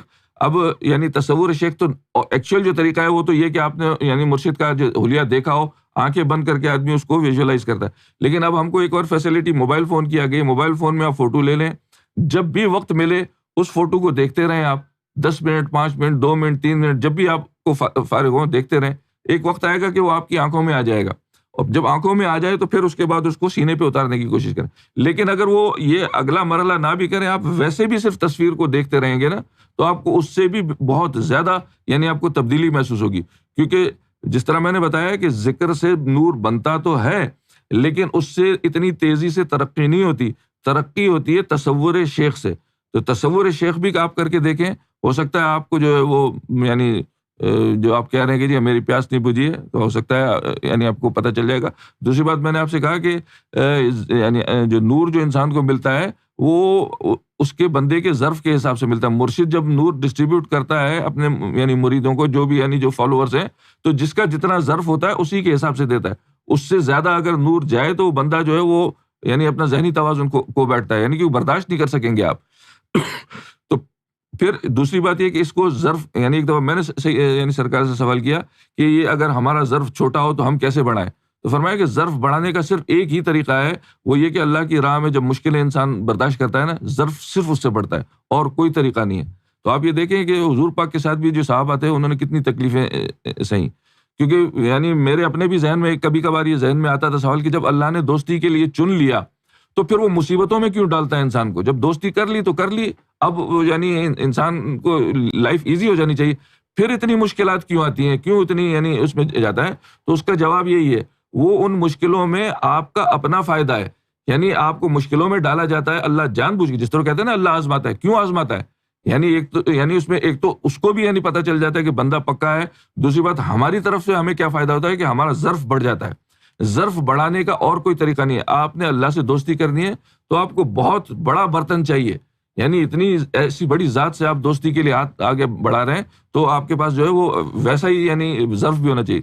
تو ظرف بڑھانے کا واحد طریقہ یہ، پھر انسان پہ اللہ تعالیٰ جو ہے آزمائشیں ڈالتا ہے، لیکن اللہ کی طرف سے جو آزمائش اور جو یعنی آتی ہے اس کے لیے شرط ہے کہ وہ اس کے ساتھ اس کا حوصلہ بھی دیتا ہے. یعنی ایسا نہیں ہے کہ اللہ کی طرف سے آزمائش آئے اور اس کے ساتھ اس کو برداشت کرنے کی طاقت نہ دے. یہ شرط ہے. یہ اللہ کے راز تھے، کبھی کسی ولی نے نہیں بتائے. یہ سیدی یونس الگوہر نے یہ سارے راز یہاں کھولے ہیں کہ اللہ جب جس کو دوست بناتا ہے تو اس کے بعد اس کو جو تکلیف جو دیتا ہے تو ایسا نہیں ہے کہ یعنی اس کو حوصلہ نہ دے، تکلیف کے ساتھ اس کو برداشت کرنے کی طاقت بھی دیتا ہے، پھر تکلیف بھیجتا ہے. اور اس تکلیف کو جب ہم برداشت کرتے ہیں تو پھر اس کے بعد ہمارا ظرف بڑھتا ہے. آپ کا برتن بڑا ہو گیا تو اور زیادہ نور اس میں اکوموڈیٹ ہو سکتا ہے. تو یہ بھی یعنی ایک طریقہ ہے کہ یعنی ظرف بڑھانے کا. تو یعنی جس طرح میں نے کہا کہ انسان کا اگر ظرف ہی چھوٹا ہو تو مرشد اس کو اس سے زیادہ دے نہیں سکتا، کیونکہ یعنی آپ کا یعنی کٹورا یعنی جتنا ہے اتنا ہی ملے گا، اس سے زیادہ آپ کہاں وہ سمائے گا کہاں؟ یعنی آپ کے قلب میں سمانا ہے نور نے. اب قلب میں گنجائش ہی نہیں ہے تو وہ کہاں نور کو ڈالیں گے؟ آپ کے یعنی ہاتھوں پیروں میں تو نہیں آ سکتا نا، اس کو قلب میں ہی ڈالنا ہے. قلب میں ہے ہی نہیں گنجائش. تو اس یعنی ظرف کو، اس گنجائش کو بڑھانے کی پھر یہ ہوتا ہے کہ انسان جب اس رائے سلوک میں چلتا ہے. اور رائے سلوک میں چلنے کا ایک فائدہ کیا ہے؟ آپ یہ دیکھیں یہاں یعنی جب آپ کا ذکر قلب چل گیا یعنی پھر اس کا مطلب آپ کا سفر شروع ہو گیا. سفر شروع ہونے کے بعد آپ کا ہر عمل پیڈ جاب ہے. یعنی پیڈ جاب کا مطلب اگر آپ یعنی ایک عام آدمی کی اگر زندگی دیکھیں جو ذکر قلب نہیں ہے، جس کو ملا یعنی وہ رائے سلوک میں ابھی نہیں چل رہا، مصیبتیں اس پہ بھی آتی ہیں. آپ چاروں طرف دیکھ لیں دنیا میں، اگر کوئی ایک انسان آپ کو مل جائے جو یہ کہے کہ جی مجھے کوئی تکلیف نہیں ہے، کوئی مصیبت نہیں ہے، سب انسان تکالیف اور مصیبتوں میں یعنی مبتلا ہیں. لیکن جو تکلیفیں اور جو مصیبتیں ان پہ آتی ہیں ان کو کوئی صلہ نہیں ملتا. یعنی مصیبت بھی برداشت کی، صلہ بھی نہیں ہے. لیکن ذکر قلب جب انسان کا چل جاتا ہے تو آپ کا ہر چیز جو ہے نا پیڈ جاب ہو جاتی ہے. یعنی آپ پہ کوئی بھی تکلیف آئی اس کے بدلے میں آپ کو پیمنٹ ملے گی. پیمنٹ کیا ہے؟ وہ نور ہے، نور کی صورت میں. یعنی ہر تکلیف کا، ہر اذیت کا، جو بھی مصیبت آپ پہ آئے گی، جو بھی مشکل آئے گی، جو اگر آپ ذکر قلب میں نہ بھی ہوتے تب بھی آنی تھی، اس صورت میں آپ کو کچھ بھی نہیں ملتا، نہ کوئی اللہ کے ہاں شمار ہوتا کہ اس نے اتنی مصیبتیں صحیح ہیں. لیکن جب رائے سلوک میں چلتے ہیں تو وہ مصیبتیں آپ کی کاؤنٹ ہونے لگتی ہیں. یہ کتنا بڑا کرم ہے یعنی رائے سلوک میں چلنے کا. یہ بھی ایک فائدہ ہے کہ یعنی آپ کے زندگی میں یعنی جس طرح میں پھر دہراؤں گا کہ ہر انسان چاہے وہ یعنی گنہگار ہو، نیک ہو، بد ہو، تکلیفیں سب پر آتی ہیں، لیکن ان تکلیفوں کا کوئی اس کو اجر نہیں ملتا. لیکن راہ سلوک میں اگر آپ چل پڑے اور پھر جو تکلیفیں آنی ہیں تو پھر ان کا وہ یعنی آپ کو پیمنٹ ملنے لگتی ہے. یعنی ہر آپ کی تکلیف یعنی ہر عمل آپ کا پیڈ جاب کہلاتا ہے. تو یہ بھی ایک فائدہ ہے. یہ ایسے ربانی آپ سے سوال پوچھ رہی ہیں، کیا تصور جو ہے سرکار کا کیا جائے یا سیدی کا؟ اب بات یہی ہے کہ نام لے کے پوچھا تھا، میں جواب دے دیتا ہوں. بات یہ ہے کہ یعنی روحانی تعلیم تو یہ کہتی ہے کہ یعنی جو رہبر جو ہوتا ہے، رہبر وہی ہے جو آپ کے سامنے ہے، جو آپ کو سکھا رہا ہے، اور جو جس تک یعنی روحانی لینگویج میں رہبر اس کو کہتے ہیں جس تک آپ کی رسائی ہے. یعنی جیسے ماضی میں چلے جائیں، امام مہدی کی آمد سے پہلے لوگ جنگلوں میں جاتے تھے، اللہ کے لیے ہی جاتے تھے، لیکن تصور شیخ کرتے تھے. اللہ کا تصور تو نہیں کرتے تھے، مرشد کا تصور کرتے تھے، کیونکہ جو آپ کو چلا رہا ہے مرشد اور رہبر ایکچولی وہ ہے جو جس یعنی روحانی لینگویج میں، پھر میں دہراؤں گا، روحانی لینگویج میں مرشد وہ ہے جس تک آپ کی رسائی ہے، جس سے آپ کمیونیکیٹ کر سکتے ہیں. اگر آپ رائے سلوک میں جیسے پھر وہی ماضی کی بات کروں، ایک بندہ جنگلوں میں بیٹھا ہوا ہے، رائے سلوک میں چل رہا ہے، اس کی رسائی اللہ تک نہیں، وہ اللہ کو پکارے گا تو اللہ نہیں آئے گا اس کی مدد کو، کیونکہ اس کا تعلق ہی نہیں جڑا ہے ابھی تک، مرشد سے تعلق جڑا ہوا ہے. جس طرح کی مثال ہے، وہ حضرت جنید بغدادی کا ایک مرید تھا، وہ یعنی پانی میں جب ڈوبنے لگا تو اس نے اپنے مرشد کو پکارا، امیڈیٹلی مرشد آ گیا. اگر وہ اللہ کو پکارتا تو نہیں، ظاہر ہے اس کی مدد نہیں ہوتی، لیکن مرشد کو پکارا، مرشد فوراً حاضر ہوا اور پھر اس کو کہا کہ تو جو ہے یا جنید پڑھتا. اب وہ مرشد آگے چل رہا ہے، مرید پیچھے یا جنید کرتا. اس کو پھر تھوڑا یعنی شیطان نے وسوسہ ڈالا، اس نے دیکھا کہ مرشد جو ہے وہ تو اللہ اللہ کر رہا ہے، تو مجھے جو ہے وہ یا جنید میں لگا دی تو کیوں نہ میں بھی اللہ کا نام، حالانکہ نام تو ظاہر ہے اللہ کا یا جنید سے بڑا ہی تھا نا، لیکن اس نے جیسے ہی اللہ اللہ کرنا شروع کیا وہ دوبارہ سے ڈوب گیا. پھر مرشد نے بچایا، پھر مرشد نے سمجھایا کہ بھائی دیکھو تیری یعنی میں اللہ کا نام اس لیے لے رہا ہوں کہ میری اللہ تک رسائی ہے، تیری اللہ تک رسائی نہیں ہے، تیری رسائی مجھ تک ہے، اس لیے تو میرا نام لے. یہ ہے روحانی قوانین. اب ان قوانین کی روشنی میں آپ دیکھ لو، اگر آپ کا ایکسس، آپ کا رسائی کس تک ہے، کس سے آپ کمیونیکیٹ کر سکتے ہیں، تو وہی تصور. لیکن جس طرح سعیدی بھی فرماتے ہیں کہ یعنی فنا فی شیخ جب انسان ہو جاتا ہے تو پھر کوئی فرق ہوتا بھی نہیں ہے. یہ ہم ہیں انسان ہیں جو یہ تفریق کر کے یہ یعنی فرق ڈال دیتے ہیں، لیکن یہ ہے بڑا حساس معاملہ. لیکن روحانی قانون میں نے آپ کو بتا دیا ہے کہ روحانی قوانین میں یہ کہ جو رہبر ہے، جو ظاہر میں آپ کو چلا رہا ہے، جس تک آپ کی رسائی ہے، جس سے آپ کمیونیکیٹ کر سکتے ہیں، تصور اسی کا کیا جاتا ہے.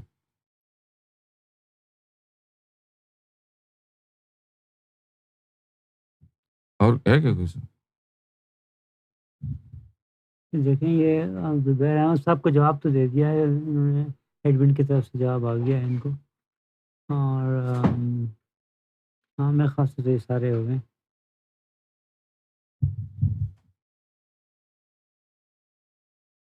جواب تو سارے ہو گئے ان کے. آپ پڑھ لیجیے گا نا. نہیں اسی طرح ایک یعنی جس طرح بھی ہم نے کاذب کے حوالے سے بات کی، اسی طرح ایک اور چیز یعنی روحانی کی جو لائن ہے یہ بالکل ایک الگ ہی سلسلہ ہے. یعنی انسان جب ان کی ڈیپتھ میں جاتا ہے، گھستا ہے، تو پتہ چلتا ہے کہ یعنی زندگی کی حقیقتیں کیا ہے. جس عام زندگی میں ہم سچ اور جھوٹ بولتے ہیں، یعنی فرمایا کہ یعنی انسان کئی موقعوں پہ سچ بول کے وہ سمجھتا ہے کہ میں نے یعنی بہت اچھا کام کیا. فرمایا کہ یعنی مذہب آپ کو سکھاتا ہے، یعنی جس طرح حدیث ہے کہ انما الاعمال بالنیات، یعنی آپ کے اعمال کا تعلق جو ہے وہ نیت پر ہے. نیت کیا ہے آپ کی؟ اب کیا ہوتا ہے، فرمایا کہ اگر آپ نے کوئی ایسا سچ بول دیا، مثال کے طور پہ کسی شخص کو آپ نے دیکھ لیا کہ جی شراب پی رہا ہے، اب آپ نے بھری محفل میں جا کے لوگوں کو کہہ دیا کہ جناب یہ شراب پی رہا تھا، تو آپ یہ سمجھ رہے ہیں کہ آپ نے سچ بولا ہے، لیکن یہ سچ نہیں ہے. فرمایا کہ کیونکہ آپ کی نیت جو ہے نا، وہ نیت ہے اس شخص کو بدنام کرنے کی، تو یعنی وہاں آپ کو الٹا گنہگار ہو جاتے ہیں. تو یہ روحانیت یہی چیزیں، یہی تعلیم سکھاتی ہے. عام زندگی میں آدمی یہ سمجھتا ہے کہ بھائی میں جھوٹ کیوں بولوں، اس بندے نے شراب پی ہے، تو نیت کیا ہے آپ کی؟ بنیادی طور پہ اندر نیت یہ تھی کہ اس کو میں بدنام کر دوں. تو بدنام کرنے کی آپ نے نیت سے کہا تو وہ سچ بھی آپ کے لیے جو ہے وہ یعنی عذاب بن گیا. تو یعنی روحانیت میں آپ کو یہی چیز سکھایا جاتا ہے کہ آپ یہ نہیں دیکھو کہ سچ بول رہا ہے یا جھوٹ بول رہا ہے، اس کی نیت کیا ہے. یعنی نیت، کئی سچ ایسے ہو سکتے ہیں کہ جن کا چھپانا جو ہے وہ انسانیت کے لیے یعنی فائدے مند ہو، تو ایسا سچ بہتر ہے. اسی طرح کوئی ایسا جھوٹ بولنے سے انسانیت کا اگر فائدہ ہوتا ہے تو یعنی وہ جھوٹ بولنا زیادہ بہتر ہے.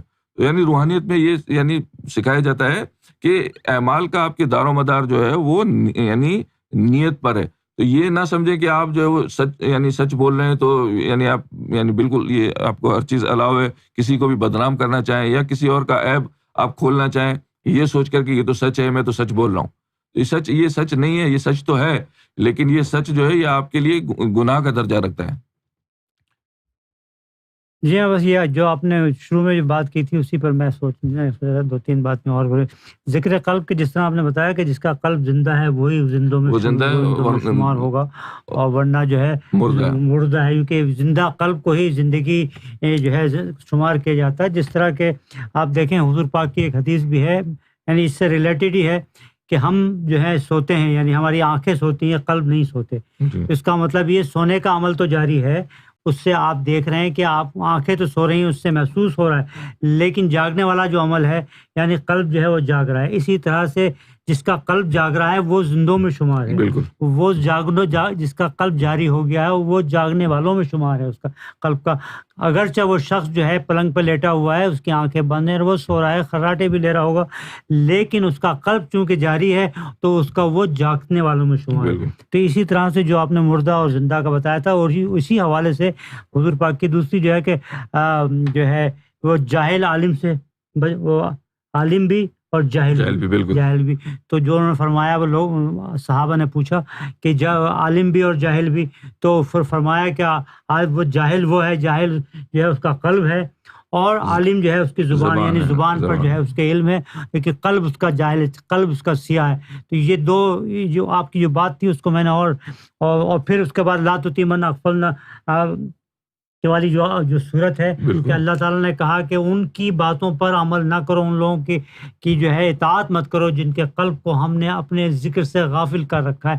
دیکھنے میں تو وہ بڑے اچھے اچھے دعوے کرتے ہیں، بڑی بڑی تقریریں کر رہے ہوتے ہیں اور بہت بڑے بڑے بیان دے رہے ہوتے ہیں، اللہ اور رسول کی باتیں کر رہے ہوتے ہیں، قرآن بھی ان کی زبان پر ہے، حدیث بھی ان کی زبان پر ہے، اور سب کچھ ان کے ہے، ان کے جو ہے داڑھی بھی لمبی لمبی ہیں، ان کے ٹخنوں سے اونچے اونچے پجامے بھی ہیں، نماز بھی پڑھ رہے ہیں، گٹے بھی بنے، لیکن اللہ کی نظر میں وہ کہتے ہیں، ان کی بات اللہ کہتا ہے ان کو فالو مت کرو، ان کا اطاعت مت کرو، چونکہ ان کے قلب جو ہیں وہ ان کو ہم نے اپنے ذکر سے غافل کر رکھا ہے، اور یہ آپ کو ہدایت نہیں دے سکتے۔ تو یہ جو آپ نے جو بات کی، بہت اچھی بات کی تھی کہ مردہ قلب اور زندہ قلب کی ہے۔ تو اس بات یہ زبیر صاحب یہ کہہ رہے ہیں کہ یعنی ماں باپ بھی اپنی تکلیف میں یعنی بچے کو نہیں دیکھ سکتے، تو اللہ تو جو ہے 70 گنا یعنی پیار کرتا ہے انسانوں سے، تو یہ آپ کی غلط فہمی ہے۔ اگر 70 گنا کا جو معاملہ ہے یہ ہر انسان کے لیے نہیں ہے، اگر ہر انسان کے لیے ہوتا تو پھر وہ یہ جہنم اللہ نے کیوں بنائی ہے؟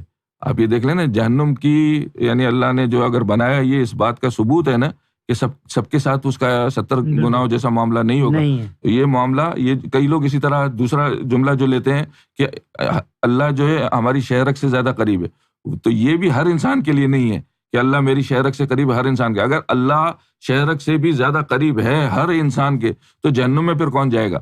اللہ کا نور یا اللہ کا وجود آپ اس کو جہنم میں ڈالیں گے کیا؟ یہ ناممکن ہے۔ تو یہ جو یعنی بات ہے کہ اللہ شہرک سے زیادہ قریب ہے، یہ ان لوگوں کے لیے جنہوں نے اللہ کو اپنے اندر بسا لیا۔ جب انسان کے اندر اللہ بستا ہے تو اس وقت کہا جاتا ہے کہ وہ اتنا قریب آ جاتا ہے کہ آپ کی شہرک سے بھی زیادہ قریب ہے، اس لمحے کہا جاتا ہے، ان لوگوں کے لیے کہا جاتا ہے۔ اور پھر انہی لوگوں کے لیے جن کے اندر اللہ بستا ہے، ان کے اوپر پھر وہ 70 ماہوں سے زیادہ مہربان ہے۔ اس کی بہترین جو ہے وہ مثال یعنی ہمیں دی گئی ہے کہ جس طرح فرمایا کہ دنیا میں سارے بچے معصوم ہیں، یعنی ساری دنیا کے بچے معصوم ہیں، کیا وجہ ہے کہ آپ یعنی اپنے بچوں کے لیے زیادہ کیئرنگ اور یعنی زیادہ محبت کا اظہار کرتے ہیں؟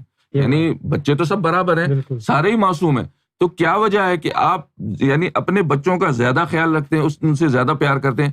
کیا وجہ ہے؟ فرمایا کہ وہ وجہ اس سے تعلق ہے۔ تعلق کیا ہے؟ خون کا تعلق ہے، یعنی بچے ساری دنیا کے معصوم ہیں، لیکن ان بچوں سے کیونکہ آپ کا خون کا تعلق ہے، اس تعلق کی وجہ سے بقیہ بچوں کے مقابلے میں آپ ان کا زیادہ ٹیک کیئر کرتے ہیں اور ان سے محبت کرتے ہیں۔ یہی معاملہ اللہ کا بھی ہے، اللہ کے لیے ساری مخلوق برابر۔ ہم یعنی کہتے ہیں کہ جی مسلمان زیادہ قریب ہے، ہندو قریب نہیں ہے، تو فلانا قریب نہیں ہے، دوسرے دھرم والے بھی اسی طرح کہتے ہیں، تو یہ اللہ کی نظر میں یہ سب اس کی مخلوق ہے، سب برابر ہے، اس کے نزدیک دھرم کا بھی کوئی فرق نہیں ہے، یہ سب اس کی بنائی ہوئی مخلوق ہے۔ تو پھر وہ کن سے زیادہ قریب ہے، کن کا ٹیک کیئر کرتا ہے؟ وہ ان کا ٹیک کیئر کرتا ہے جن کا اس سے کوئی تعلق ہو۔ یعنی جس طرح میں پھر دہراؤں گا تاکہ آپ کو سمجھ میں آئے کہ دنیا میں سارے بچے معصوم ہیں، لیکن آپ ان سے زیادہ محبت کرتے ہیں یا ان کا ٹیک کیئر کرتے ہیں صرف جن سے کہ آپ کا تعلق ہو، اور وہ تعلق خونی ہے۔ اسی طرح اللہ کا بھی معاملہ ہے، اس کے نزدیک یہ ساری مخلوق برابر ہے، وہ ان کا زیادہ ٹیک کیئر کرتا ہے جن کا اس سے تعلق ہو۔ اچھا، اب اس سے تعلق کیا ہو؟ اب تعلق کے لیے ادھر تو خون تھا، ادھر کیا ہے؟ آپ نے اللہ کو تو دیکھا نہیں ہے، اللہ کو آپ اندر لا نہیں سکتے، تو پھر کیا ہے؟ اللہ کا اسم آپ کو پتا ہے کہ اس کا نام اسم ہے، اور اس اسم کو کا جب آپ نور بناتے ہیں، یعنی ذکر قلب جس طرح ہم بات کرتے ہیں، ذکر قلب جب آپ کا بنتا ہے، یعنی جب دل کی دھڑکنوں میں گونجتا ہے، تو اب آپ کے اندر یعنی نور پیدا ہوا۔ وہ نور کس سے بنا؟ اللہ کے نام سے بنا۔ یعنی اللہ کے نام سے اگر وہ نور بنا ہے تو اس کا مطلب آپ کا اب اللہ سے تعلق جڑ گیا. یعنی جس طرح اس بچے کا آپ سے خون کے ذریعے تعلق جڑ گیا, اب وہ بقیہ بچوں کی نسبت زیادہ جو ہے وہ یعنی آپ اس کا ٹیک کیئر کریں گے. بالکل اسی فارمولے پہ جیسے ہی اللہ کا نور آپ کے اندر آتا ہے, تو کیونکہ اس نور کا تعلق اللہ سے ہے, یعنی میں پھر دوہراؤں گا, جب آپ کے اندر جب نور آ گیا تو اس نور کا تعلق کیونکہ اللہ سے ہے, تو اب آپ کا اللہ سے تعلق جڑ گیا. بقیہ مخلوق کا اللہ سے تعلق نہیں ہے, لہذا اللہ پھر جو ہے ان لوگوں کا زیادہ ٹیک کیئر کرتا ہے. یہ آپ کا جواب ہے. میں پھر اس کو یعنی مختصر الفاظ میں کہوں کہ ساری دنیا کے بچے معصوم ہیں, لیکن سب سے ہم جو ٹیک کیئر کرتے ہیں یا خیال رکھتے ہیں وہ صرف ان بچوں کا خیال رکھتے ہیں جن کا جو کہ ہمارے اپنے بچے ہیں, جن سے ہمارا خون کا تعلق ہے. اسی طرح اللہ کی نزدیک یہ ساری مخلوق برابر ہے, وہ ان کا زیادہ ٹیک کیئر کرتا ہے جن کا ان سے تعلق ہے روحانی تعلق. تو وہ تعلق کیا ہے کہ اس کے اسم کا نور ہمارے اندر ہے, اس نور کا تعلق اس اللہ سے ہی ہے, تو لہٰذا اب آپ کا اس سے تعلق جڑ گیا. جیسے ہی تعلق جڑ جاتا ہے تو پھر وہ آپ کا ٹیک کیئر زیادہ کرتا ہے بنسبت دیگر مخلوق کے جس کا کہ اللہ سے تعلق نہیں ہے. یہ اس کا جواب ہے, اور تو کوئی نہیں ہے سر. سمجھ میں نہیں آ رہا کیا جو کنٹینیو چل رہا تھا پہلے. اب یہ کہتے ہیں زبیر صاحب, زبیر احمد, سر جی اپنی مرضی سے تو اس دنیا میں آئے نہیں. ہاں بھائی, یہ تو آپ اللہ سے ہی سوال کیجیے گا. یہ میں کہنے والا تھا, بالکل یہی جواب ان کا. یہ سوال تو آپ اللہ سے کر سکتے ہیں کہ ہم اپنی مرضی سے نہیں آئے, اور غالب نے بھی کہا تھا پکڑے جاتے ہیں فرشتوں کے لکھے پہ ناحق. بالکل, یہ اصل میں یہ ساری صورتحال پتہ ہے کہ جب تک ہم ان مولویوں کے چنگل میں ہیں نا, یہ خیالات اور اس طرح کے آتے ہیں, ہم کو بھی اسی طرح سے آتا تھا. لیکن جب آپ روحانی لائن میں چلتے ہیں نا, کیونکہ مذہب میں جب آپ ہوتے ہیں روحانیت میں نہیں ہے نا, تو آپ کو کہا گیا ہے کہ یہ دوزخ میں ڈالا جائے گا, یہ نماز پڑھو, یہ عبادت کرو, تو انسان کو جبر کرنا پڑتا ہے. وہ جبر جو ہے نا, وہ اس کی وجہ سے انسان پھر بیزار ہو جاتا ہے کہ میں یہاں کیوں آیا. تو ابھی ہم نے پچھلے دنوں اس پہ بات پہ یعنی اس موضوع پہ بات کی تھی کہ اللہ نے جب انسانوں کو اپنی عبادت کے لیے بنایا ہے تو عبادت اس کی سرشت میں اس کی فطرت میں شامل ہونی چاہیے تھی نا. تو ہم کو کیوں عبادت کے لیے فورس کرنا پڑتا ہے اپنے آپ کو, نماز کے لیے زبردستی کیوں جانا پڑتا ہے, ہندو کیوں اپنے بچے کو زبردستی کر کے یعنی مندر میں لے جاتا ہے, یہودی کیوں اپنے بچے پہ دباؤ دے کر جو اس کو عبادت پہ مجبور کرتا ہے. یہ اس لیے کہ آپ یعنی اپنی آپ کی جو حقیقت ہے وہ یہ جسم نہیں ہے, اس جسم کو اللہ نے نہیں بنایا. یہ جسم جو ہے اس دنیا میں ماں کی کوکھ میں بنتا ہے, براہ راست اللہ کی تخلیق نہیں ہے یہ. لیکن ارواح جو ہے نا, جو آپ کی روح ہے, وہ براہ راست اللہ کی تخلیق ہے. کن جب کہا تو اس نے روحیں بنائی تھی, جسم نہیں بنے تھے. تو وہ روح اللہ کی تخلیق ہے, اور اس کو کیونکہ اللہ نے جو ہے وہ عبادت کے لیے بنایا ہے تو اس کی سرشت میں بھی رکھا ہے عبادت. لیکن کیا ہوتا ہے کہ وہ روح جب دنیا میں آتی ہے تو بطور امتحان اس کو جسم میں بے ہوش کر کے یوں سمجھ لیں کہ ڈالا جاتا ہے یا سلا دیا جاتا ہے. روح اندر سو رہی ہے, خوابیدہ ہے. مذاہب اسی لیے بھیجے گئے, یہ رسول اس لیے بھیجے گئے, یہ مرشد اس لیے بھیجے گئے کہ جو ہے وہ یعنی آپ کی اس روح کو بیدار کرنے کا طریقہ سکھائیں. جب آپ اپنی روح کو بیدار کر لیتے ہیں تو پھر جو یہ روح عبادت میں خود ہی مشغول ہو جاتی ہے. اور اس کی یعنی مثال بھی ہم نے دے چکے ہیں کہ جس طرح یعنی انڈے میں سے جب چوزا نکلتا ہے تو وہ بغیر سیکھے سکھائے چوں چوں کرتا ہے. وہ چوں چوں کیوں کرتا ہے کہ اس کی فطرت میں, اس کو سکھانے کی ضرورت نہیں ہے, وہ خود ہی چوں چوں کرے گا. اسی طرح روح کی فطرت میں اللہ کی عبادت ہے, اس کو آپ کو سکھانے کی ضرورت نہیں ہے. جب تک روح خوابیدہ ہے, جسم سے آپ مذہب سیکھ رہے ہیں تو اس میں زبردستی ہے. جسم کو پتا ہے کہ مجھے اللہ کے پاس جانا ہی نہیں ہے, میرا کوئی حساب کتاب ہونا ہی نہیں, مجھے تو دفن کر دیا جائے گا یا جلا دیا جائے گا, تو اس کو یعنی فکر بھی نہیں ہوتی. اس لیے آپ کو جبر کر کے اس کو لے جانا پڑتا ہے. لیکن جب آپ روح کو بیدار کر لیتے ہیں, وہ آزاد ہو جاتی ہے, تو وہ جسم سے نکل کر بیت المعمور میں جا کے عبادت کرتی ہے. اور اللہ نے آپ کو بنایا بھی نہیں تھا, آپ کی روح کو بنایا تھا. تو روح کی فطرت میں آپ روح کو بیدار کر دیں, پھر یہ آپ کے سوالات ختم ہو جائیں گے کہ یار ہم اس دنیا میں کیوں آئے. یہ خواہ میں ایک مذہب کا جھنجٹ ہمارے اوپر ڈال دیا گیا. تو مذہب آپ کی روح کو بیدار کرنے کے لیے ہے, اور روح کو بیدار کرنے کا اس دور سے بہتر ان کوئی دور گزرا نہیں ہے, اتنا آسان دور. اتنی آسانی سے یہ چیزیں میسر ہیں, پہلے اس کا تصور بھی نہیں کیا جا سکتا تھا. تو آپ یہ ذکر قلب لیں, ذکر قلب کے بعد اگلی باری روح کی ہوتی ہے, روح بیدار ہو گئی, وہ خود جا کے عبادت کرے گی, پھر آپ ان چیزوں سے بھی بچ جائیں گے. میں خیال ٹائم اب ٹائم ہاں بالکل قریب ہے. زبیر صاحب آپ कि से अर्ज़ है कि आप जो हैं दीन इलाही का मुताला करें। सैयदना रियाज़ अहमद गौहर शाही की शोरा आफ़ाक़ किताब और मुक़द्दस किताब का जब मुताला कर लेंगे तो आपको ये बहुत सारे सवाल, बिल्कुल ये बहुत सारे सवालों के जवाब मिल जाएंगे, ऐसे सवालों के जवाब जो इससे पहले कभी किसी ने कहीं आपको नहीं मिलेंगे। वेबसाइट पे अवेलेबल है, उधर से डाउनलोड कर लें, डाउनलोड कर लें, उसको पढ़ लें। बहुत सारे सवाल आपको यहाँ इस दुनिया में आने का मकसद भी पता चल जाएगा और आप क्यों आए हैं और आपको कैसे होना चाहिए था। ये सारे सवालात के जवाब आपको किताब मुक़द्दस दीन इलाही में रिलीजन ऑफ गॉड में जो है आपको मिल जाएंगे और पढ़िएगा, आप एंजॉय करेंगे और आपको बड़ी यानी खुशी होगी कि इसमें ऐसी चीज़ों के जवाब मौजूद हैं। आज की महफिल का वक्त जो है वह इख्तिताम पज़ीर होता है और कल फिर आपकी खिदमत में हाजिर होंगे। जब तक के लिए इजाज़त। गौहर साहिब मरहबा, गौहर हाफिज़, ला इलाहा इल्लल्लाह।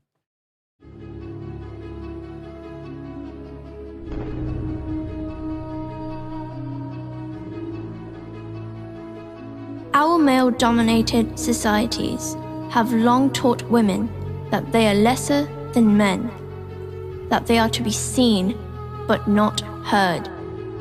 Their qualities have long been ignored, downplayed, but no more. It is time to break the cycle of suppression. It is time for women to get emancipated.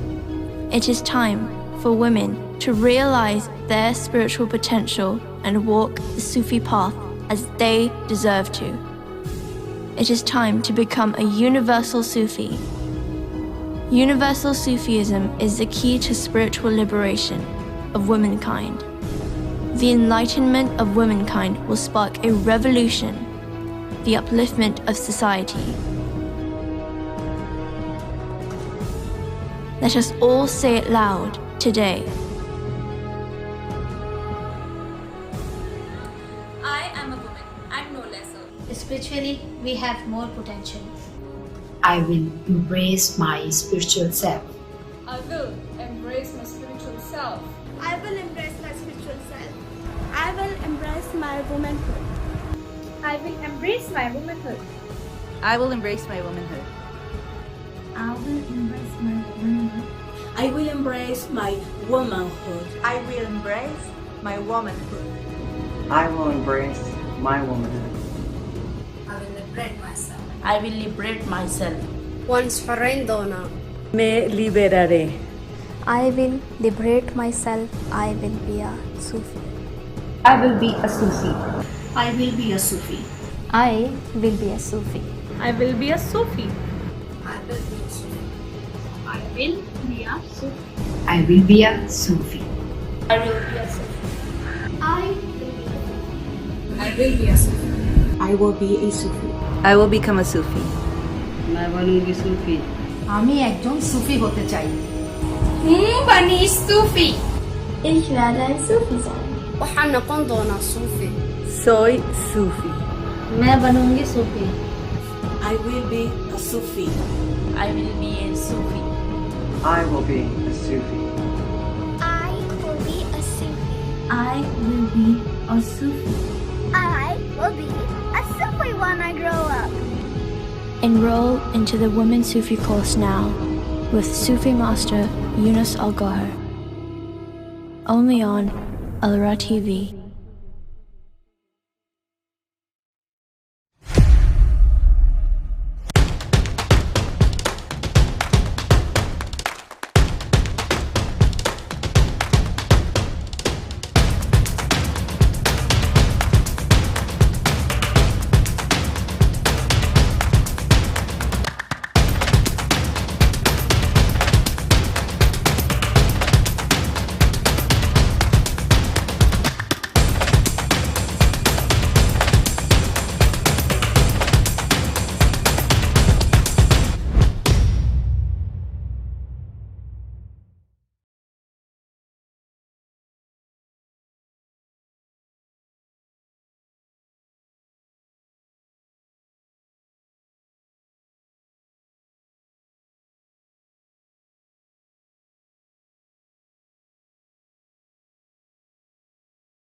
Goshi Maraba, Assalamu alaikum, Shalom, Namaste, and a very warm welcome to the Daily Prelude Show with me, Reverend Steve, and joining us on the Daily Prelude Show today, Sheikh Wajid, and Sufi boy, Rahan Naim is here as well. Goshi Maraba to you. Always good to see Rahan amongst us. And of course, we are now yesterday was day 4 of the Women's Sufi course. And what a wonderful course it was too. And as we were emphasizing that, let's never think that we've listened to these topics before, that we know what's going to be said, because they have so much more depth. These lessons are really taking it to another level. And I hope everybody, all the ladies, are doing exactly as Sufi Master said, acting on these advice and doing the daily zikr. And it's something very important that we should act on. Yes. Oh, yeah. Isn't it? Definitely. This is now the 4th course that we've been, privileged and very lucky to be blessed with. Final course, isn't it? And we really have to grab these opportunities and practically apply it. Because this is not just about spirituality, it's very much social issues as well, all entwined. Indeed. And it really works out because, once we go further, you see points that Sayyidi has taken from the Western Sufi course and the initial Sufi course that happened, and they're now explaining in more detail.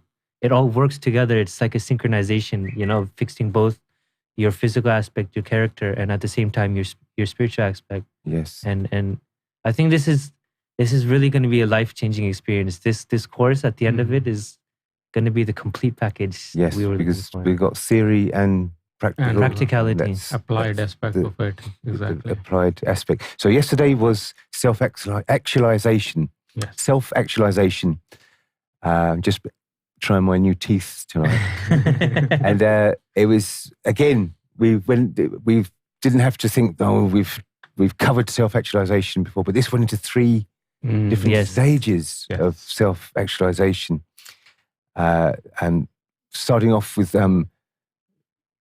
ego, the transcendence ego, and then the self and spiritual. The self was more about the all-over being, but starting off with the ego, it was absolutely, the self-actualization actually also was in 2 parts. Yes. It started off in 2 parts, which wasn't covered before. No. But it's really the understanding. If somebody obviously said to us, what is our, what is our life? What are we? What is, if you said, and what is your actual life all about? You would just straight away talk about your achievements and what you're capable of.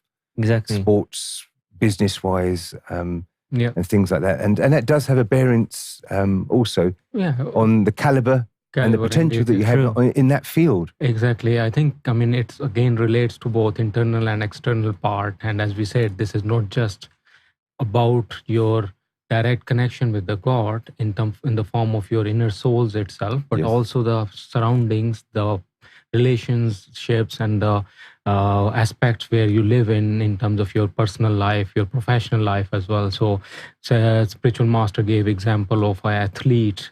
He has to realize, first of all, the caliber available and potential, work on that potential, enhance it to the extent that he become a professional athlete, he or she, in fact. The same goes for IT professional, in fact. So you need to identify that, okay, you are good in analytical skills, for example. You need to work on academically in order to improve on that potential and caliber. Then only you will be able to strive to a status and stage in your personal life, in your professional life. Exactly the same way, the same thing applies into the spiritual side, in fact. So we need to understand, and I think the beauty about this course is that every aspect is explained to the extent that even if you are not right straight into the spiritual path, but you can relate, right? So if this happens in my personal life, in my normal life, in my professional life, and common sense tells me that unless I work on these things, I won't be able to go to the next level and prove myself into that professional aspect, whether it's Usain Bolt, who is a runner or so. In fact, I'm sure that when people ask him in his interview, he explained his stories about how did he grew up, where he was living, and how did he become an athlete, professional athlete. The same thing applies for the spiritual side of things. In fact, I mean, the personalities that who have progressed through this spiritual journey, they focus on a number of things in order to improve and achieve that level. Yeah, I completely agree. Yeah, and that's very much to do with your intelligence, isn't it? Yes. You know, if you talk about a business side, how your caliber is business-wise is all to do with your mind, how powerful your mind is. But when it comes to spirituality, that's a whole different ball game. Yeah. And digging out your reality, and you know, also improving your caliber. You can improve your caliber in your outward life by going to universities and studying, going on training courses, fitness, building up your fitness, your nutrition. It's pretty easy and straightforward to do. But to build up your spiritual caliber, Sufi Master gave us one example about endurance, didn't he? Yes. Spiritual endurance. Because very much the path of love, if you want to love God, it's laced with pain and it's laced with struggles. Yes. Every step of the way. Yeah. And that was a beautiful. See, it's all help for us, isn't it? This is the wonderful part for us. It's not just words. It's not just something that could be for somebody else, benefit somebody else. Sufi Master just wants us to benefit from us to progress. Yeah. So it's very much that we should think about ourselves, what we can endure. You know, how much patience we have. It is. You know, how quickly we can lose our patience and avoid it as well. That was obviously spoken about as well, that we should avoid those situations where we're going to, you know, get to our limit. And frustration was another wonderful, because it's very easily... It's a word that's used so much, isn't it? It is. I'm not, you know, I'm not angry. I'm not. I'm just frustrated. Yeah. But Sufi Master said, "This, you know, frustration is that's the peak of being let down, or continually making some mistakes, or continuously reaching hurdles. Exactly. And just when you get right to the peak, then you can call that frustration. It builds up gradually. It's not like start in the first place. Something happens, and your first reaction will be from your lower self, and that will be your anger aspect, right? So whereas if you have tried so many different things, still you are failing, that's what builds up to the level where you can call it frustration in fact. And the beautiful example of the Mahmud Ghaznavi was given as well, when he tried 17 times to attack and conquer, to the temple in India. He tried 17 times. Throughout that process, every time he was failing. On the 16th and 17th time, if he says that, okay, I'm super frustrated about this, that makes sense. Otherwise, in our case, is basically, I'm not angry. Yeah, I'm just frustrated. Frustrated. Yeah, exactly. Yes, and when these calamities do come, don't they? And when we have problems, it's very important. It's very easy to say, and you say, of course we wouldn't, but we do complain to God, and that's something that is most certainly against spiritual progress, something we shouldn't do at all, is complaining to God. And Sufi Master gave us a beautiful fight back for that, is just to think the gifts that we have, think that you don't think what you don't have, think what you have, think what you've been given, think of the the progress that we've all made, the differences to our lives. And that's what we should be giving thanks for, not complaining for what we know now. We've been given this instruction now that if you're going on this path, if you're going to adopt spirituality, then there's going to be problems. You're going to face calamities, and we should grab them, and just keep steadfast and never complain about them. Very, very important that we do that. It's part of the package. And I think we're going to invite our first guest, as we've been doing all week now. It's been wonderful inviting ladies on from all over the world to come and just share with us exactly what they're getting from this course. Of course, this course is for everybody, but it's tailored for women. So it's wonderful that they're having a bit of a special focus on them during this course. It's really wonderful. So we're going to have Shazia Imran back again. Baji Shazia is there. Yes, welcome back. Goshi Maraba. Goshi. How did you enjoy yesterday's? I think it's been 2 days now that we haven't spoken to you, but we're going to focus on last night's speech, which started off about self-actualization and the importance that we should, think about ourselves, our potential. This is very much about what the potential is within us, digging out that potential. Yes. That's the actualization, isn't it? What we are capable of, what God never, if we're men, women, children, young, old, we all have that same potential within us to reach God and to love God. And that's very important that we emphasize that every single person has this caliber. It's just about digging it out, isn't it? Just about realizing exactly what we are, what we really are. Capable. So, Baji Shazia, can you give us your thoughts on yesterday?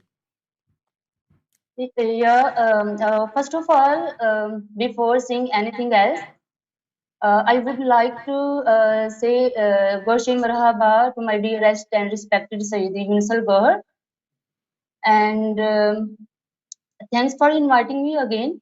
Uh-huh. And hope everybody is fine and in good health.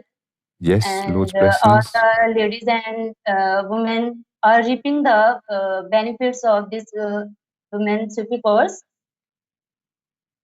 And it is really very interesting and exciting for me. Now 3 lessons are completed, and I have learned a lot of things in these 3 lessons. And I will say that for ladies, for all girls, for this course, for the reaping the benefits, for getting the advantages of this course, we must invest our concentration, we must invest our focus. Yes. First of all, and we should have to give priority to this course. As His Holiness Sayyidi Younus AlGohar said, we must give priority to our God, our spiritual master, and the way from where the source from where we are learning to love God, to access God, we should prefer the way that source. Yes. So as we should give priority and preference to this course, and we should be investing there our regularity, our attention, concentration, so that we may be able to reap all the profound and deep benefits and advantages. And put them into practice also. Yeah. Yeah. Implementation also is more important than saying, and so we can enlighten the heart, we can enhance our potentialities, our capabilities. As yesterday, Sayyidi said that the self-actualization is more important. Yes. And I will explain the meaning of self-actualization. That is, I think, self-realization. Yes. That actually what we are, what we can do, and what potential I have, what capability I have, and these things I have to recognize, I have to realize these things, so that I must remove the diseases that I have learned in lesson number 2. Brilliant. Yes.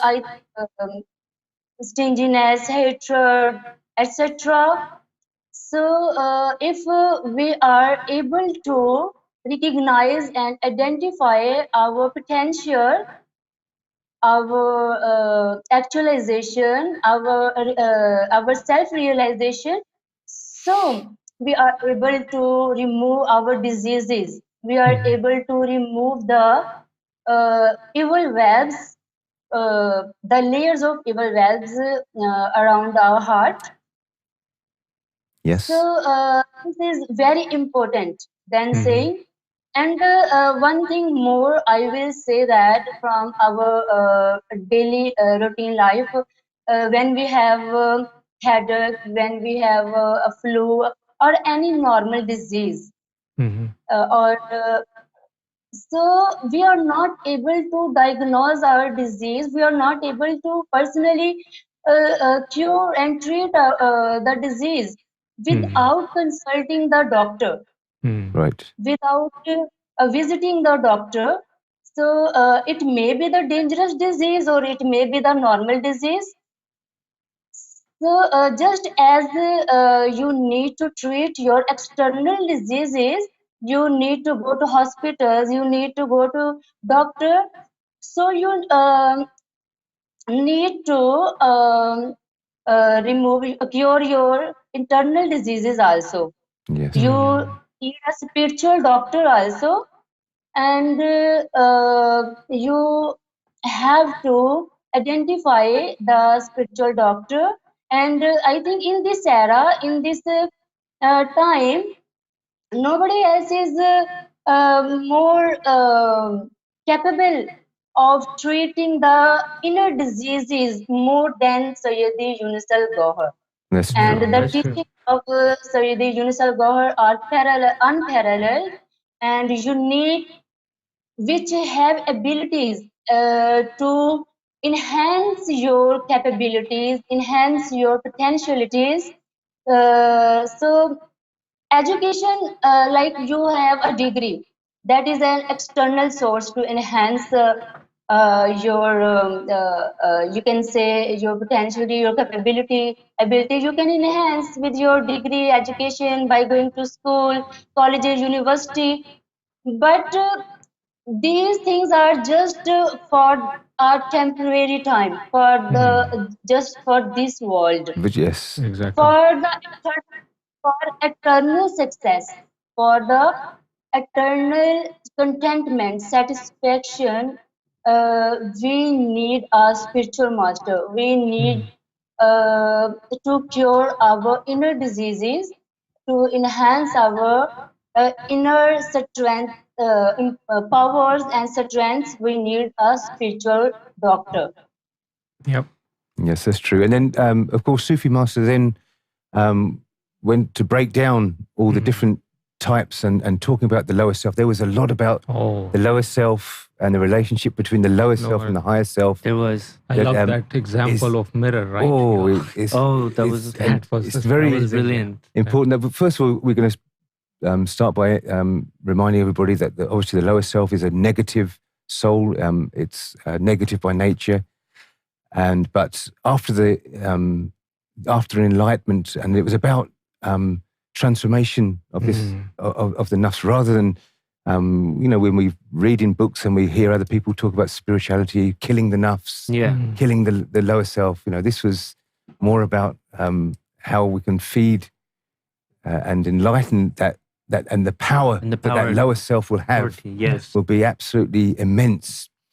Once it has that divine light and divine energy, it will be able to travel, not just around the globe, but from different planets, and it will have unboundless energy. Absolutely right.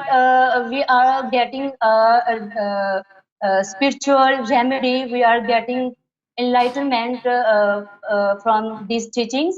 And when our heart is enlightened, our heart is being cured and all evil webs are removed. So energy is being produced. So accordingly, our lower self is also being cured. And as Saidi said that higher self is lower self is more powerful than higher self. Yes. But when enlightenment is being flowing in our heart, energy is coming in our heart through teachings, through the spiritual master's teachings, and through zikr. So then our lower self can become lazy. It can be overcome by higher self and all other souls.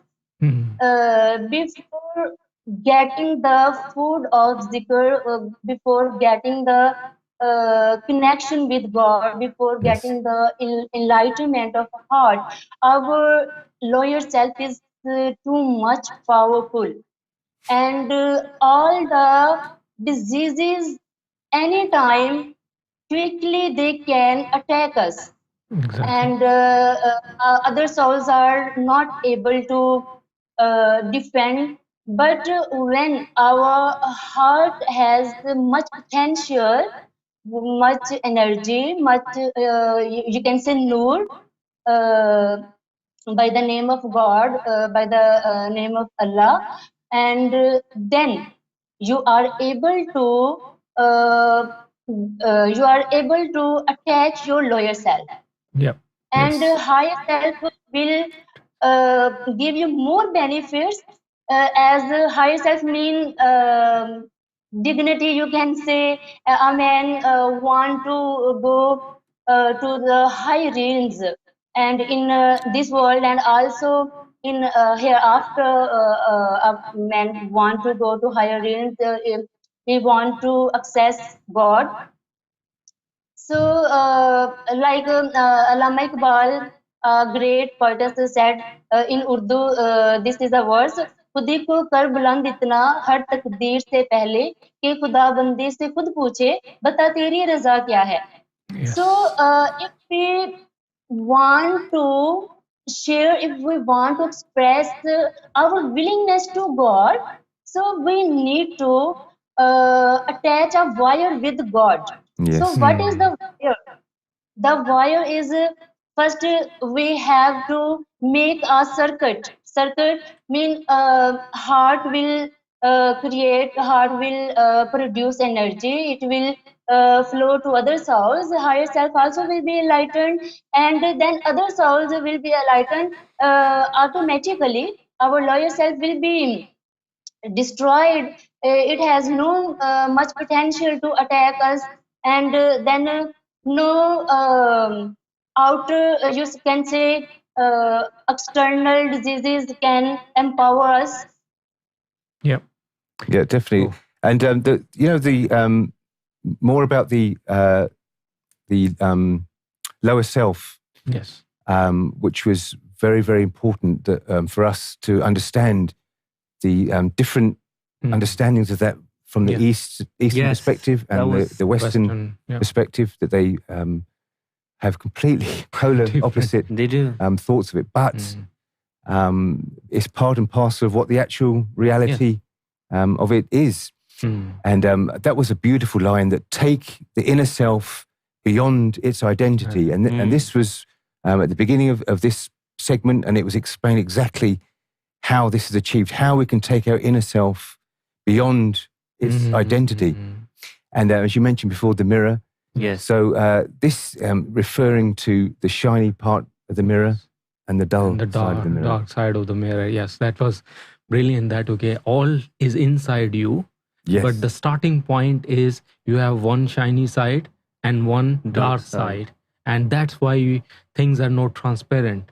That's why external factor and internal factors are not visible and transparent to you. But once you work on your dark side, make it clean, and then everything will become transparent. So whatever is the real you, real self, you will be able to realize, and you will be able to grasp the benefits of it, in fact. And this whole example of one Western and Eastern basically terminology used for the ego, where one is saying that you need to enhance your ego, is talking about the higher self, in fact. And the other one is working that you need to work on the lower self, you need to negate the lower self. This is the Eastern philosophy, in fact, actually, when we talk about the ego itself, that you need to negate the lower self and elevate the higher self. Yeah, exactly. Even it's so important, because we didn't realize, just the topic of ego, having a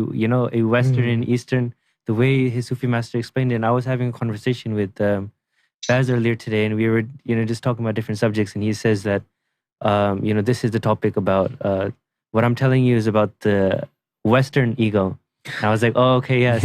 And I got it just from yesterday's course that he's talking about the higher self. And this comes into play because Sayyidi goes into so much detail and breaks it down, and just like Wajibhai was saying, the Western, ego is more about boosting the ego, what they have in the Western culture.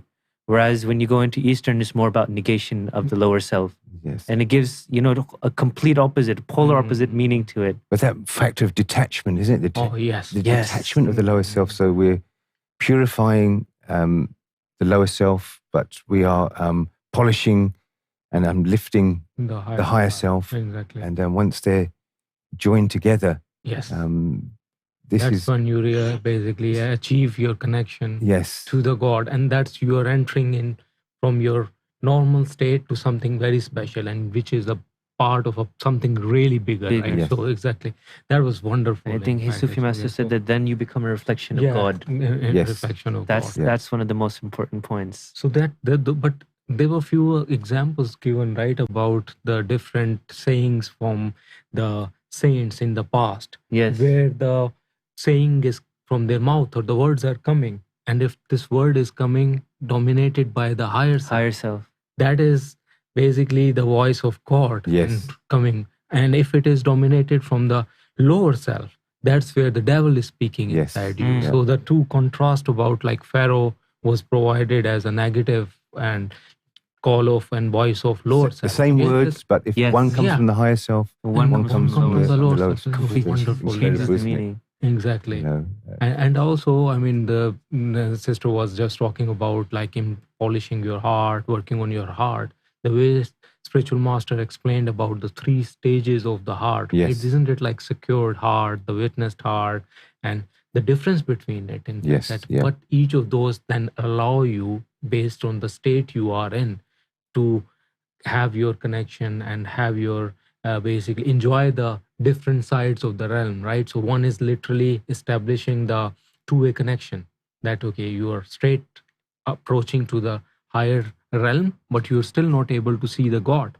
But at one point, the anchor is provided, which is pull that is coming, which is bringing you so back. Before that, we're being pulled by family, by friends, but pulled here and there, but then when God is pulling, and it's just pulled like in one direction. That was one direction, brilliant. Anchored. Yes. What an incredible stage. Exactly. So that doesn't matter that how many times you are attacked by your relations, by your loved ones around you, and because of this explanation day back yesterday, where Sufi masters explained about this whole thing, that okay, the devil is called out by the lower self to help and assist, and he says, I have agents, don't worry around. Yes. So you are prone to the extent in the if until and unless you are in the second stage of the heart purification, because the pull and itch is not coming from your real self calling for like, okay, I need something, which is the God love, and that call is coming from inside itself. You are still prone to that state or situation. Critical. Wonderful. Okay, Shazia Baji, I hope you enjoy this evening's show as well. Would you like to finish off with anything else? Yeah, sure. In the last, I want to say that, as Sayyidi said yesterday, that we should not criticize others that's good. by their appearance, and show appreciation. That's very important. Mostly in women, this weakness is that by not investigating the truth, we start to blame others, we start to criticize others. She's looking like this, she's like that. So we should not criticize without reaching the truth. So we don't know how she is from the inner side. We don't know her goodness, her inner goodness. Just we are looking her appearance. So appearance doesn't matter. The matter is just our inner enlightenment. So all ladies, including me, we should avoid this thing, that we should not criticize others so that whatever energy and noor we are getting from the speeches from the teachings of Sayyid Younus AlGohar, it may not be spoiled by our this kind of cheap things and bad preserving. activities and It's about preservation, weaknesses. isn't it? Preserving exactly what we have, Yeah. and don't waste what we have. Exactly. So thank you very much for joining us, Shazia Baji, and we'll speak to you again. Please enjoy the course, and Gaur office to you. Gaur office. That's wonderful. So we have another video that we're going to show now from the Gorian League. Razola. Yes, Ghazala Firdaus. Razola Firdaus. She sent in a video for us about the Women's Sufi course. So we're going to share that with you now. Thank you. Gaushe Merhaba, Sufi Master Younus AlGohar.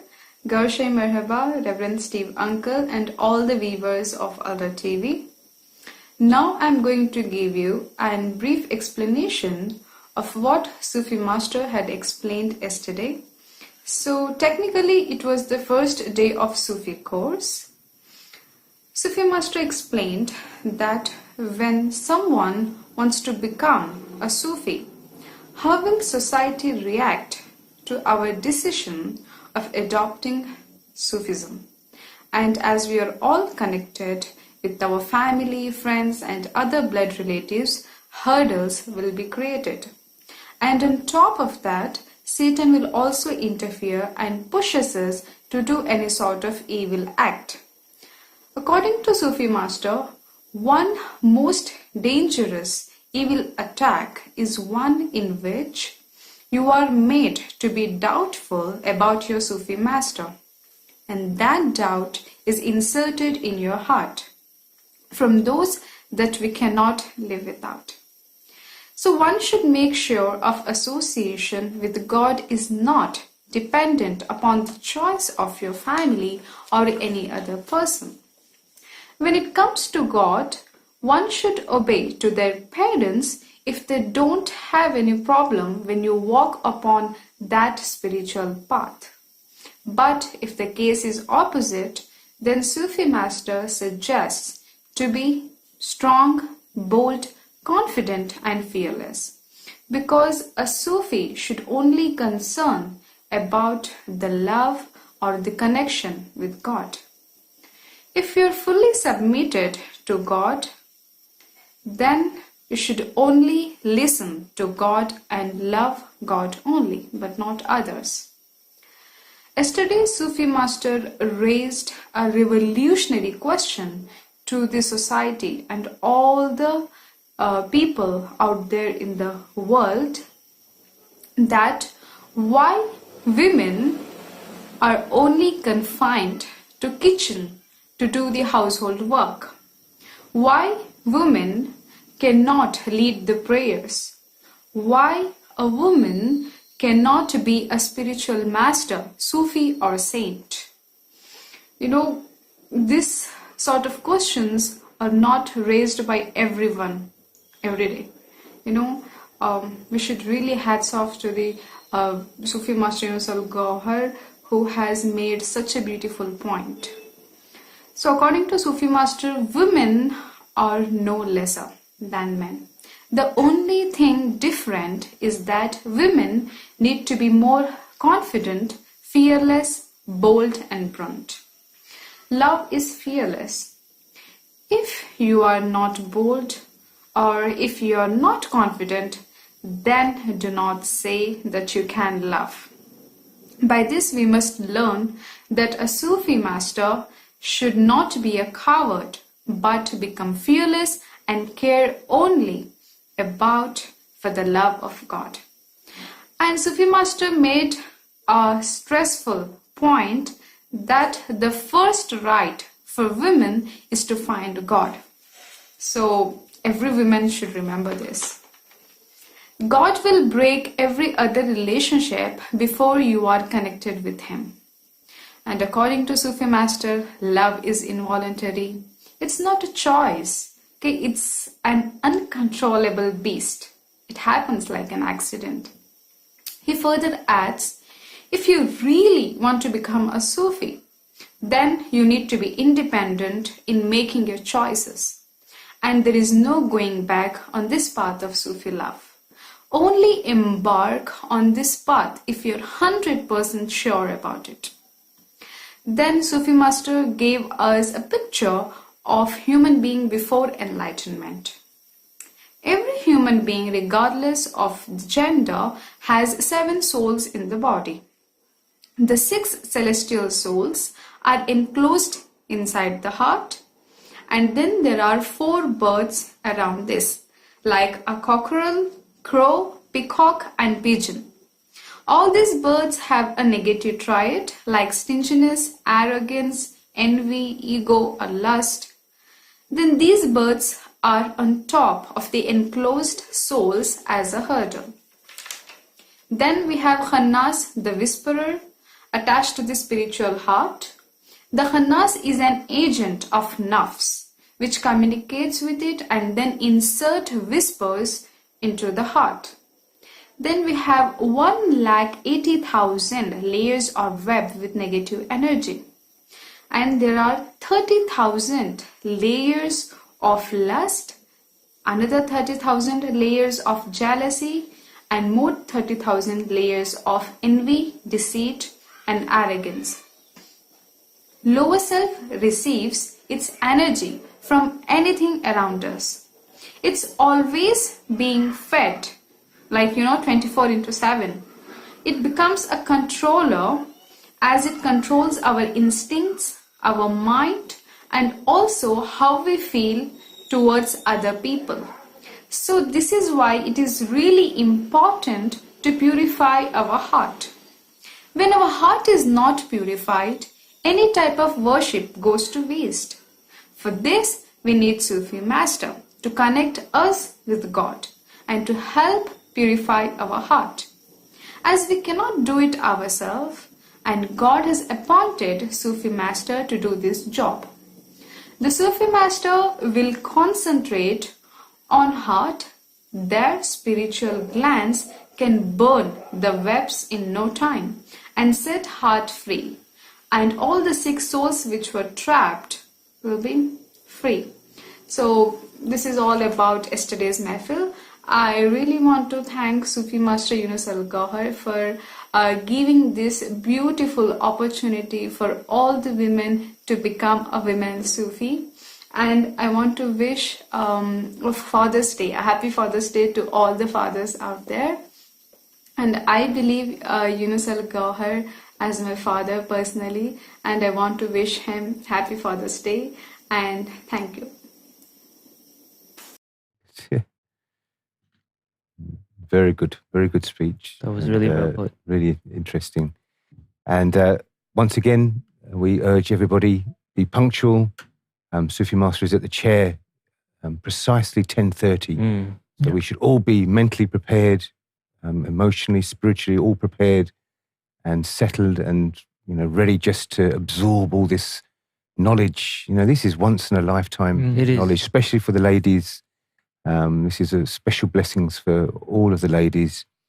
And please just grasp this opportunity to, uplift your spiritual progress. It would be absolutely wonderful. And take as many notes. I think one of the things that Sufi Master mentioned on the first day as well is make sure you guys make notes, because if you go back and try to make notes later, it's not going to have that spiritual connection attached with it. So whatever you understand, whether it's a little bit or all of it, make as many notes as you can whilst you're watching live to take the full benefit, so you'll be able to understand. Very important that we watch live. As we're listening, it's just coming into the heart. It's just resonating with us. Every single word is beautiful. So thank you once again, Sufi Master, for this course. Thank you, gentlemen. Thank you very much. We'll see you tomorrow. Yes. As always, stay safe, stay tuned, and go office.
خواتین و حضرات، آپ تمام ساتھیوں کو، تمام ناظرین کو ڈیلی پلس کے اوپر خوش آمدید۔ آج پھر ہم اردو میں گفتگو کرنے کی کوشش کریں گے، اور جو کل جو تھرڈ لیسن تھا ویمن صوفی کورس کا، اس کے اوپر ہم کچھ اردو میں سب کو ایکسپلین کرنے کی کوشش کریں گے۔ تو اگر کہیں پہ غلطی ہوتی ہے تو آپ معاف کیجیے گا، ہمارے ساتھ صرف آج ایک ہی اردو دان بیٹھے ہیں، فرحان بھائی۔ We've added one person to the panel. کل جہاں پہ سید یونس الگوہر نے جب بات شروع فرمائی، اور ایک بہت ہی زبردست طریقے سے کل آغاز فرمایا، اور یہ فرمایا کہ جب ہم بدلنا چاہتے ہیں، جب ہم روحانیت کے اوپر چلنا چاہتے ہیں، اور ہم چاہتے ہیں کہ ہمارا کردار بدلے، تو اس وقت ہم، اور اکثر یہ دیکھا جاتا ہے کہ جتنے بھی مطلب فلاسفرز ہیں، یا ان کو علماء کہہ لیں، جتنے بھی لوگ ہیں، کوئی مطلب یہ تبلیغ کرے گا کہ آپ کو جو ہے حسد نہیں کرنا چاہیے، اور یہ تکبر نہیں کرنا چاہیے، اور بزنس میں ایمانداری کرنی چاہیے، لیکن اس کا حل کیا ہے یہ کوئی آپ کو بتاتا نہیں ہے۔ یہ اس کے اوپر آپ عمل پیرا کیسے ہوں گے، اس کا کوئی سلوشن، اس کو پریکٹس میں لانے کا کوئی طریقہ نہیں بتاتا۔ اور ایک مثال دی کہ جس طرح ایکنی ہے، اور بہت سی خواتین اس سے ریلیٹ کر پائیں گی، کہ جب آپ مطلب 15 17 کی ایج کو ہٹ کرتے ہیں، تو اکثر لوگوں کو جو ہے وہ ایکنی شروع ہو جاتی ہے، چہرے کے اوپر دانے بننے لگتے ہیں، اور وہ آپ جب چہرے کے اوپر آپ باہر سے کریمز آئنٹمنٹس اپلائی کریں تو اس کا جو ہے وقتی ایک اس سے ریلیف ملتا ہے، اور وہ مطلب بعد میں پھر سے آپ کو ایکنی یا کہیں اور دانے نکل آتے ہیں۔ تو اس کا حل یہ ہے، اور یہ ہمیں مطلب ہربل تھراپیز میں بھی، اور آج کل جتنے بھی ڈاکٹرز ہیں وہ بھی یہ کہنے لگے ہیں، اور وہ یہ کہتے ہیں کہ آپ نے اگر اس کا حل ڈھونڈنا ہے تو وہ آپ کو اپنے اندر سے ڈھونڈنا پڑے گا۔ اور وہ کس طرح کہ یہ سب سے پہلے تو آپ یہ پتہ کرنے کی کوشش کریں کہ یہ دانے نکل کیوں رہے ہیں۔ بالکل، وہ آپ کے جو چہرے کے اوپر یا باڈی کے اوپر جتنے بھی دانے نکل رہے ہیں وہ کیوں نکل رہے ہیں، اور پھر آپ کو پتہ لگے گا کہ یہ خون میں حدت ناپاکی کی وجہ سے ہے۔ اور پھر پاکستان میں اس طرح کی دوائیاں بھی ہیں، انڈیا میں، بنگلہ دیش میں، جس کا نام ہے صافی۔ کافی لوگ اس کے بارے میں بھی جانتے ہوں گے۔ جب آپ وہ لیں گے تو اس کا کام یہ ہے کہ وہ آپ اس کو پئیں گے، تو وہ آپ جب پئیں گے تو آپ کے خون میں وہ آپ کے خون کو وہ صاف کرنے لگے گا۔ آپ کا خون جب صاف ہوگا تو خود بخود وہ نہ صرف کہ آپ کی ایکنی، آپ کے دانے ختم ہوں گے، لیکن بعد میں دوبارہ بھی کوئی اس طرح کا اندیشہ نہیں ہوگا کہ آپ کو دانے ہوں، یا کوئی خون میں امپیورٹیز، ناپاکی کی وجہ سے کوئی اور ٹاپیکل ڈیزیزز ہوں۔ تو یہ ایک بہت زبردست سیدی نے ایک مثال عطا فرمائی کہ جس طرح ہمیں یہ معلوم ہے کہ یہ باہر کی بیماری ہے، لیکن اس کا سلوشن، اس سے شفا حاصل کرنے کے لیے آپ کو اندر اس کا حل ڈھونڈنا ہوگا، اپنے خون کو پاک کرنا ہوگا۔ اسی طرح جب آج ہم حسد میں مبتلا ہیں، تکبر میں مبتلا ہیں، اور پھر ایک اور بات ہے، کئی لوگوں نے کئی سال حضور پاک صلی اللہ علیہ وسلم کی بھی صحبت میں گزارے، سرکار کی بھی صحبت میں کئی لوگوں نے کئی سال گزارے، لیکن ان کا کردار نہیں بدلا۔ وہ آج بھی اسی طرح حسد میں، تکبر میں، بغض، بہتان میں ملوث ہیں۔ اور دیکھا جاتا ہے کہ جب ان کو کوئی پرواہ نہیں ہوتی کہ مشن تباہ ہو جائے گا، یہ جو جتنا بھی کام چل رہا ہے یہ سب کچھ تباہ ہو جائے گا، اس وقت جب وہ حسد میں مبتلا ہیں، اس وقت ان کے سر کے اوپر جب نفرت جو ہے چھائی ہوئی ہے، ان کو اور کچھ بھی نظر نہیں آ رہا، اس وقت ان کو نہ سرکار کی نسبت یاد رہتی، نہ اور کچھ یاد رہتا ہے۔ بالکل۔ تو اتنی خطرناک چیز ہے یہ کہ اگر آپ نے 20 سال سرکار گوہر شاہی کی بھی صحبت میں بتائے ہوں، لیکن سرکار کا نور آپ کے اندر اگر داخل نہ ہوا ہو تو آپ وہ اسی طرح رہیں گے جس طرح آپ 30 سال پہلے تھے، آپ آج بھی اسی طرح رہیں گے۔ اور یہ مطلب جب کہتے ہیں، جب بولنے کے اوپر آتا ہے، تب جو ہے لوگ ماتم کرنے لگیں گے، تب رونے لگیں گے کہ ہم نے تو اتنے سال سرکار کی صحبت میں بتایا، سرکار نے تو یہ فرمایا ہمارے لیے، سرکار نے وہ فرمایا ہمارے لیے، یہ تو صحابہ تھے، یہ تو فلاں تھے، یہ تو فلاں تھے۔ لیکن جب سرکار کا نور آپ کے اندر نہیں اترا تو آپ کا کردار نہیں بدلے گا، آپ غلیظ سے غلیظ تر ہوتے جائیں گے۔ آپ آپ کے اندر نفرت پلتی رہے گی, اور پھر جب نفرت میں آپ مبتلا ہوں گے, آپ جب حسد, تکبر, بہتان درازی کریں گے, اس وقت آپ کو سرکار کا مشن, سرکار کا بندہ بھی آپ کو اس وقت نظر نہیں آئے گا. بالکل, آپ کو پھر اس وقت کچھ بھی نظر نہیں آئے گا. تو اگر آپ چاہتے ہیں, اگر سرکار نے فرمایا ہوا ہے, یہ بھی ایک کل بات فرمائی نا کہ اگر سرکار نے فرمایا یہ ہمارا ہے, تو اس کا کیا مطلب ہے؟ بالکل, اگر ہمارا ہے تو اس کے اندر پھر وہ چیز بھی نظر آئے گی نا. اس کا یہ مطلب ہے کہ سرکار نے آپ کے اندر ایک خصوصیت رکھی ہے, اگر آپ اس کا ایڈوانٹیج لیں گے تو اس کا رنگ نظر آئے گا نا. یہ تھوڑی ہے کہ سرکار نے یہ فرمایا تو اب آپ پوری دنیا کو جو ہے برباد کر کے رکھ دیں اور آپ وہیں مطلب سرکار کے پیارے رہیں گے. اس تعلیم کو آپ کو سمجھنا چاہیے.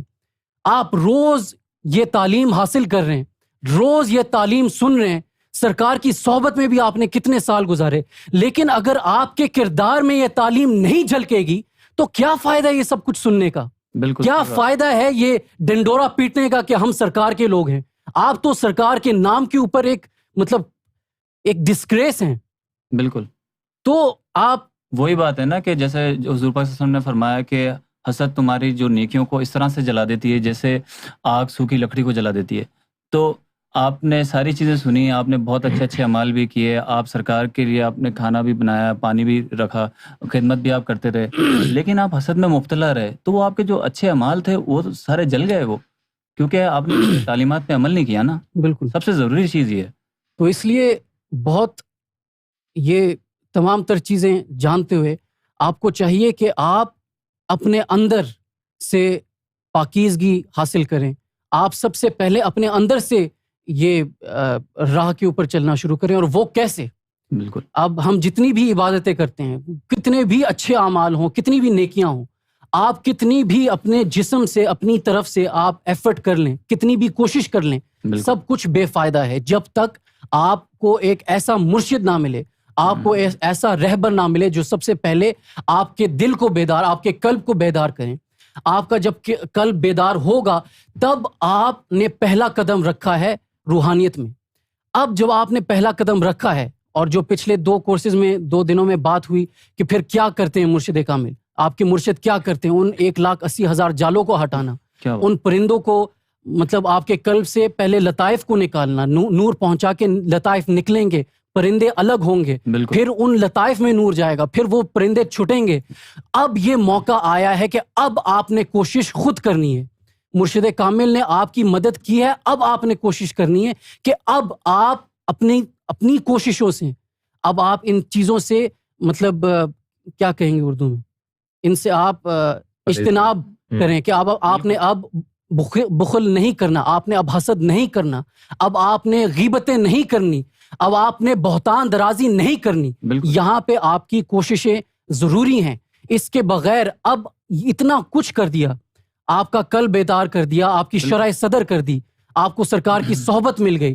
اب اتنا کچھ ہونے کے بعد اب اگر پھر آپ اسی راہ کے اوپر چلیں گے, اگر آپ قدر نہیں کریں گے جو آپ کو مل چکا ہے, پھر آپ اسی طرح سب کچھ کھو بیٹھیں گے, آپ کا پھر نفس اسی طرح غلاظت میں گرتا جائے گا. بالکل, تو یہ سب سے بڑی بات ہے, سب سے بہت امپورٹنٹ بات ہے کہ آپ اگر روحانیت اپنانا چاہتے ہیں, اگر آپ واقعی سرکار کے بننا چاہتے ہیں, اگر آپ واقعی حضور پاک کو, اللہ کو حاصل کرنا چاہتے ہیں, دین کے اوپر عمل پیرا ہونا چاہتے ہیں, تو سب سے پہلے کچھ بھی کرنے سے پہلے آپ نے دل کو بیدار کرنا ہے, دل کو, قلب کو, اس میں ذات اللہ سے اس کو بیدار کرنا ہے.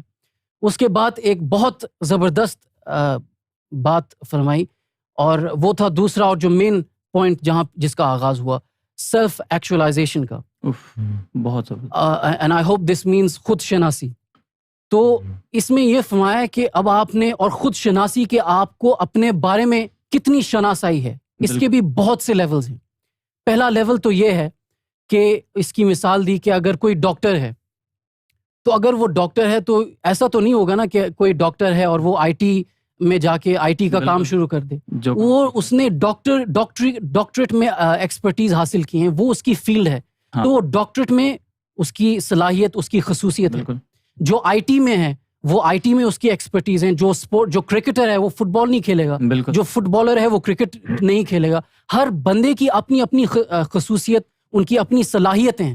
تو آپ کو سب سے پہلے پہچاننا ہے کہ میری اپنی خصوصیت، مجھ میں کیا صلاحیت ہے، کیونکہ ہر بندے میں کوئی نہ کوئی صلاحیت، کوئی نہ کوئی خصوصیت ہوتی ہے. بالکل. اور وہی جو تعلیم انہوں نے حاصل کی، کیونکہ سب سے پہلے جب خود شناسائی کی بات آتی ہے، جیسے علامہ اقبال نے فرمایا خودی کو کر بلند اتنا، تو وہ جو خودی ہے وہ کیا ہے؟ آپ نے خودی کو پہچاننا ہے نا، آپ نے خود شناسائی جو کرنی ہے اس میں آپ کو پتہ ہونا چاہیے. ایک تو اس کا، جیسے سعیدی نے کل ارشاد فرمایا کہ ایک تو اس کا آؤٹر اسپیکٹ ہے، یعنی کہ آپ نے دیکھنا ہے کہ وہ کیسے پتہ چلے گا.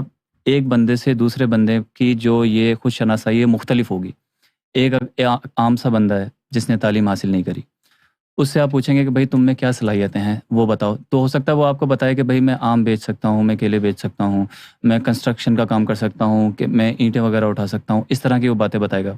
لیکن ایک شخص جس نے تعلیم حاصل کری ہوگی، جو اسکولنگ کی ہوگی، اسکول گیا ہوگا، یونیورسٹی گیا ہوگا، کالج گیا ہوگا، اس نے دنیا دیکھ لی، اس نے اور چیزوں کو جو ہے مزید چیزوں کو جج کر لیا ہے، مطلب اس نے اپنی صلاحیت کو انہانس کیا ہے. ہاں بالکل، مزید بڑھایا ہے اپنے لیے، مزید اپرچونٹیز ہاں اس نے پیدا. اس بڑھانے کے بعد ہوا کیا؟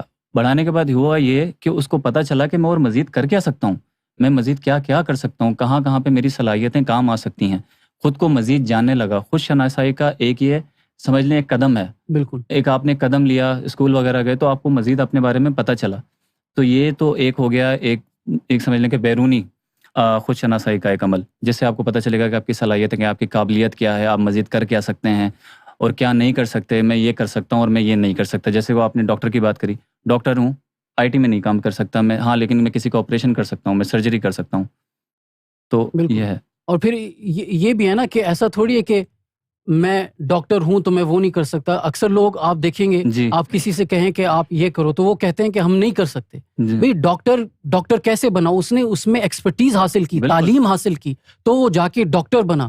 اگر آج آپ سے کوئی کہتا ہے کہ آپ حسد سے چھٹکارا حاصل کرو، ان چیزوں سے آپ چھٹکارا حاصل کرو، تو آپ کہیں کہ مجھ سے نہیں ہوتا، میں عورت ہوں یا میں جو بھی ہوں، مجھ سے نہیں ہوتا، تو یہ غلط بات ہے. اس کے لیے آپ کو سب سے پہلے تعلیم حاصل کرنی ہے.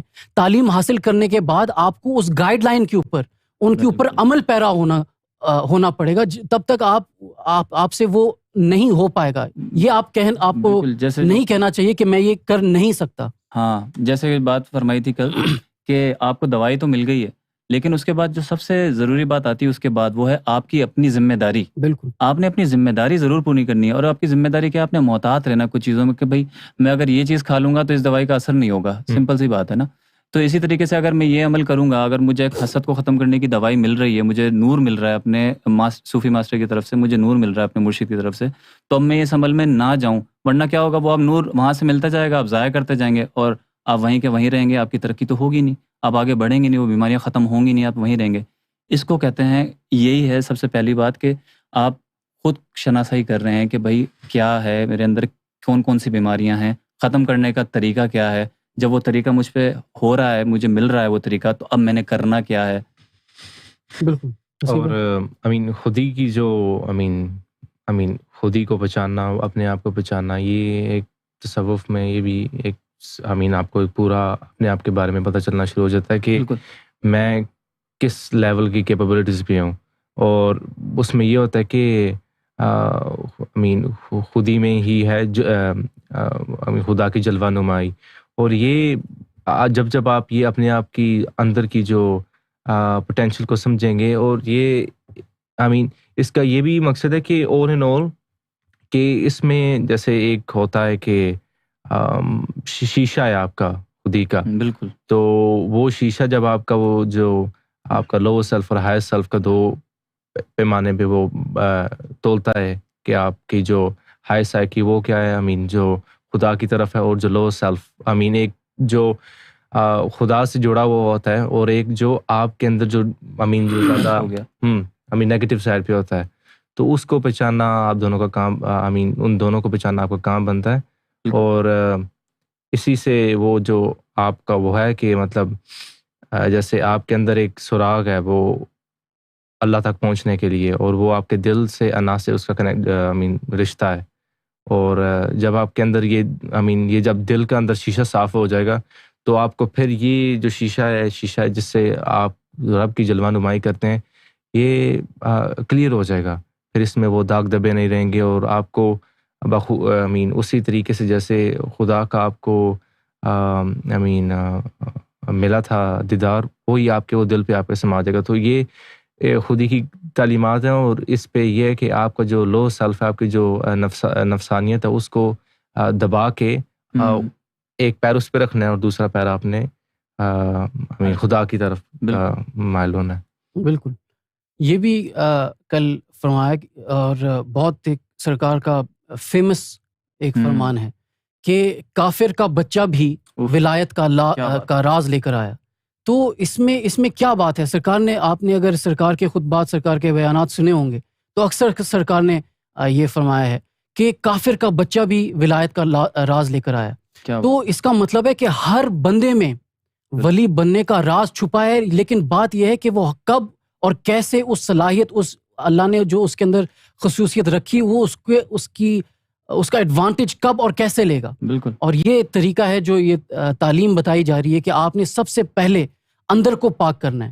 ہم باہر کے اوپر ہماری جتنی بھی ترجیحات ہوتی ہیں وہ ہمارے باہر، ہمارے حلیے کے اوپر ہوتی ہیں. ہم کتنی ظاہری جسمانی عبادتوں میں لگے ہوئے، ہم نے نفل پڑھی ہے، نمازیں 5 وقت کی پڑھی ہیں، داڑھی رکھی ہے، ہم نے سیدھے ہاتھ سے پانی پیا ہے کہ نہیں، ہم نے سنتیں ادا کی ہیں کہ نہیں. لیکن جو حضور پاک کی روحانی جو باطنی سنتیں تھیں، اور وہ مطلب ڈیلی الرا ٹی وی کے اوپر بیان ہوتا ہے کہ وہ آپ نے سب سے پہلے قلب کو بیدار کرنا ہے. قلب سے یہ راہ شروع ہوتی. بالکل. اس کے بعد جب یہ ایکسپلینیشن شروع ہوئی خود شناسی کی، اس کے بعد جو نیکسٹ قدم فرمایا، جو نیکسٹ پوائنٹ بتائی تھی، وہ یہ تھی کہ سب سے پہلے تو آپ نے یہ صلاحیت اپنے اندر ڈھونڈی کہ میں کس قابل ہوں، میرے اندر کیا خصوصیت، کیا صلاحیت ہے. میں ڈاکٹر بن سکتا ہوں، میں اسپورٹس کر سکتا ہوں، میں لکھ سکتا ہوں، یا میرا آئی کیو لیول زیادہ ہے تو میں فلاں چیز کر سکتا ہوں. یہ تو مطلب آپ کی مینٹل، آپ کی دماغی صلاحیت اور آپ کی جسمانی صلاحیت ہوگی. اس کے بعد اگر آپ صوفی بننا چاہتے ہیں تو آپ نے دیکھنا ہے کہ میرے مطلب آپ نے اپنے جذبات کے بارے میں شناسائی حاصل کی. بالکل. کہ اگر آپ کو غصہ آتا ہے تو کب جا کے آپ کو غصہ آتا ہے، آپ کس حد تک صبر کر سکتے ہیں کسی چیز سے، کس حد تک آپ صبر و تحمل سے کام لے سکتے ہیں. یہ جب تک آپ کو پتہ نہیں ہوگا تو آپ مزید آگے بڑھ نہیں سکیں گے. کیونکہ کیا ہے کہ مطلب، اور یہ بھی کئی اس کے ڈونٹ یو تھنک، آپ کو نہیں لگتا کہ یہ خود شناسائی جو ہے، اپنے آپ کو خود ہی کو پانا، اس کا جو مین پرپز یہی ہے کہ آپ کو آپ کے جو اس جرنی میں، آپ کو اس سفر میں آپ کو یہ پتہ چلتا جائے گا کہ میرے اندر کتنی صلاحیت ہے روحانی. تو سیلف، خودی کو پہچاننا، خودی کی مطلب آپ اپنے آپ کو دیکھ سکتے ہیں اور سمجھ سکتے ہیں کہ میرے میں وہ جیسے سید یونس الغار نے فرمایا کہ آپ اس لمٹ تک جائیں اور اس کے بعد آپ کو پتہ چلے گا اس سے میرے نہیں ہوتا، اس کے بعد میں اللہ سے رجوع ہوں گا. تو وہ مجھے درد برداشت کرنے کی بات. بالکل. کہ آپ کو یہ نہیں پتا کہ میں کتنی تکلیف برداشت کر سکتا ہوں لوگوں کے. جیسے کوئی آپ کو تکلیف دے رہا ہے، جب آپ اللہ کی راہ میں لگ جاتے ہیں تو ادھر ادھر سے سب آپ کے دشمن بن جاتے ہیں. اور یہ سب کے ساتھ تقریباً ایسا ہی ہوتا ہے. جو دوست ہیں وہ اچانک سے آپ کے خلاف ہو جائیں گے، گھر والے خلاف ہو جائیں گے. تو جب آپ روحانیت میں لگتے ہیں تب آپ کو پتہ چلتا ہے کہ یار میرے اندر درد برداشت کرنے کی، تکلیف برداشت کرنے کی، معاشرے کی جو مظالم ہیں یہ برداشت کرنے کی صلاحیت کتنی ہے. لیکن جب تک آپ روحانیت میں آتے نہیں ہیں ان چیزوں کا آپ کو پتہ چل ہی نہیں سکتا. بالکل. اور جب آپ جاتے ہیں، تو پھر سب سے پہلی چیز آپ کو یہ کہی جاتی ہے کہ اپنا ظرف بڑھاؤ. جب اپنا ظرف بڑھاتے ہو، بڑھاتے کیسے ہو؟ جب آپ اپنی اس حد کو پہنچ جاتے ہو کہ بس اب میری بس ہو گئی، اس سے زیادہ برداشت نہیں کر سکتا. اس وقت آپ کو پہلی دفعہ پتہ چلتا ہے کہ اچھا اتنا غصہ برداشت کرنے کی مجھ میں وہ تھی، سکت تھی، اتنا درد برداشت کرنے کی مجھ میں سکت تھی، اس چیز پہ مجھے غصہ آتا ہے. اب پتہ چلنا شروع ہوا ہے آپ کو، اس سے پہلے تو آپ کو کچھ پتہ ہی نہیں تھا. بالکل. تو جب تک آپ روحانیت میں آئیں گے نہیں تو آپ اپنے جو، جیسے آپ نے بات کی، اپنے جو جذبات کے بارے میں جو خود شناسائی ہے وہ آپ کو پتہ چلے گی ہی نہیں. بالکل. تو آج ہمارے ساتھ ایک کوئی مہمان بھی ہیں. جی، شیخ عرشی گوہر ہیں اور ان کا تعلق بلیو انڈیا سے. جی گوہر شیخ مرحبا. جی بہت بہت آپ کو ویلکم ہمارے شو میں. اور آج بلکہ ہم اسی چیز پہ بات کر رہے ہیں کہ خودی کو پہچاننا. تو اس کے اوپر آپ تھوڑا تبصرہ کرنا چاہیں گے؟ ٹھیک ہے یہ جو سب سے پہلے تو ایک ہماری جو مطلب جب ہم خود شناسی کے لیے اپنے خود شناسائی کرتے ہیں تو ایک تو جسمانی اور ہماری دماغی صلاحیت کو ہم پہچانتے ہیں کہ ہمارے اندر اتنی صلاحیتیں ہیں. تو سب سے پہلے اس پوائنٹ کے اوپر آپ تھوڑا تبصرہ کریں جو آپ نے کل سے سیکھا اور سمجھا تھا. جی جو جسمانی صلاحیت ہے اس کے بارے میں. جی جسمانی اور دماغی. جی جو جسمانی صلاحیت ہے جیسے ہم مانتے ہیں کہ ہماری جو قابلیت ہے صلاحیت ہے جو بھی ہم پڑھائی کرتے ہیں ایجوکیشن حاصل کرتے ہیں تو جیسے کہ ایم اے کیا ہم نے تو ایم اے کیا ہسٹری میں کیا تو میری یہ صلاحیت ہے کہ میں ٹیچنگ میں جانا ہے مجھے تو میں ٹیچنگ اس کے بعد میں ٹیچنگ میں جاؤں گی ٹیچنگ کورس کروں گی اور پھر مطلب ایسے اس طرح سے میں اپنی ٹیچنگ کورس کرنے کے بعد میں ٹیچر کی جاب کروں گی تو یہ میری مطلب جو ایکسٹرنل ہے صلاحیت. لیکن ایکسٹرنل یہ میری صلاحیت ہوگی لیکن جب اسپریچول جو میری صلاحیت ہے وہ کب مجھے میری پتہ چلے گی میری جو پوٹینشیل ہے جو بھی ہے کیپیبلٹیز ایبیلٹی جب میرا ہارٹ پیوریفائی ہو جائے گا اس کے بعد ہی مجھے پتہ چلے گی. اور یہ تو بڑی آسانی سے ہم لوگوں کو جو بھی ہم بچپن سے مطلب اسکول جاتے ہیں جو یہ سب ہماری جو صلاحیتیں رہتی ہیں وہ ہمیں پتہ ہی ہوتی ہے ایکچولی کہ میں یہ بنوں گی میں یہ کروں گی مجھے یہ اچھا لگتا ہے تو میں فیشن ڈیزائننگ کورس کروں گی تو یہ میری مجھے پتہ ہوتی ہے. لیکن یہ جو ہماری اندرونی صلاحیت ہے یہ کب ہمیں معلوم ہوگی جب ہم صوفی ماسٹر یا سرکار کے ذریعے ہمارا جو ہارٹ ہے وہ بیدار ہوگا ہمارے مرشد کے جب بیداری قلب مجھے حاصل ہوگی اس کے بعد ہی مجھے اپنی پوٹینشیل جو ہے اندر کی جو اندرونی باطنی وہ مجھے پتہ چلے گی کہ مجھ میں کتنی اہلیت ہے میں کیا کیا کر سکتی ہوں جو میرے لطائف ہیں ان کے ذریعے میں یہاں بیٹھی ہوں اور یہاں سے میں جو دوسرے ریئلمز ہیں وہاں جا کے میں پرواز کر سکتی ہوں پورے گلوب میں ہر جگہ پرواز کر سکتی ہوں.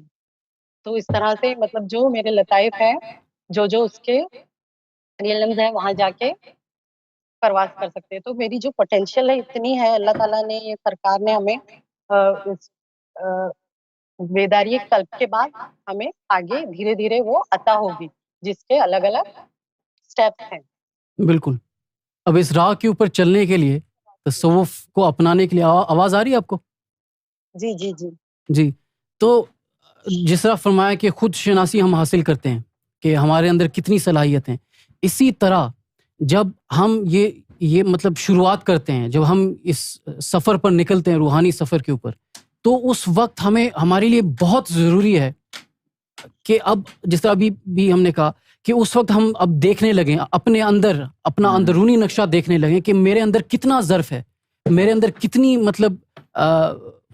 مطلب صبر کرنے کی کتنی صلاحیت ہے. بالکل. اور پھر جیسے ابھی آپ نے بھی کہا کہ اب آپ کو غصہ آیا تو آپ کو احساس ہوا اچھا میں یہاں تک برداشت کر سکتا ہوں میں یہاں تک صبر کر سکتا ہوں اس کے بعد میری حد ٹوٹ جاتی ہے. تو کئی دفعہ سید یونس الگوہر نے فرمایا کہ جب آپ اس موقع پر پہنچے جب آپ یہاں تک اس مقام پر پہنچیں کہ آپ کو اب محسوس ہو رہا ہے کہ اب مجھ سے مزید مصیبت مجھ سے مزید یہ برداشت نہیں ہو رہا تو اس وقت اگر آپ برداشت کر لیں تو یہ عمل آپ کے ظرف کو بڑھائے گا. اور یہ آپ نے ظرف کیوں بڑھانا ہے کیونکہ ایک حدیث بھی ہے اس کا مجھے پورا یاد نہیں لیکن مجھے کچھ ایسا یاد پڑتا ہے کہ ایک صحابی حضور پاک کے پاس آیا تو صحابی نے حضور پاک سے پوچھا کہ اور کہا کہ مجھے اللہ کی محبت چاہیے. تو دوبارہ کہہ رہا ہوں مجھے حرف بحرف یاد نہیں لیکن حضور پاک نے فرمایا کہ اگر تم اللہ کی محبت چاہتے ہو تو مصیبت کو رنج و علم کو اپنی چادر بنا لو.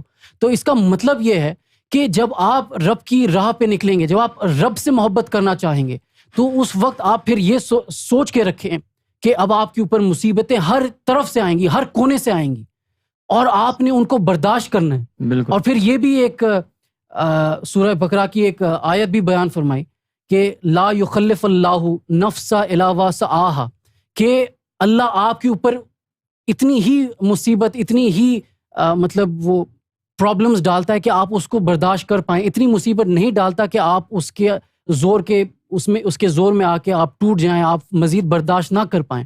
تو جب اللہ ہماری مطلب صلاحیت, ہمارے صبر کا جو لیول ہے, وہ جب جانتے تو ہمیں بھی جاننا چاہیے نا کہ ہم کہاں تک ہماری کیا صلاحیت ہے اس میں بھی. اور آپ کو یہ اب دیکھنا چاہیے کہ جب آپ کے اوپر مصیبت آتی ہے تو آپ اس مصیبت کو کس حد تک برداشت کر سکتے ہیں, اور کس حد پر وہ کون سا مقام ہے کہ جب آپ اس مقام پر پہنچیں تو اب آپ جو ہے اللہ سے شکوہ شکایت شروع کر دیں, سرکار سے آپ شکوے کرنے لگ جائیں. تو اس لیے یہ اپنے جذبات کی شناسائی بہت بہت ضروری ہے کہ آپ کے اندر, آپ میں جو جذبات ہیں, آپ کا جو غصہ, آپ کا جو صبر, یہ جتنی بھی مختلف جذبات ہیں, آپ کو ان سے آگاہی, ان کی شناسائی ہونی چاہیے جب آپ اس راہ کے اوپر نکلتے ہیں, کیونکہ انہی جذبات کی مطلب جب یہ بھی بالکل جیسا کل بھی فرمایا نا, جب سید یونس الغور نے کل بھی ایک بات ضروری فرمائی کہ اللہ نے جب یہ بات فرمائی کہ میں بندے کے اوپر اس کی ہمت سے زیادہ بوجھ نہیں ڈالتا, یعنی تکلیف اس کو نہیں دیتا.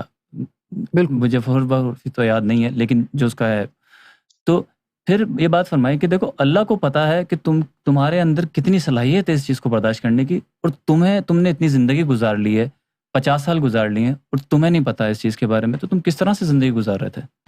صحیح تو ایک صوفی کے لیے, اگر آپ کہتے ہیں کہ میں ایک صوفی ہوں, تو ایک صوفی کے لیے یہ بہت ضروری ہے کہ اس کو اپنے بارے میں ان چیزوں کا پتہ ہو کہ میرے جذبات کون سے ہیں, کتنے ہیں, کتنا صبر ہے میرے اندر, کتنا برداشت کرنے کی میرے اندر صلاحیت ہے. یہ چیزیں پتہ ہونا بہت ضروری ہیں. جیسے ایک صحابی کی مثال دی کہ اس صحابی کو شہوت محسوس ہوئی, جب وہ بازار میں تو اس کو شہوت محسوس ہوئی, وہ حضور پاک صلی اللہ علیہ وسلم کے بارگاہ میں حاضر ہوا, تو حضور پاک صلی اللہ علیہ وسلم نے فرمایا کہ ٹھیک ہے, گھر پہ جاؤ اور اپنی جو آپ کی وائف ہے ان کے ساتھ تم صحبت کر لو.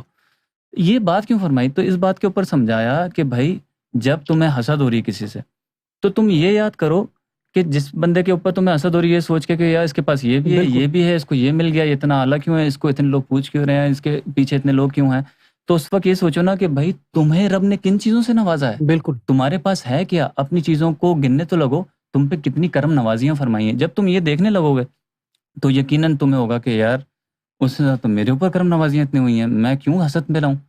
یہ بات کیوں فرمائی کہ بھئی دیکھو جب اس کو شہوت ہوئی تو حضور پاک صلی اللہ علیہ وسلم نے یہ کیوں فرمایا؟ وہ اس لیے فرمایا کہ بھئی تم دیکھو تمہارے پاس چیز کیا موجود ہے, تم باہر جا کے تمہیں شہوت ہو رہی ہے, تم یہ تو دیکھو کہ تمہارے پاس آلریڈی ایک تمہارے گھر میں ہے نا, تمہاری وائف ہے نا, تو تمہیں باہر جا کے شہوت محسوس کرنے کی کیا ضرورت ہے. اسی طریقے سے جب تمہیں حسد ہو رہی ہے تو تم یہ دیکھو کہ بھئی اس کے اوپر مجھے حسد ہو رہی ہے, میرے پاس کیا کیا ہے, پھر جب کاؤنٹ کرو گے تو پتہ چل جائے گا, حسد ختم ہو جائے گی. یہ طریقہ اصل جو خودی پہ جیسے بات ہوئی تھی نا, تو سید یونس الغوہر نے 3 امپورٹنٹ پوائنٹس کا انہوں نے فرمایا تھا کہ دیکھیں, ایک ہے کہ آپ اپنا جو آپ کا نفس ہے اس کو آزمائیں کہ دیکھیں کہ یہ کہاں تک اس کی جا کے بات ہوتی ہے. بالکل, ایک تو یہ ہوگا.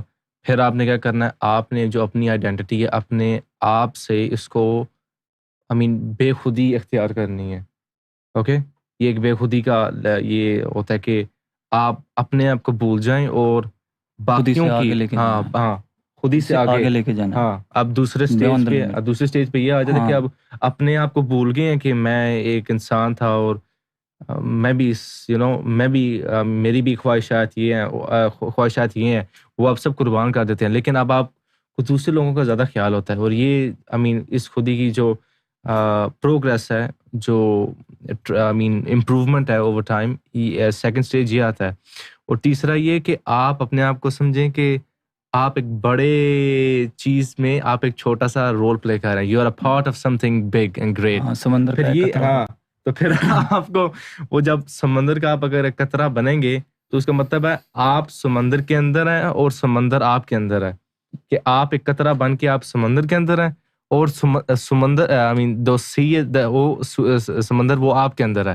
تو وہ ایک آپ کو ایک از لائک آپ سب سے کنیکٹڈ ایک ہو جائیں گے. ایسا آپ کا تھوڑا ہو جائے گا کہ آپ کو ایز اے گلوبل آپ کو کوئی بڑی بھی عورت بھی ہوگی تو اس پہ بھی آپ کو ایسا اس کا خیال ہوگا, اس کی اس کی کیئر ہوگی, اس کے لیے آپ فکر مند رہیں گے. کیونکہ اب آپ پہلے تو آپ اپنے آپ کے بارے میں سوچتے تھے, پھر آپ دوسروں کے بارے میں کر رہے, آپ کو گلوبل ہو گیا کہ کوئی بھی دنیا میں کسی بھی کونے میں کوئی جانور بھی ہو تو اس پہ بھی آپ کا اس پہ بھی آپ کو تھوڑا اس پہ آپ کے احساسات جاتے ہیں. تو یہ پھر اپنے آپ سے نکل کے اس کی خودی کی پروگریس کرنا. مجھے اس چیز سے یہ سمجھ آئی کہ یہ سیلف ٹرانسینڈنس جو ہے وہ یہ 3 سٹیجز ہیں کہ آپ آخر میں آپ وہ سب کچھ ایک کوزہ دریا میں بند کرنے والی بات ہے. تو بالکل ارشی باجی سے پوچھیں, آپ کچھ ایڈ کرنا چاہیں گی؟ جی جیسے جی پوائنٹ میں کہنا چاہوں گی کہ جیسے میں نے 2017 میں نے ذکر لیا, تو میں 2017 سے 2020 تک جو میرا یہ سفر چلا, تو میری جرنی, میرا کردار میں کتنے میں خود تلاشی میں کتنا خود کو جان پائی. میں صرف یہ بھی سرکار کرم فرمائیں گے, سرکار ہیں سیدی کرم فرمائیں گے, لیکن میں نے خود کو اپنے اوپر کتنا کام کیا ہے کہ میرے جو لطائف ہیں, میں کیا ذکر کر رہی ہوں, اپنے اندرونی یا اپنا جو میرا کردار ہے ظاہری, اس کے لیے بھی میں کتنا کام کر رہی ہوں. کیا مجھ میں غصہ کرتی ہوں, میں جھوٹ بولتی ہوں, اور بہت ساری جو میری برائیاں میرے اندر ابھی بھی موجود ہیں. تب سے لے کر میں اب تک میں کہاں پہنچی ہوں, یہ خود شناسی یہ بہت ضروری ہے. جو ظاہر تو باطنی تو ہو رہا ہے, لیکن ظاہر بھی مجھے یہ کل کا جو لیکچر ہے سیدی کا, اس سے مجھے بہت زیادہ وہ لگا کہ میں کس طرح اپنے آپ کی جو میری جو برائیاں اور ہیں, جیسے ہم لوگ مذاق میں تو جھوٹ بول دیتے ہیں یا حسد کرتے ہیں اور بہت سی باتیں ہیں, غصہ بھی کرتے ہیں, تو یہ ویسے کا ویسے یہ کم نہیں ہو رہا ہے. تو یہ ابھی بہت سوچنے والی بات ہے کہ میں اس کو کیسے خود شناسائی کے ایک اس سے گزر رہی ہوں, جیسے کہ میں اپنے آپ کو جان پا رہی ہوں کہ ہاں یہ میری برائی ہے, ابھی بھی مجھ میں ہے, اور کس طرح سے وہ مجھے اس کا سیدی نے بتایا کہ کیسے میڈیسنل بھی لینا ہے, کیسے وہ دیں گے, کیسے ہم پتہ ہوگی, کیسے وہ اسٹیپ بائی اسٹیپ ہم کو ملے گی. تو یہ بہت امپورٹنٹ ہے کہ ہماری جرنی ہم بس چل رہے ہیں, سرکار فرمائیں گے, ایسے بول رہے ہیں, ایسے نہیں ہے. ہم کو اس کے لیے ورک کرنا ہے, خود شناسی, خود کو جاننا ہے, ہماری ساری پہلوؤں کو جاننا ہے.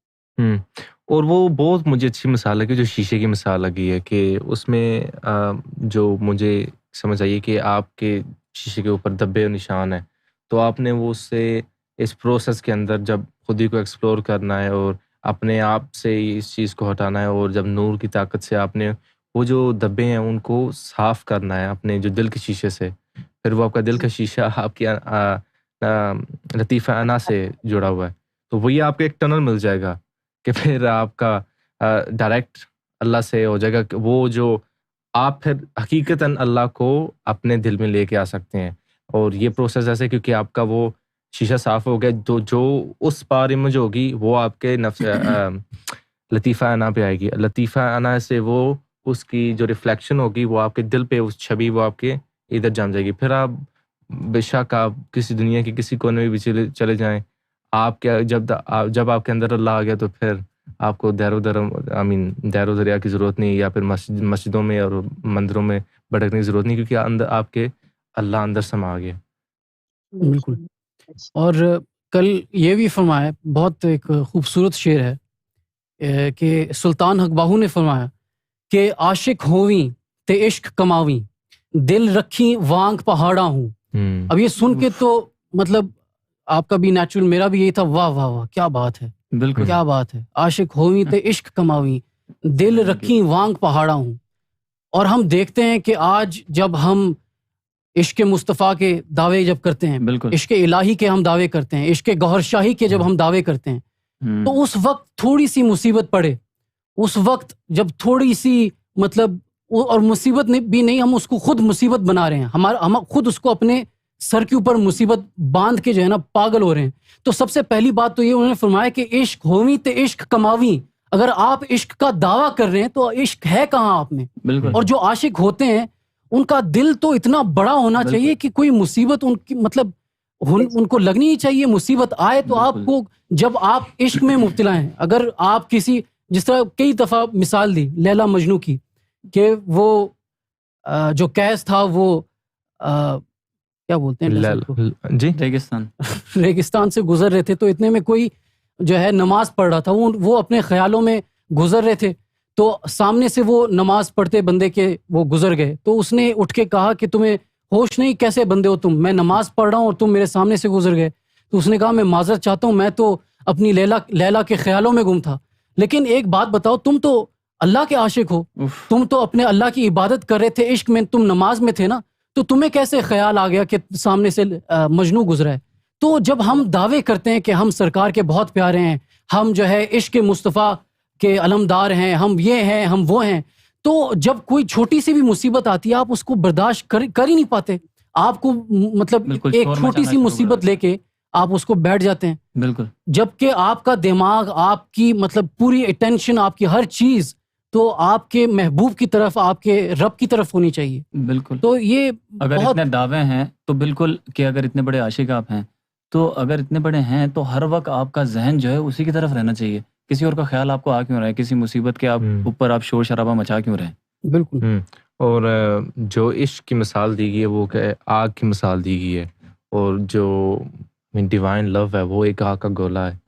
اور آپ کے اندر جب ایک آپ کا مرشد اندر جب عشق کی چنگاری لگاتا ہے تو پھر آپ نے اس کو ہوا دینی ہے, اور وہ آپ نے وہ جیسے مصیبتوں سے, اپنی آہوں سے, اندر کی جو آہ نکلتی ہے کہ کاش سرکار مدد کو آ جائیں, کاش ان کا عشق نصیب ہو جائے. وہ جب آپ پہ وہ مصیبت, آپ کا اندر سے کنٹریکشن ایکسپینشن ہوتی ہے, پھر وہ کیا کہہ رہے ہیں آپ, وہ اب اس فلیم کو ہوا دے رہے ہیں. وہ جب بھڑکے گی اور آگ بھڑکے گی تو آپ کے اندر سے وہ اس چیز کو جلاتی جائے گی, اور آپ کی اس خودی پہ وہ اس کا افیکٹ لا جائے گا کہ وہ آپ اپنے آپ کو بھولنا شروع کر دیں گے. تو وہ تو باتوں سے آپ کہہ سکتے ہیں کہ میں اپنے آپ کو بھول سکتا ہوں, لیکن وہ اس کا ایکچوئل جو فارمولا ہے وہ اس آگ میں ہے, وہ اس عشق میں ہے کہ وہ جب عشق کی آگ اندر سے چنگاری لگتی ہے پھر آپ نے اس کو ہوا دینی ہے, اس کو پھر اس کے اندر آپ نے فیول ایڈ کرنا ہے. اور وہ جی کچھ کہنا چاہ رہی ہیں آپ؟ I'm just saying don't block the guy. اچھا جی. تو سب سے پہلے تو ہم نے یہ جب اس راہ کے اوپر ہم چلتے ہیں تو خود شناسی, ہمارے اندر کیا خصوصیت ہے, دماغی, جسمانی, یہ بھی ہم نے جان لی. پھر جذبات کی شناسائی, اس سے شناسائی ہم نے حاصل کر لی. اس کے بعد فرمایا یہ آپ نے سب کچھ کر لیا, اس کے بعد آپ نے اپنی روحانی اندرونی شناسائی کرنی. بالکل. وہ کیا, اب آپ کے اندر, آپ کے سینے کے اندر 5 لطائف, لطیفہ انا اور لطیفہ نفس ہیں. اب لطیفہ نفس کی جو کے بارے میں آپ نے شناسائی کرنی ہے, اس سے شناسا ہونا ہے.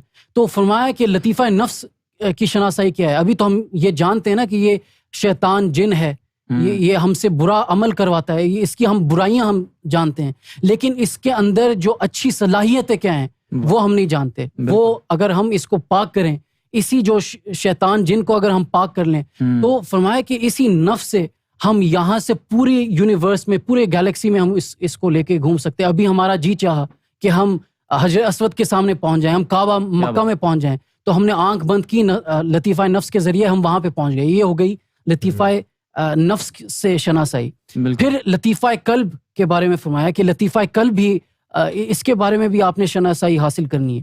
اب یہ جتنی بھی چیزیں ہیں دین کے بارے میں, دین کی فقہ حاصل کرنا, رب سے تعلق جوڑنا, یہ تمام چیزیں ہمارے لطیفہ قلب سے ان کا تعلق ہے.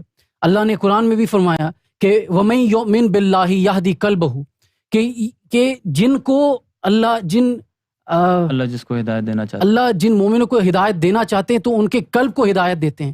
ابھی یہاں پہ بھی ایک شخص آئے, انہوں نے کہا کہ یہ سب کچھ گمراہی ہے, قرآن پڑھو, یہ کرو, وہ کرو. اب ایسے لوگوں کو یہ تک تو معلوم نہیں کہ یہ مومن ہے, یہ مسلمان ہے, اور ان دونوں میں فرق کیا ہے.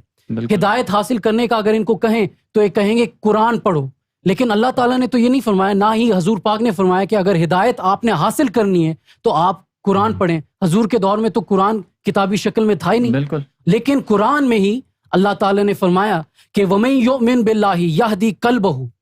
پھر یہ بھی ایک آیت میں فرمایا کہ جن کو اللہ ہدایت دیتا ہے تو وہ نور کے ذریعے دیتا ہے. تو نہ آپ کو نور حاصل کرنے کا معلوم ہے, نہ آپ کو پتہ ہے کہ قلب میں ہدایت کیسے آئے گی قلب کی, اور یہ جہالت ہے نا. آپ کو جب معلوم نہیں ہوگا تبھی آپ اس طرح جو ہے آ کے بھونکیں گے, آپ کو کچھ معلوم ہی نہیں ہوگا آپ کس کے بارے میں, آپ کیا باتیں کر رہے ہیں. قرآن کے بارے میں کہہ رہے ہیں اور قرآن میں جو لکھا ہے اس کا تو پتہ ہی نہیں ہے. بالکل. اور یہ تبھی ہوتا ہے جب جہالت ہوتی ہے, اس میں بھی آپ کا کوئی قصور نہیں ہے. اس لیے ضروری ہے کہ آپ شناسائی حاصل کریں. سب سے پہلے آپ اپنی جو جسمانی دماغی آپ کی صلاحیت ہیں ان کو آپ جانیں کہ وہ کیا ہیں. اس کے بعد اپنے جذبات کی شناسائی حاصل کریں. اس کے بعد جو آپ کے اندر روحانی جو اللہ نے آپ کے اندر خصوصیت صلاحیتیں رکھی ہیں, آپ ان کی شناسائی حاصل کریں. اس کے بعد وقت کی جو ہے ٹائم کافی کم رہ گیا. ہاں, یہ ایک شعر آتا ہے کہ اپنے من میں ڈوب کر پا جا سراغے زندگی، تو میرا نہیں بنتا تو نہ بن، اپنا تو بن. تو کہ جو اندر تو اپنے آپ سے تو پہلے سنسیئر ہو، کہ اپنے آپ سے تو سچا بن، اپنے آپ سے صداقت کا وہ رول پلے کر، کہ تو اپنے آپ سے یہ کھیل پہلے کھیل، پھر لوگوں سے کھیل لینا، پھر تو دوسروں کا بن جانا. لیکن تو اپنے آپ کو جب اپنے آپ سے تو بھاگتا جائے گا کہ اپنے اندر کی طہارت نہیں کرے گا، وہ جو اندر کی جو میل اس کو صاف نہیں کرے گا، بالکل تو پھر وہ کیسے آپ دوسروں کے بن سکتے ہیں؟ کہ بالکل جیسے جو نفس کی بات کل فرمائی کہ جو سب سے پہلے اگر آپ چاہتے ہیں کہ آپ کا جو جو اصل ہائر سیلف کو اردو میں کیا کہتے ہیں، سماوی ارواح، سماوی ارواح جو ہے، جو آپ کا نفس ہے، وہ جب تک آپ اس کو پاک نہیں کریں گے تو یہ جو آپ کا لطیفہ انا ہے وہ اس کے قبضے میں ہوتا ہے. جب تک آپ اس کو فری نہیں کر دیں گے اس کے قبضے سے، اس کو پاک کر کے، تب تک آپ اس کو معراج پہ کیسے پہنچائیں گے؟ آپ کے ہر لطیفے کی ایک معراج ہے، ایک مقام ہے، ایک ان کی منزل ہے جہاں تک آپ نے ان کو پہنچانا ہے. یہ آپ کی جو ہے روحانی صلاحیتیں ہیں جن کا آپ کو پتہ نہیں ہے. تو وہ صلاحیتیں شروع ہوتی ہیں پھر آپ کے نفس کی پاکیزگی ہے. نفس کی پاکیزگی کے اوپر کل سمجھایا کہ جب آپ اس کو پاک کریں گے تو اس کی قید سے آپ کا لطیفہ انا آزاد ہوگا. جب وہ آزاد ہوگا تو پھر وہ جو ہے، وہ جو شیشے کی مثال جو دی، کتنی زبردست مثال ہے کہ ایک جو اس کا رخ ہے وہ چمک رہا ہے، دوسرا رخ اور جو یہ ہے اس کا پریکٹیکل گندا ہے. ایگزامپل ہے نا، پریکٹیکل جو ایگزامپل ہے. جس طرح مطلب یہ نہیں کہ بہت ہی کوئی فلسفانہ بات ہے، لیکن جب جو شیشہ ہوتا ہے جس میں ہم اپنے آپ کا اپنا آئینہ، جو آئینہ ہوتا ہے جس میں ہم اپنا عکس دیکھتے ہیں، وہ کس طرح بنتا ہے سامنے. تو جب ہم دیکھتے ہیں، اگر آپ اس کو توڑ کے دیکھیں تو آپ کو پتہ لگے گا سامنے صرف شیشہ ہے، اس کے پیچھے ایک بلیک کالی کوٹنگ ہے، کالی ڈارک. تو یہ کتنی خوبصورت مثال دی کہ اگر آپ چاہتے ہیں کہ آپ اس میں مطلب ابھی تو آپ کو اپنا عکس نظر آ رہا ہے، صرف اپنا آپ نظر آ رہا ہے، جو اور یہی ہمارا حال ہے نا، ہم اپنے آپ سے بڑھتے ہی نہیں ہیں. دس از ایگو ٹرانسینڈنس، کہ ہمیں اپنے آپ کے علاوہ اور کچھ نظر ہی نہیں آتا. جب ہم اس آئینے میں دیکھتے ہیں ہمیں اپنے علاوہ کچھ نظر ہی نہیں آتا، لیکن رب اس پار ہے.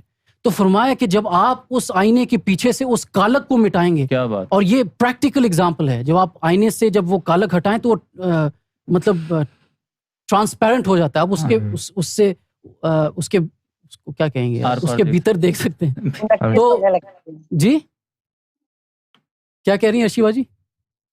آر پار ہو جاتا ہے نا وہ. جی ہاں بالکل. تو یہ ایک کتنی خوبصورت بات ہے کہ اگر آپ مطلب یہ ایک ایگزامپل ہے کہ اگر آپ بھی رب کو اپنے آئینے میں دیکھنا چاہتے ہیں تو آپ نے وہ کالک جو ہے اس کو آپ نے مٹانا ہے. اور وہ کالک کیا ہے؟ وہ آپ کا نفس ہے. یعنی کہ آپ نے نفس کی پاکی حاصل کرنی ہے، تبھی آپ اس میں سے اب اپنے اس شیشے کو صاف کر پائیں گے، اور پھر آپ رب کو دیکھ پائیں گے. اور پھر وہ رب کو دیکھنا کیا ہوگا، اس کی مثال بھی دی جو ابھی حسیب بھائی نے بتایا کہ وہ اس طرح ہے کہ وہ کالک آپ کا نفس ہے، اور رب کو دیکھنا کس طرح ہوگا. یہ ایک ویسے تو بڑی خوبصورت بات ہے کہنے میں، لیکن یہ ایک اسپرچول سائنس ہے جو آپ نے اپنے اوپر اپلائی کرنا ہے، پریکٹس کرنا ہے. وہ آپ نے ان تمام لطائف کو بیدار کر کے، لطیفہ انا کو بیدار کر کے، جب آپ کا لطیفہ انا، اس کی صلاحیت یہ ہے کہ یہ رب کو دیکھ سکتا ہے. یہ آپ کا ہے ہی نہیں، یہ جب رب کو دیکھ کے آئے گا، واپس آیا آپ کے جسم میں، اب اس نے رب کو جب دیکھا تو رب کا نقشہ اس کے اندر اتر گیا. آپ کے جسم میں جب واپس آیا، یہاں پہ آ کے بیٹھا تو رب کا نقشہ یہاں سے آپ کی آنکھوں میں رب کا عکس منتقل ہوا، آپ کی آنکھوں سے پھر آپ کے دل کے اوپر منتقل ہوا. تو یہ پریکٹیکلی سمجھانا ہے کہ کس طرح آپ اس آئینے سے اس کالک کو مٹا کر اب آپ رب کو دیکھ پائیں گے. کتنی خوبصورت مثال ہے. کی تعلیم کتنی آسانی کے ساتھ سمجھاتی ہے کہ مطلب اس کا جو پورا کیا کہتے ہیں نقشہ کھینچ کے ہمیں دکھایا ہے کہ تاکہ سمجھ میں آ جائے کہ بھئی اصل میں حقیقت میں ہو کیا رہا ہے، کیسے دیکھ پاؤ گے رب کو، کیسے رب کا جلوہ تمہارے دل پہ آ جائے گا. بالکل. تو شیخ شیوا جی، ہم آپ کے بہت شکر گزار ہیں. آپ آج آئیں، آپ نے کل جو سعیدی نے کورس میں جو بیان فرمایا، آپ نے بھی اس کے اوپر تبصرہ کیا. اسی طرح ہم اور بھی لوگوں کو کہیں گے کہ آپ بھی ہمت کریں، آپ بھی آ کر بات کریں، آپ دکھائیں کہ آپ کو کیا سمجھ میں آ رہا ہے.